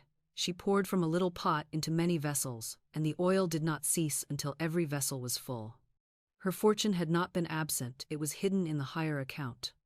The act of faith transferred it into her visible world. That is your picture. Appearances may show an empty jar, but the account of truth holds unending oil. When you act in faith, when you declare your supply, the transfer is made, and the vessels of your life are filled. So I ask you now, which account are you living from? Are you bowing to the report of appearances, reciting your lack, rehearsing your debts, magnifying your insufficiency? Or are you daring to speak from the account of truth, declaring that your fortune is already credited, that your millions are already prepared, that your supply cannot run dry? Remember, the account of appearances is temporary, shifting, deceptive. The account of truth is eternal, abundant, unshakable. The angel of money does not answer to appearances, it answers to truth. Here is your affirmation. I do not live by appearances, I live by truth. My account in spirit is full, overflowing, limitless. I draw from it now. I give thanks that $110 million is already credited to my name, and I receive it under grace, in perfect ways. Speak it aloud. Speak it until your eyes lift from the empty ledger to the overflowing vault. Speak it until you feel the truth blaze within you, until you know beyond appearances that the fortune is already yours. Transition. And yet, if the fortune is already credited, why do so few ever draw from it? Why do most continue to beg and scrape, while their supply lies untouched? That is because they never learn how to withdraw. They beg, they fear, they doubt, and by so doing, they cancel the transfer. That is the snare we must uncover next. Here is what most people never see, and it is why they remain poor while sitting on a fortune. Their account in spirit is full, their balance in truth is overflowing, yet they never make the withdrawal. And why? Because they do not understand the law. They do not know how the divine bank operates. They think it can be moved by fear. They think it can be opened by begging. They think it can be persuaded by doubt, and in doing so, they bar the very door of their own supply. The angel of money stands ready with the transfer slip in hand, but man himself cancels the order. Fear is the first thief. Fear imagines delay. Fear rehearses disaster. Fear paints pictures of lack and calls them real. Fear says, what if I fail? What if I cannot pay? What if there is never enough? And because fear is faith inverted, the law takes it as command and produces the very evil it foresaw. The man who fears bills will always have more bills. The woman who fears poverty will always find herself in want. The account of truth has not changed, it is still full, but fear has blinded the eyes and closed the hand. Begging is the next thief. How many fall upon their knees and plead, "Oh God, please send me money, please help me, please deliver me from this lack." They think they are praying, but they are only confessing poverty. Every plea of please declares, "I do not have."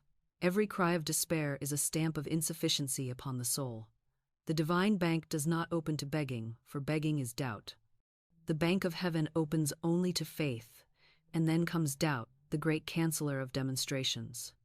A soul may declare abundance once, may even believe it in the moment, but then they look at appearances, see no change, and say, perhaps this does not work. Perhaps I was foolish to believe. Perhaps it is all imagination. And in that instant, they cancel their own check.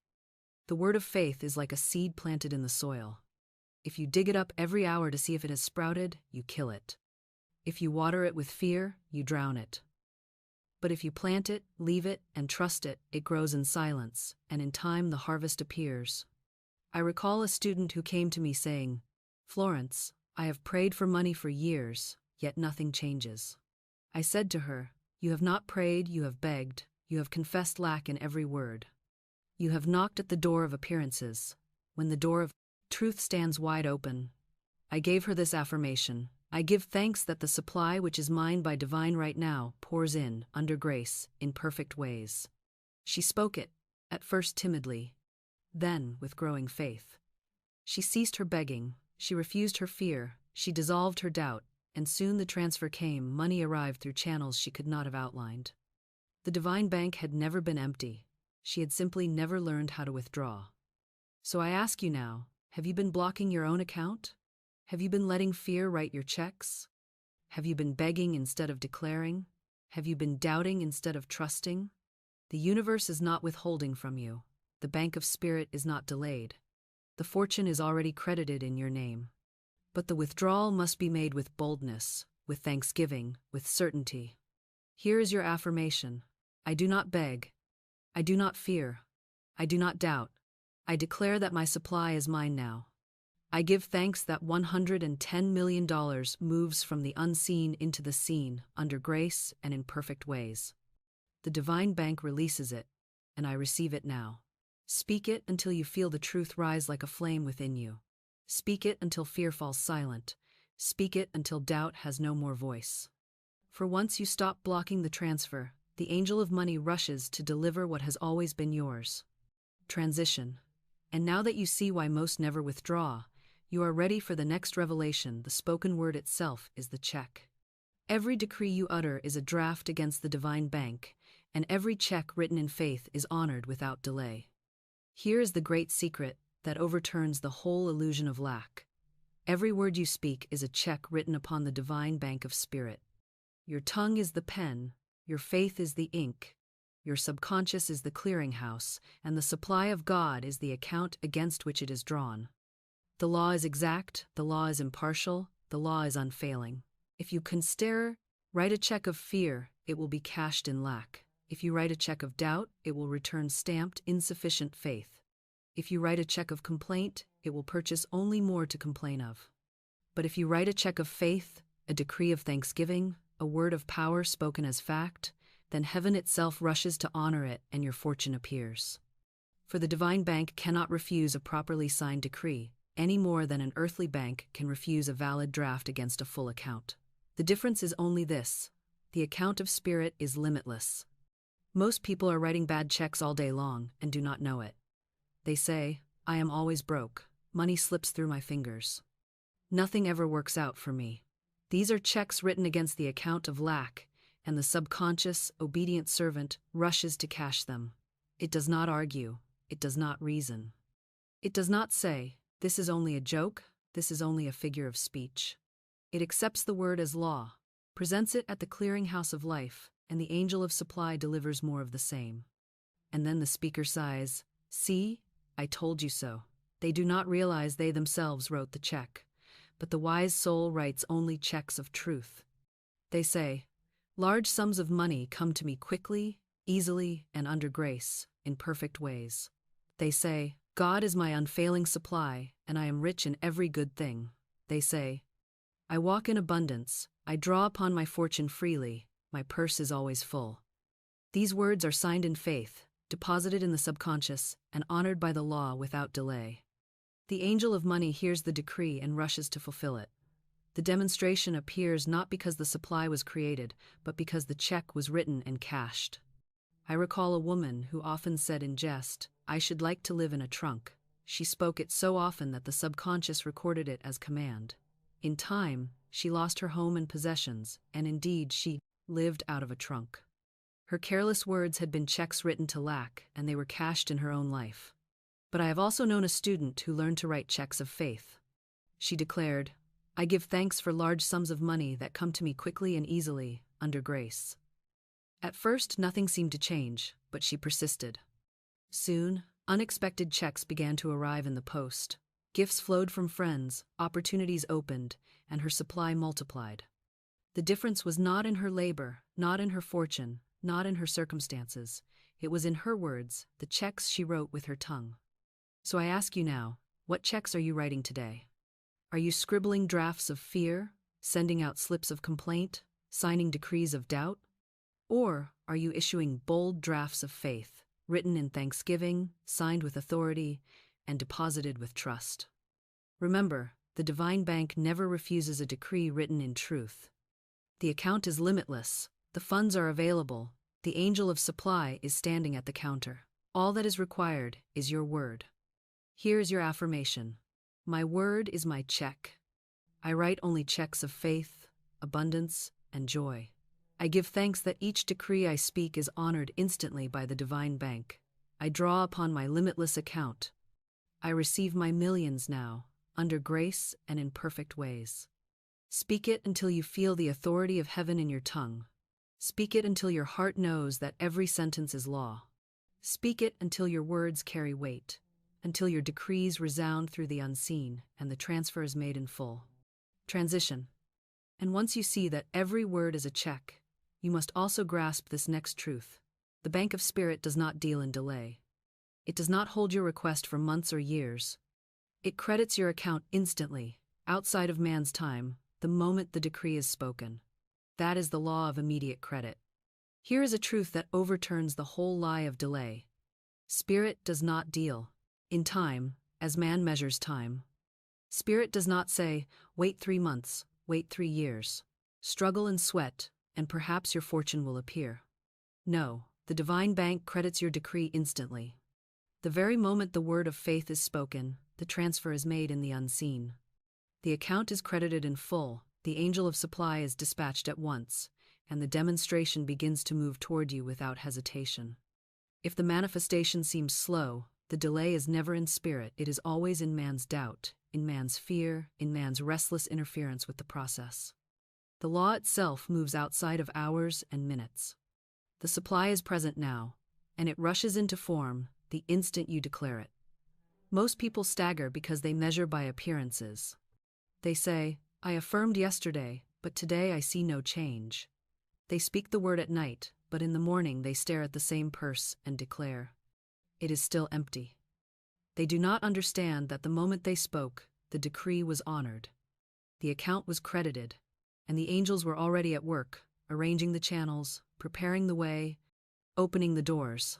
Their impatience, their disbelief, their constant digging up of the seed is what keeps the harvest from appearing. Spirit is never late. The divine bank never delays a true decree. The law of immediate credit is sure, unfailing, unbreakable. I recall the story of a woman who came to me with only $8 left. By appearances, her account was nearly empty.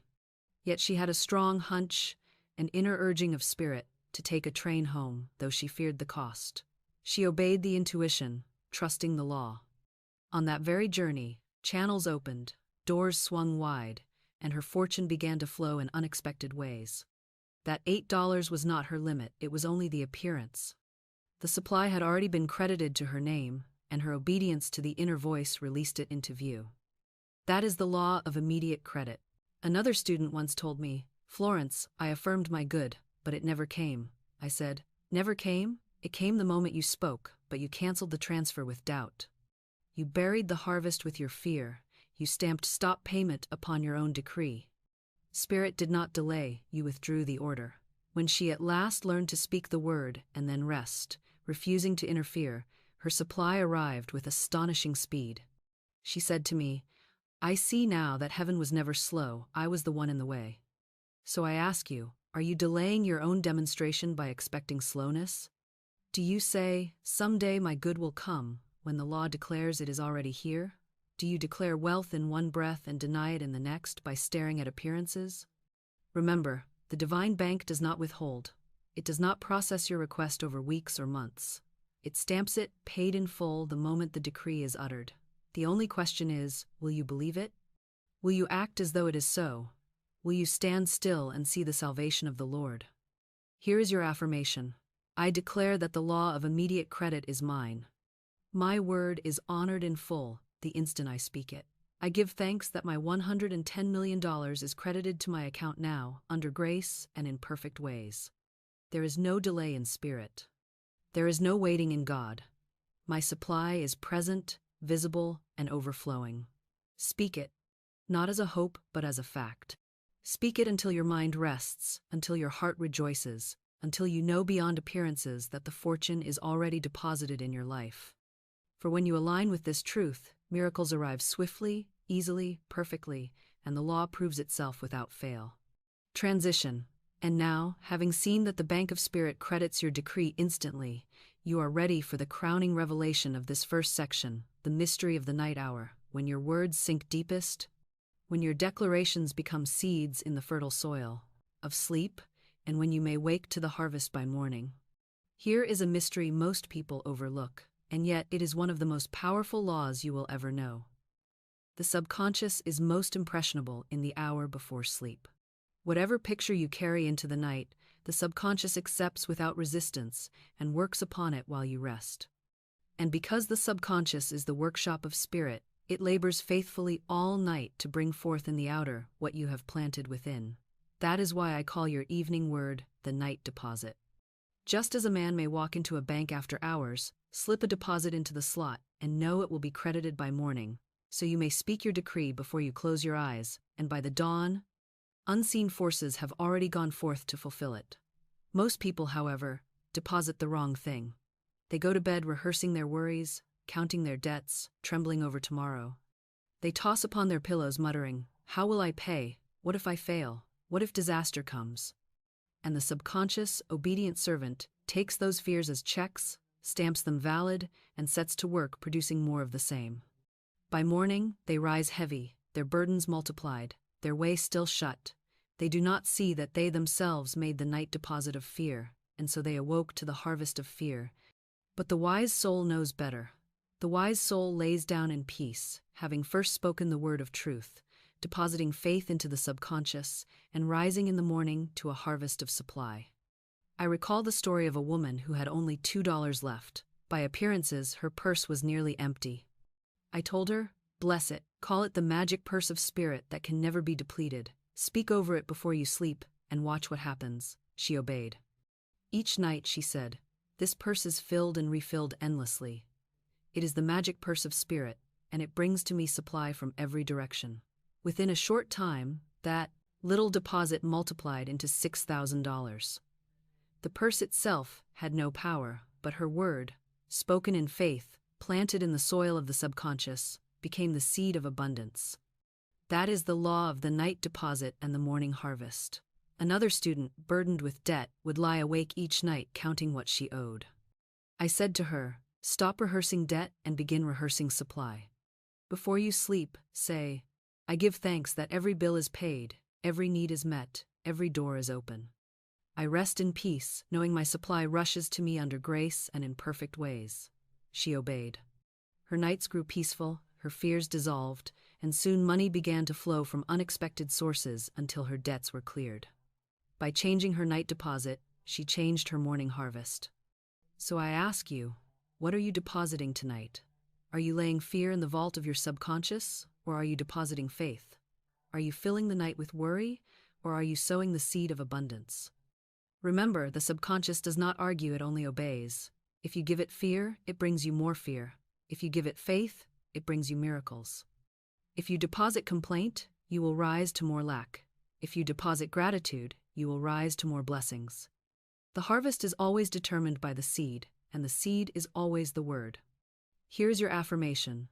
As I sleep, I deposit abundance in my subconscious. I give thanks that money rushes to me all night long. The angel of supply moves swiftly while I rest. I wake to the morning harvest, doors open, needs met, abundance in hand, under grace and in perfect ways. Speak it tonight. Speak it every night. Let it be the last sound upon your lips before sleep, and watch as your mornings change. For the night deposit is sure, the morning harvest is certain, and the law never fails. Transition. And now we close the first great section. You have seen the bank of truth against the bank of appearances. Why most for. Never withdraw, how every word is a check, how spirit credits it instantly, and how the night deposit produces the morning harvest. But this is only the beginning. For how do you write checks that never bounce? How do you speak words that are always honored? That is the secret of the next section, learning to write your spiritual checks with the right words, the right attitude, and the authority of faith. Here is a truth that should strike the heart like lightning. Your tongue is the pen, and every word you speak is writing upon the great ledger of life. The subconscious is that silent scribe, recording without question every syllable that falls from your lips, and the world you see is nothing more than the book written by your own words. You cannot escape this law. If you speak lack, you will live lack. If you speak failure, you will taste failure. If you speak disease, your body will obey.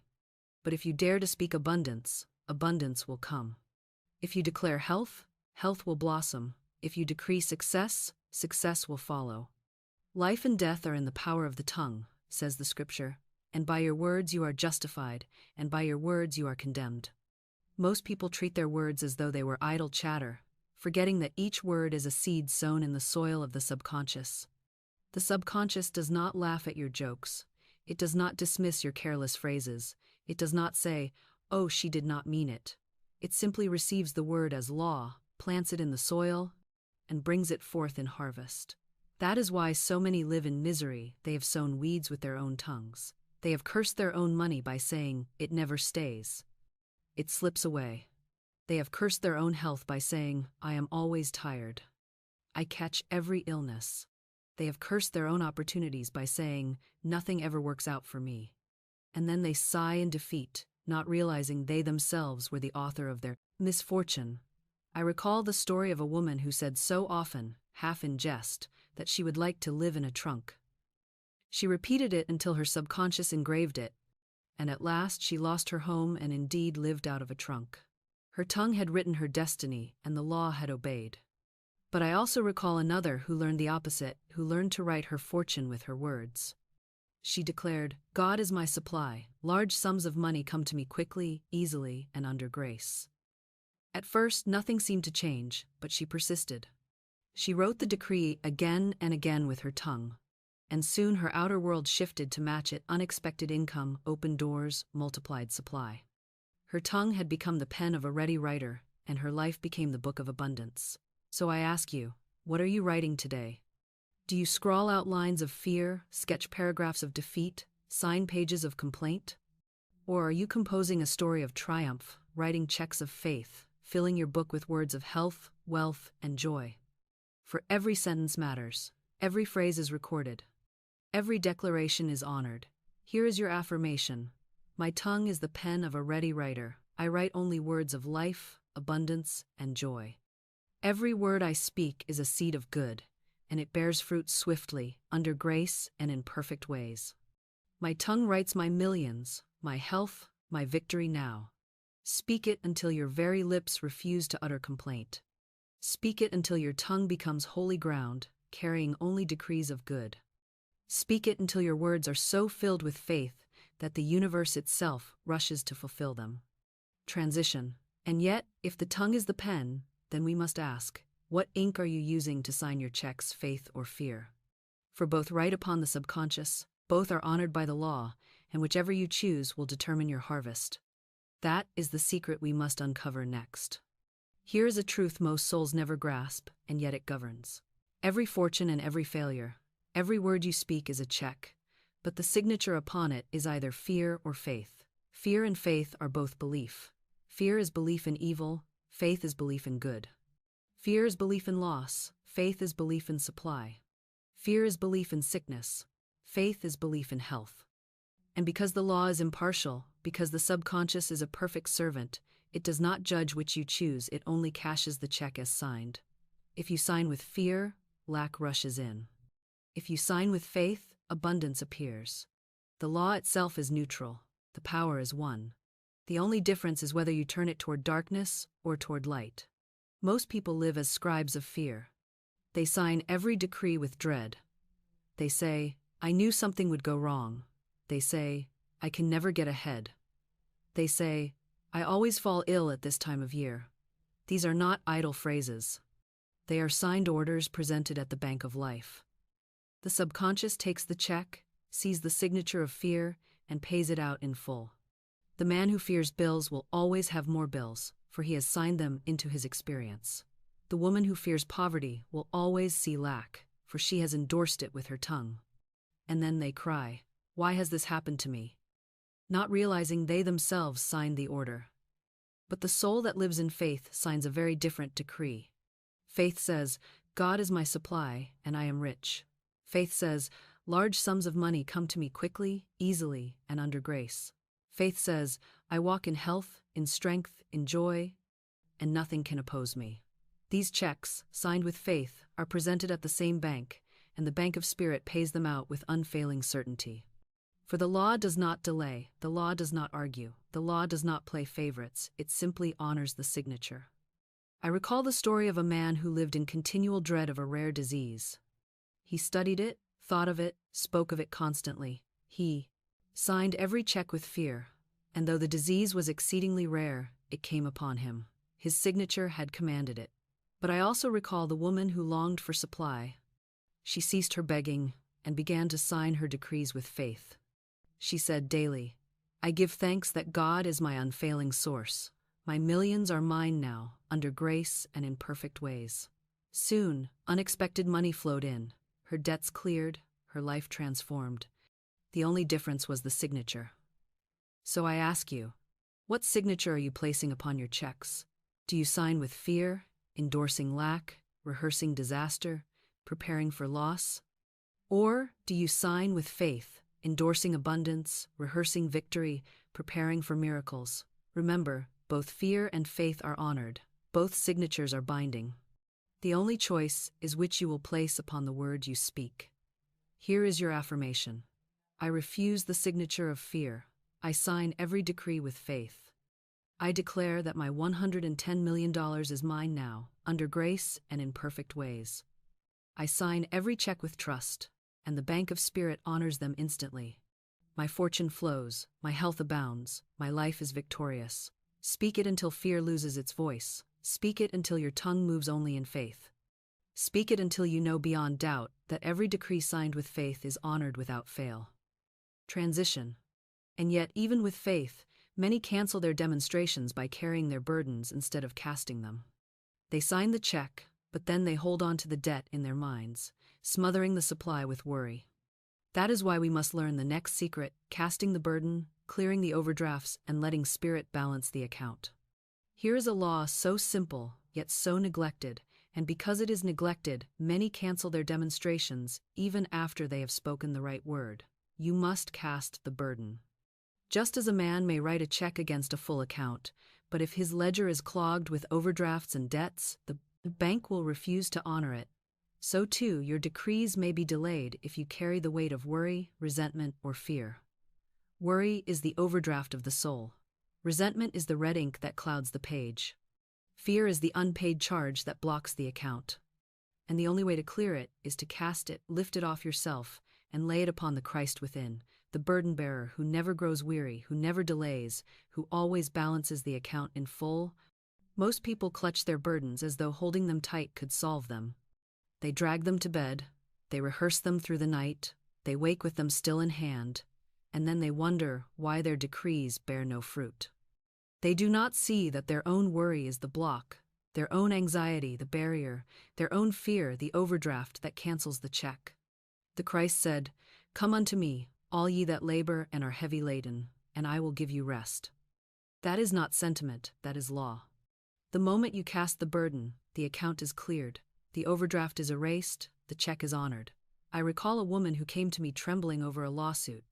She said, "Florence, I have declared my good, but the fear grips me. I cannot eat, I cannot sleep, I cannot breathe without dread." I said to her, "Then you are carrying the burden. No wonder your decree falters. Say now, I cast this burden of lawsuit upon the Christ within me. I go free. The Christ within is my defense, my shield, my deliverer. The outcome is perfect, under grace, in perfect ways." She spoke it, at first with shaking lips, then with growing peace. That night she slept soundly for the first time in weeks. When the trial came, the case turned miraculously in her favor. The overdraft was cleared because the burden had been cast. Another student, drowning in debt, could not think of anything but bills. Every thought, every conversation, every prayer was colored with the shadow of debt. I told him, "You are holding the burden so tightly that no supply can enter." Say aloud, "I cast this burden of debt upon the Christ within me. I go free. My supply is unlimited, my debts are dissolved, my fortune flows under grace in perfect ways." He obeyed. The anxiety lifted. He walked with a lighter step, and soon money came to him in unexpected channels, until the entire debt was cleared. He said to me afterward, "The supply was always there, I was the one blocking it with worry." So I ask you, what overdrafts are you carrying? Is it fear of money, fear of sickness, fear of tomorrow? Why write checks of faith in one hand while clutching burdens in the other? Why pray for abundance while rehearsing debts? Why declare healing while feeding fear? Cast it, release it, lay it on the Christ within, and walk free.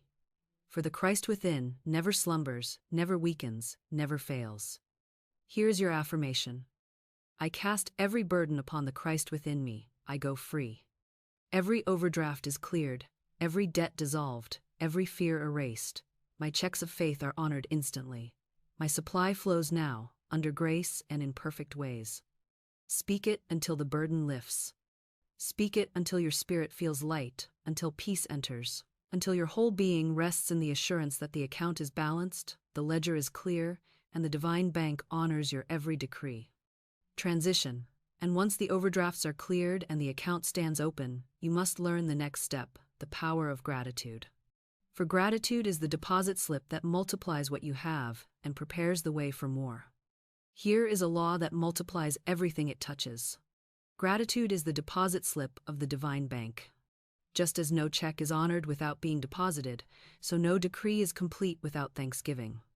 Gratitude is not a polite phrase, not a mumbled thank you after the fact, but a spiritual force, a creative power, the very breath of increase. When you give thanks, you are multiplying the seed. When you bless, you are enlarging the vessel. When you declare, I am grateful, you are stamping your decree with the seal of heaven, and the law rushes to honor it. Complaint shrinks, gratitude expands. Complaint cancels, gratitude multiplies. Complaint declares lack, gratitude declares abundance. And because the subconscious always obeys the strongest vibration, the soul that lives in gratitude lives in unending increase. Most people cancel their demonstrations because they deposit complaint instead of thanksgiving. They look at their purse and sigh, this is not enough. They pay a bill and grumble, this drains me. They sit at their table and mutter, there is never plenty. And so the subconscious records complaint as a decree, and the outer world shrinks to match it. They do not see that every sigh was a withdrawal, every groan was a cancellation, every complaint a check written to lack. But the soul that blesses instead of curses, that thanks instead of grumbles, that praises instead of sighs, finds their account multiplying daily, for gratitude is the deposit slip that never fails. I recall a woman who came to me with only $1 in her hand. She said, Florence, this is all I have. What can I do? I said to her, bless it. Call it the magic purse of spirit that can never be depleted. Give thanks for it now, as though it were a fortune. Declare that as it goes out, it returns multiplied. She obeyed. She stopped cursing her money and began blessing it. Within a short time, that $1 multiplied into hundreds, then thousands. She said to me, the moment I blessed my purse, it became a channel instead of a prison. Gratitude had turned her $1 into a deposit slip that called forth thousands. Another student once complained bitterly over bills. She dreaded the sight of envelopes. She cursed each payment. She said, this drains me, this enslaves me. I told her, every bill you pay is evidence that supply has already been given. Each bill is proof that money has already flowed through your hands. Bless it, thank it, rejoice over it. Say, I give thanks that this bill is paid in full. I rejoice in the abundance that flows continually to me. She obeyed, and soon her finances shifted. Money flowed from unexpected channels, debts were dissolved, and she lived in peace. The change was not in her income, it was in her gratitude. So I ask you, what are you depositing into your subconscious? Complaint or thanksgiving? Curse or blessing? Fear or gratitude? Remember, the divine bank cannot multiply what you curse. It cannot enlarge what you despise, but it rushes to multiply what you bless. Here is your affirmation. I give thanks for my abundance now. I bless every dollar, and it multiplies. I bless every bill, and it returns to me paid in full. I give thanks that $110 million is already mine, credited to my account, and I rejoice in its perfect manifestation under grace. Speak it until thanksgiving rises naturally to your lips. Speak it until your atmosphere hums with gratitude. Speak it until your whole life becomes a deposit slip and you find increase in every direction. For gratitude is the atmosphere of miracles, and in its presence, the divine bank never ceases to pay. Transition. And yet, gratitude alone will not sustain the flow if you allow panic to seize you. For panic cancels, panic slams the door. Panic is the thief that snatches away the demonstration. That is why the next seal upon your word is poise, the calm that proves your faith and guards your fortune. Here is a law that anchors every decree and secures every fortune. Poise is the seal of supply. When a man writes a check, he does not rush to the bank in panic, trembling to see if it will be honored. He signs it calmly, confidently, knowing the account is full and the bank is faithful. So, it must be with every word you speak. Panic is the sign of unbelief. Panic is the confession that you do not trust the account. Panic is the tremor that cancels the decree, the shaking hand that tears the check before it clears. But poise, calm, steady, unshaken poise, is the signature of faith. It is the proof that you believe your word is law, that you trust the bank of spirit, that you know beyond appearances your supply is already present. Most people destroy their own demonstrations because they lose poise at the first sign of resistance. They declare abundance one moment, but when a bill arrives, they collapse in fear and say, "What shall I do now?" They affirm health in the morning, but when a pain comes at noon, they groan and say, "Perhaps it is not working." They decree success, but when appearances mock them, they throw up their hands and cry, "I knew it was too good to be true." And so their panic cancels their decree. They do not see that the demonstration was already on its way, already moving through unseen channels, already rushing to appear, but their panic slammed the door before it arrived. The scriptures give us clear pictures of poise as mastery. Daniel was cast into the lion's den. By appearances, death surrounded him. But he remained calm, poised, unmoved, confident in his God. And because he stood in poise, the mouths of the lions were shut. Christ lay sleeping in the boat while the storm raged. The disciples trembled, frantic, crying, "Master, we perish."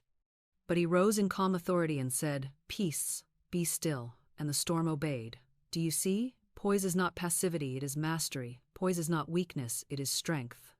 Poise is the stillness that commands storms, the calm that silences lions, the peace that proves dominion. I recall a man who trembled each time a bill arrived. He told me, "Florence, the very sight of an envelope fills me with dread." I said, "Then you are writing checks of fear with every tremor. You must reverse it. Each time a bill comes, hold it calmly and say, 'I give thanks that this bill is paid in full. God is my unfailing supply, and God is never late.'" He obeyed, though at first his hands still shook, but in time his poise grew. He opened bills with peace instead of panic, and soon his supply multiplied until bills no longer frightened him. His calm became his command, and the angel of money moved swiftly because he had sealed his decree with poise. So I ask you now, how do you react when appearances rise against you? Do you tremble, collapse, declare defeat before the battle is over? Or do you stand calm, poised, unshaken, declaring, "Though appearances roar, my word is law, my supply is sure, my God never fails"? Remember, panic shuts the door. Poise keeps it open. Panic cancels the check. Poise secures it. Here is your affirmation. I am poised, calm, and unshaken. I do not fear appearances. I rest in the certainty that every decree is honored, every check is cleared, every fortune is secure. God is my source, and God never fails. My $110 million is mine now, under grace and in perfect ways. Speak it until your spirit feels still. Speak it until appearances lose their sting. Speak it until you know that your calm is your command and your poise is your power. Transition. And once your decree is secured with poise, you are ready for the final signature upon your checks, the authority of faith. For angels do not answer whispers of doubt, but they obey the voice of command. Here is the crowning seal upon every decree. You must speak with authority. A check unsigned is worthless, no matter how large the balance in the account. A decree mumbled in fear, whispered in doubt, is just as worthless. The divine bank does not honor uncertainty. Angels do not move for requests or half-hearted pleas. They move for commands. They rush to obey the word spoken with conviction, the decree declared as fact, the affirmation released as law. Authority is not arrogance. Authority is simply alignment with truth. Authority is the voice of God speaking through you, the calm certainty that what you declare is already accomplished. Most people weaken their own words because they never sign them with authority. They repeat affirmations timidly, as though testing, as though hoping something might happen. They speak like scribes, not like kings. They beg like beggars instead of commanding like heirs. And so their decrees fall flat. They do not understand that the tongue is the scepter, the word is the command, the decree is the law, and it must be spoken as one who knows. Christ himself is the pattern. When he spoke, he did not beg the storm to cease. He did not plead with Lazarus to rise. He said, "Peace, be still." He said, "Lazarus, come forth." He spoke as one having authority, and the universe obeyed. That same authority is yours, for you are made in His image, and His Spirit lives in you. I recall a student who longed for right work. She begged, she prayed, she worried, but nothing came.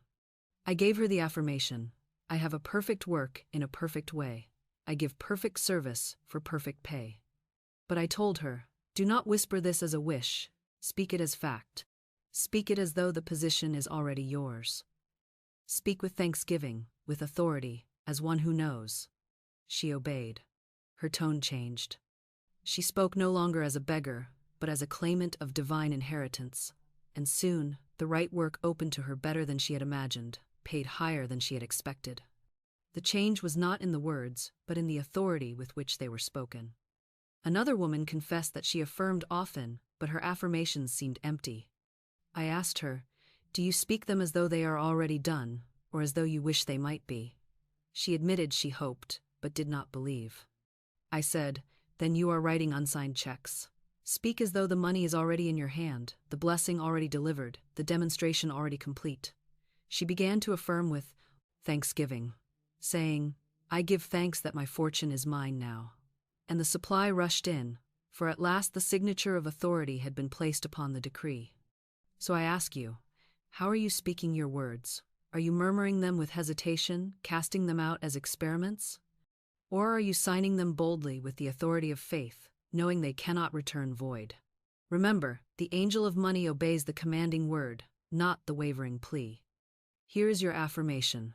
I speak with authority, I decree, and it is established. I give thanks that my $110 million is mine now, under grace and in perfect ways. I do not beg, I do not wish, I do not doubt.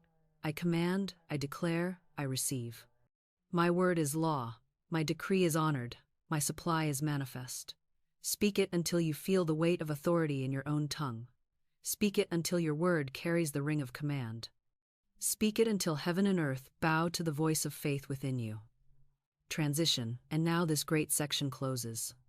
You have learned that the tongue is the pen, that fear and faith are the two signatures, that burdens must be cast to clear the ledger, that gratitude multiplies every deposit, that poise secures every decree, and that authority is the final signature which makes every check valid.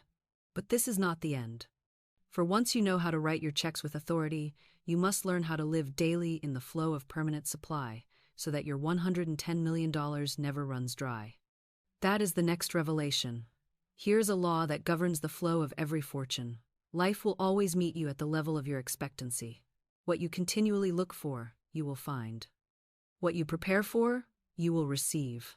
What you rehearse in the secret chambers of your heart becomes the stage upon which you walk. Expectancy is a magnet. Expectancy is a mold.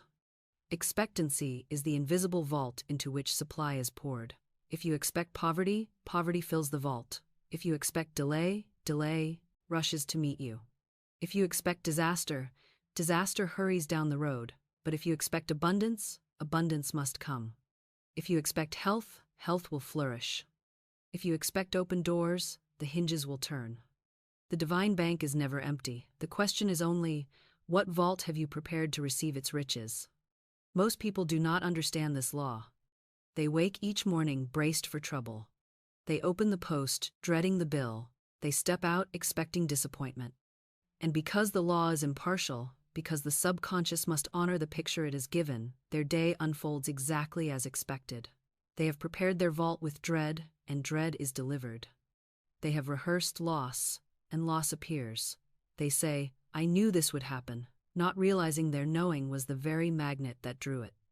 They have been prophets of their own misfortune, and the angel of money, hearing their constant expectancy of lack, has simply fulfilled their decree. But the wise soul prepares differently. The wise soul rises each morning declaring, "Something wonderful is on its way to me today." The wise soul opens the post, expecting checks, expecting gifts, expecting good news. The wise soul goes to bed saying, "Tomorrow will be greater than today. My good is always increasing." And because expectancy is a magnet, the day unfolds in joy, the post carries supply, the morning brings increase. The vault of expectancy has been filled with good, and the law has honored it. I recall a woman who lived in dread of sickness. Each year, as winter approached, she declared, "This is the season when I always fall ill." And so, each year, without fail, sickness came. Her expectancy had written the decree, and the law had obeyed. But when she learned this truth, she reversed her expectancy.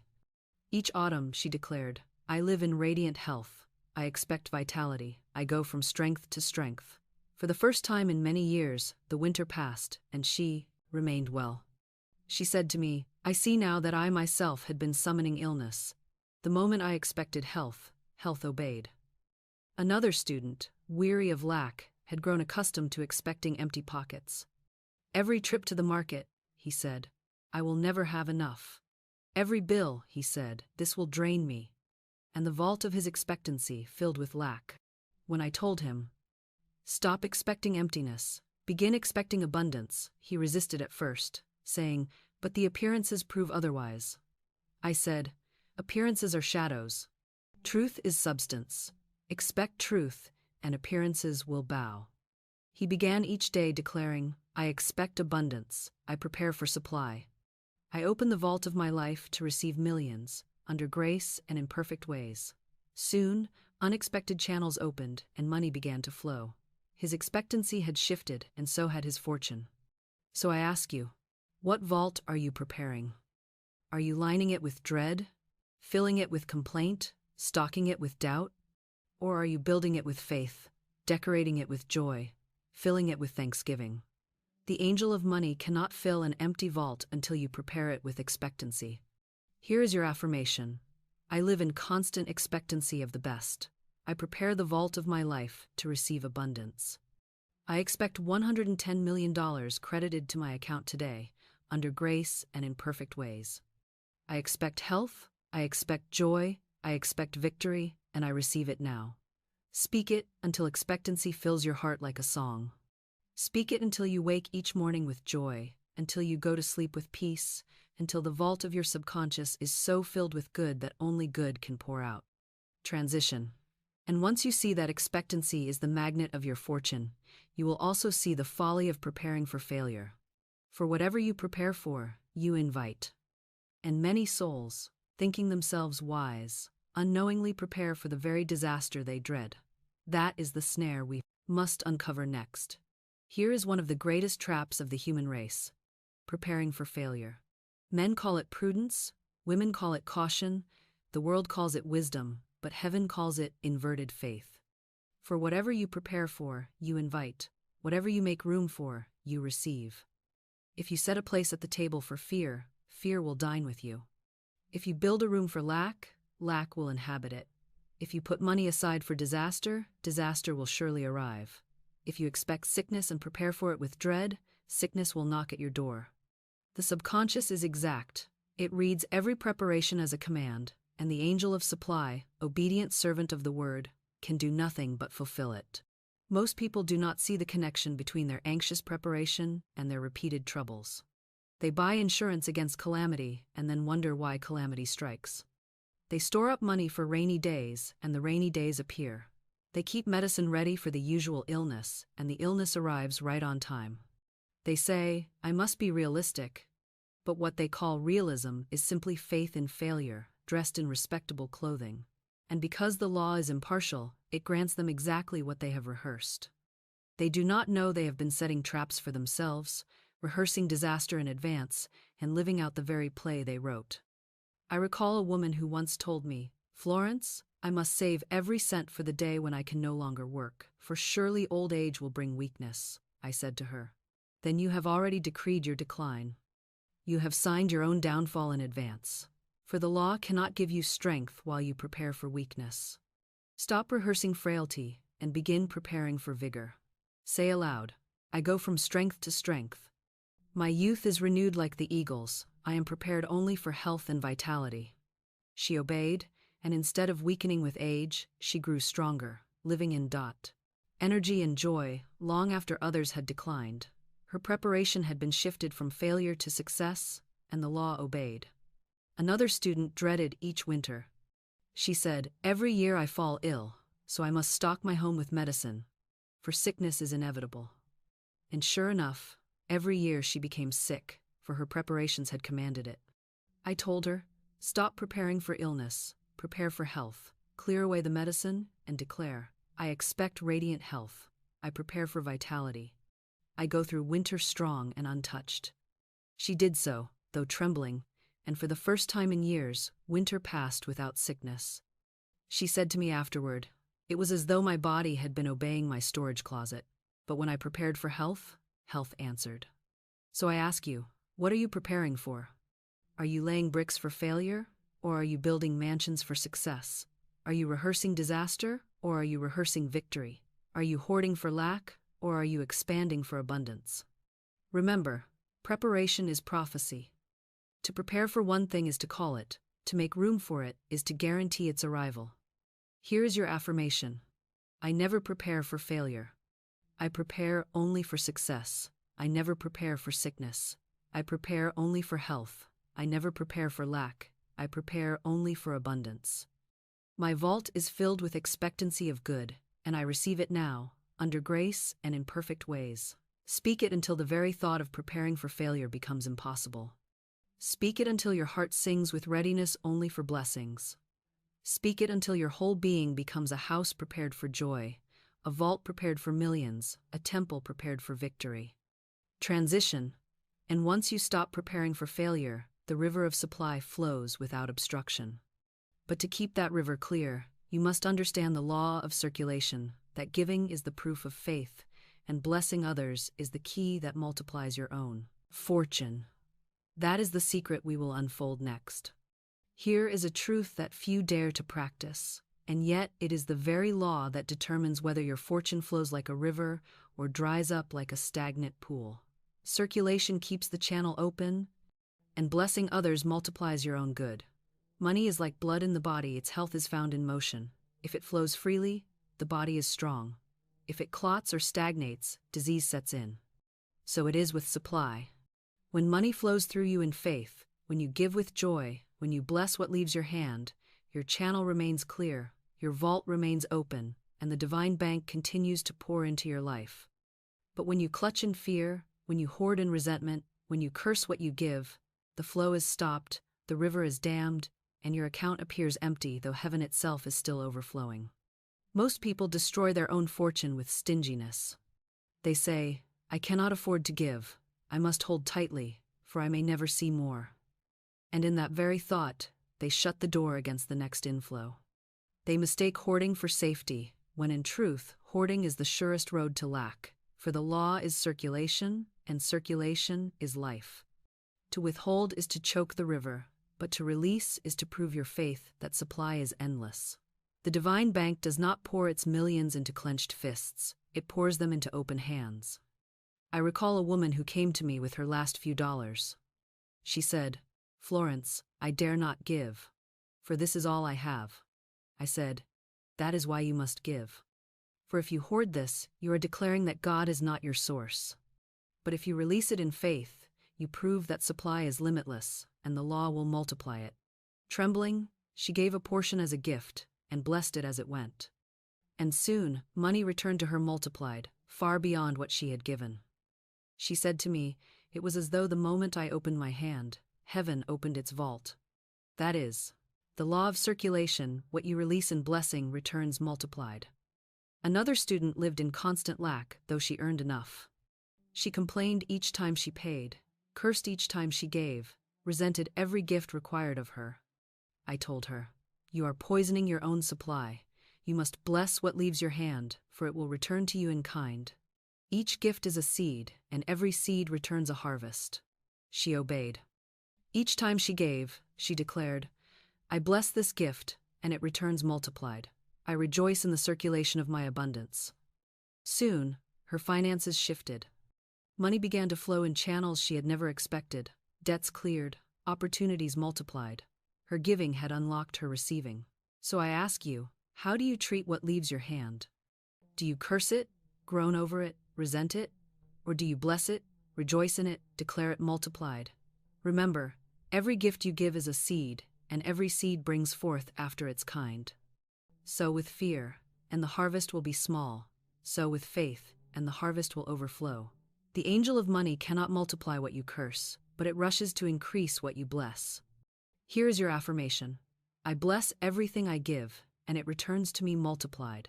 I am a clear channel for divine supply. Money flows freely through me and to me.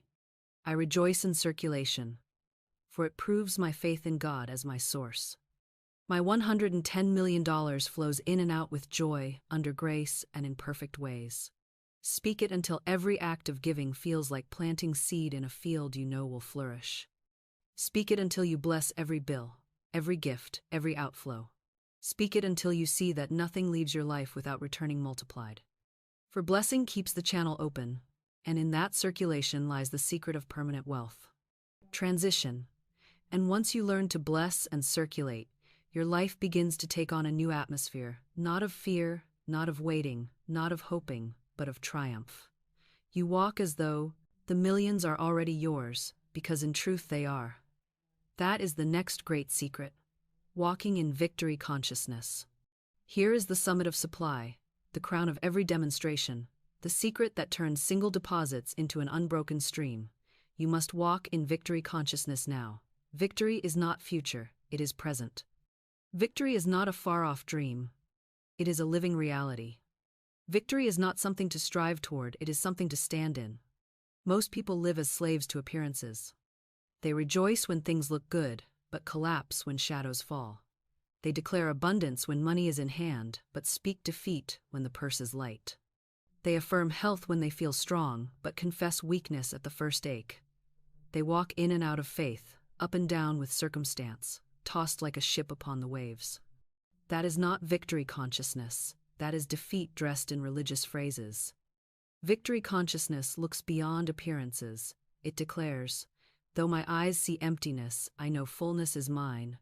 Though my body trembles, I know health is mine. Though my purse appears small, I know millions are credited to my account. Victory consciousness does not wait for proof, it provides the proof by its own decree. It walks as though the demonstration is already complete, and by walking in it, it makes it so. I recall a man who had failed in business again and again. Each venture crumbled, each plan dissolved, and he said to me, "Florence, I am cursed. Nothing I touch succeeds." I told him, "You are not cursed. You are only walking in defeat. You rehearse failure, you expect collapse, you confess disaster, and so it follows you. Change your walk. Speak victory. Declare. Every plan prospers. Every door opens. Every step I take is guided and successful." At first, he could scarcely believe it, for appearances mocked his every word. But he persisted. He walked as though he were already a success. He carried himself as though triumph were inevitable. And soon, his affairs shifted. A new venture opened, prospered, and multiplied. He said to me, "The change was not in the world, it was in me." When I walked in victory, victory walked with me. Another student, broken-hearted from disappointment in love, said, "Florence, I cannot expect joy." "I am destined to be alone," I said. "Then you are decreeing your own defeat. Stop walking in sorrow and begin walking in love. Say, I walk in victory in relationships. Love surrounds me. The right one appears by divine law, under grace, in perfect ways." She obeyed.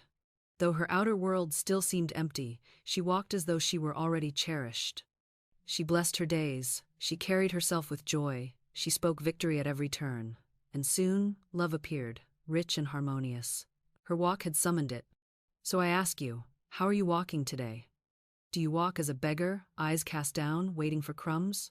Do you shuffle in defeat, rehearsing your failures, bowing to appearances? Or do you walk as a millionaire now, carrying yourself in victory, speaking triumph, declaring abundance with every step? Remember, the world does not lead, you lead. Appearances do not dictate. You dictate. Your walk creates your world. Here is your affirmation. I walk in victory now. Every plan prospers, every door opens, every enemy thought is dissolved. I cannot fail, for God never fails. My $110 million is mine now, under grace and in perfect ways. I walk as a millionaire, I speak as a victor, I live as one already supplied. Speak it until your posture straightens, until your voice strengthens, until your very step carries the rhythm of triumph. For when you walk in victory consciousness, appearances must bow, circumstances must rearrange, the angel of money must obey. Victory is the crown, and it rests upon your head the moment you claim it. Transition. And once you learn to walk in victory daily, you will discover the final secret of permanent supply, gratitude. For gratitude seals the cycle, multiplies the balance, and keeps the vault overflowing without end. That is the last key we must now uncover. Here is the final seal upon every demonstration, the key that keeps the vault of heaven always open, the song that multiplies every deposit, continuous gratitude. Gratitude is not a sometime practice. Gratitude is not a polite thank you muttered after the fact. Gratitude is power. Gratitude is multiplication. Gratitude is the law of increase in motion. Every blessing you thank for grows greater. Every gift you bless multiplies. Every small seed you rejoice over becomes a harvest. Complaint diminishes. Thanksgiving expands. Complaint closes the vault. Gratitude keeps it open. That is the law. Most people live in complaint and wonder why their supply shrinks. They look at their purse and sigh, this is too little. They pay a bill and groan, this drains me. They sit at their table and mutter, this is not enough. And the subconscious records every sigh, every groan, every mutter as a decree, and the outer world shrinks to match it. They do not see that their own complaint has cursed their supply, that their own ingratitude has written checks of lack, that their own words have emptied the vault, but the wise soul does the opposite. The wise soul blesses every dollar, rejoices over every opportunity, thanks God for every gift, no matter how small, knowing that gratitude is the seed of multiplication. I recall a woman who came to me with only a single dollar left. She said, Florence, what can I do with this? I said, bless it. Call it the magic purse of spirit that can never be depleted. Thank God for it. Declare that as it goes out, it returns multiplied. She obeyed. She ceased her complaint and began her thanksgiving. Soon, that $1 multiplied into hundreds, then thousands, until she stood supplied.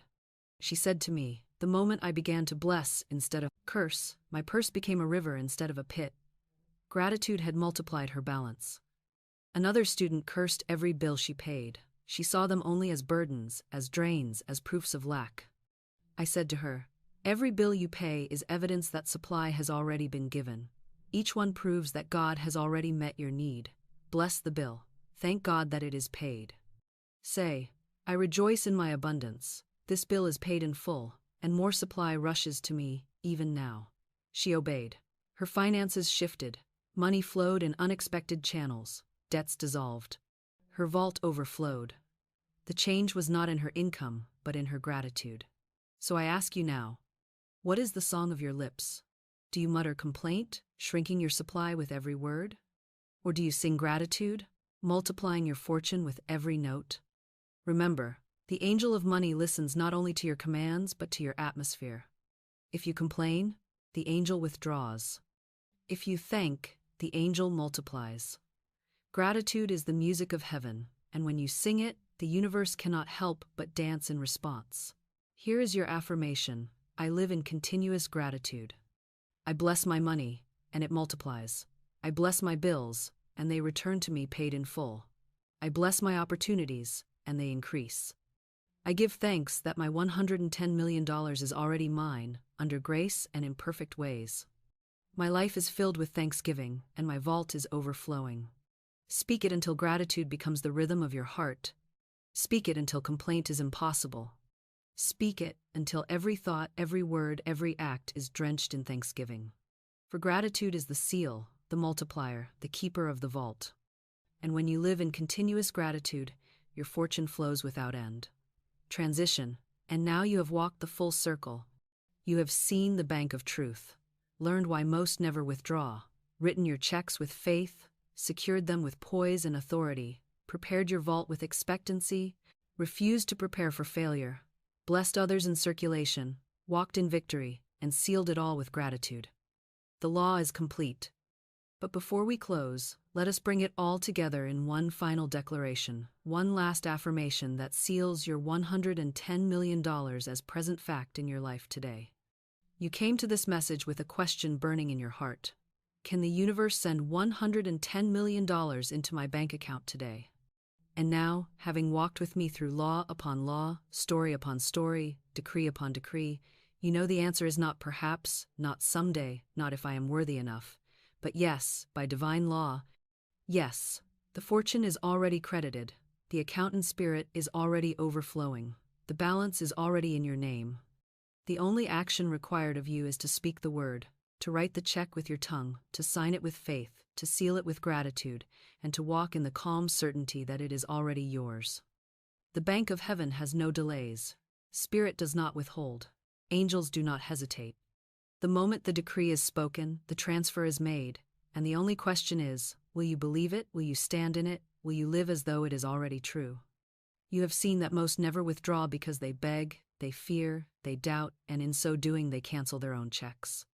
You have learned that every word is a check, and the tongue is the pen of the ready writer. You have learned that fear and faith are the two signatures, and whichever you use will be honored. You have learned to cast the burden, to clear the overdrafts, to stop clutching your debts, to hand them over to the Christ within, and to walk free. You have learned that gratitude is the deposit slip, that poise is the security seal, and that authority is the final signature that guarantees every decree. You have learned to live in expectancy, never to prepare for failure, to bless and circulate, to walk as a millionaire now, and to sing in continuous gratitude so that the vault of your life never runs dry. This is the full circle of law, the game of life played as it was meant to be played, and the prize is certain for the one who dares to believe. So I say to you now, stop staring at appearances, stop bowing to the empty ledger of fear, stop waiting for proof before you believe. The fortune is already yours. The $110 million is already credited. The angel of money is standing at your door, waiting for your command. Speak now, and let it rush in. Here is the final affirmation we declare together. I now write the check of faith. I give thanks that $110 million flows into my bank account today, under grace and in perfect ways. I cast every burden upon the Christ within me, and I go free. I live in expectancy. I refuse failure. I bless and I give, and my good returns multiplied. I walk in victory. I live in continuous gratitude. My vault is overflowing. My fortune is secure. My word is law, and it is established now. Speak it aloud with me. Speak it until the truth reverberates through every cell of your being. Speak it until you feel the weight of millions in your hand, until your atmosphere is saturated with supply, until appearances bow and the demonstration manifests. And now, as you walk away from this message, know that your life will never be the same. You have not only heard the law, you have practiced it. You have not only studied the truth, you have spoken it. You have not only dreamed of millions, you have claimed them. And the universe, faithful and unfailing, is already at work delivering the harvest. But let me leave you with this. If this truth has lifted you, if this revelation has opened your eyes, then the next step is waiting the secret door to success. For there are doors in your life still shut, doors barred by hidden resentments, by subconscious fears, by delays unseen. And in the next message, I will show you how to dissolve those walls, how to walk through the secret door that opens into permanent triumph, where success follows you like a shadow, where every step is guided, and where the game of life turns in your favor without fail. Do not miss it. Click now, and step through the door prepared for you. Tonight, do not beg, do not doubt, do not delay. Speak the word, call the fortune, write the check, sign it with faith, seal it with gratitude, rest in peace, and rise in triumph. For the universe has already spoken. I will send $110 million to your bank account today.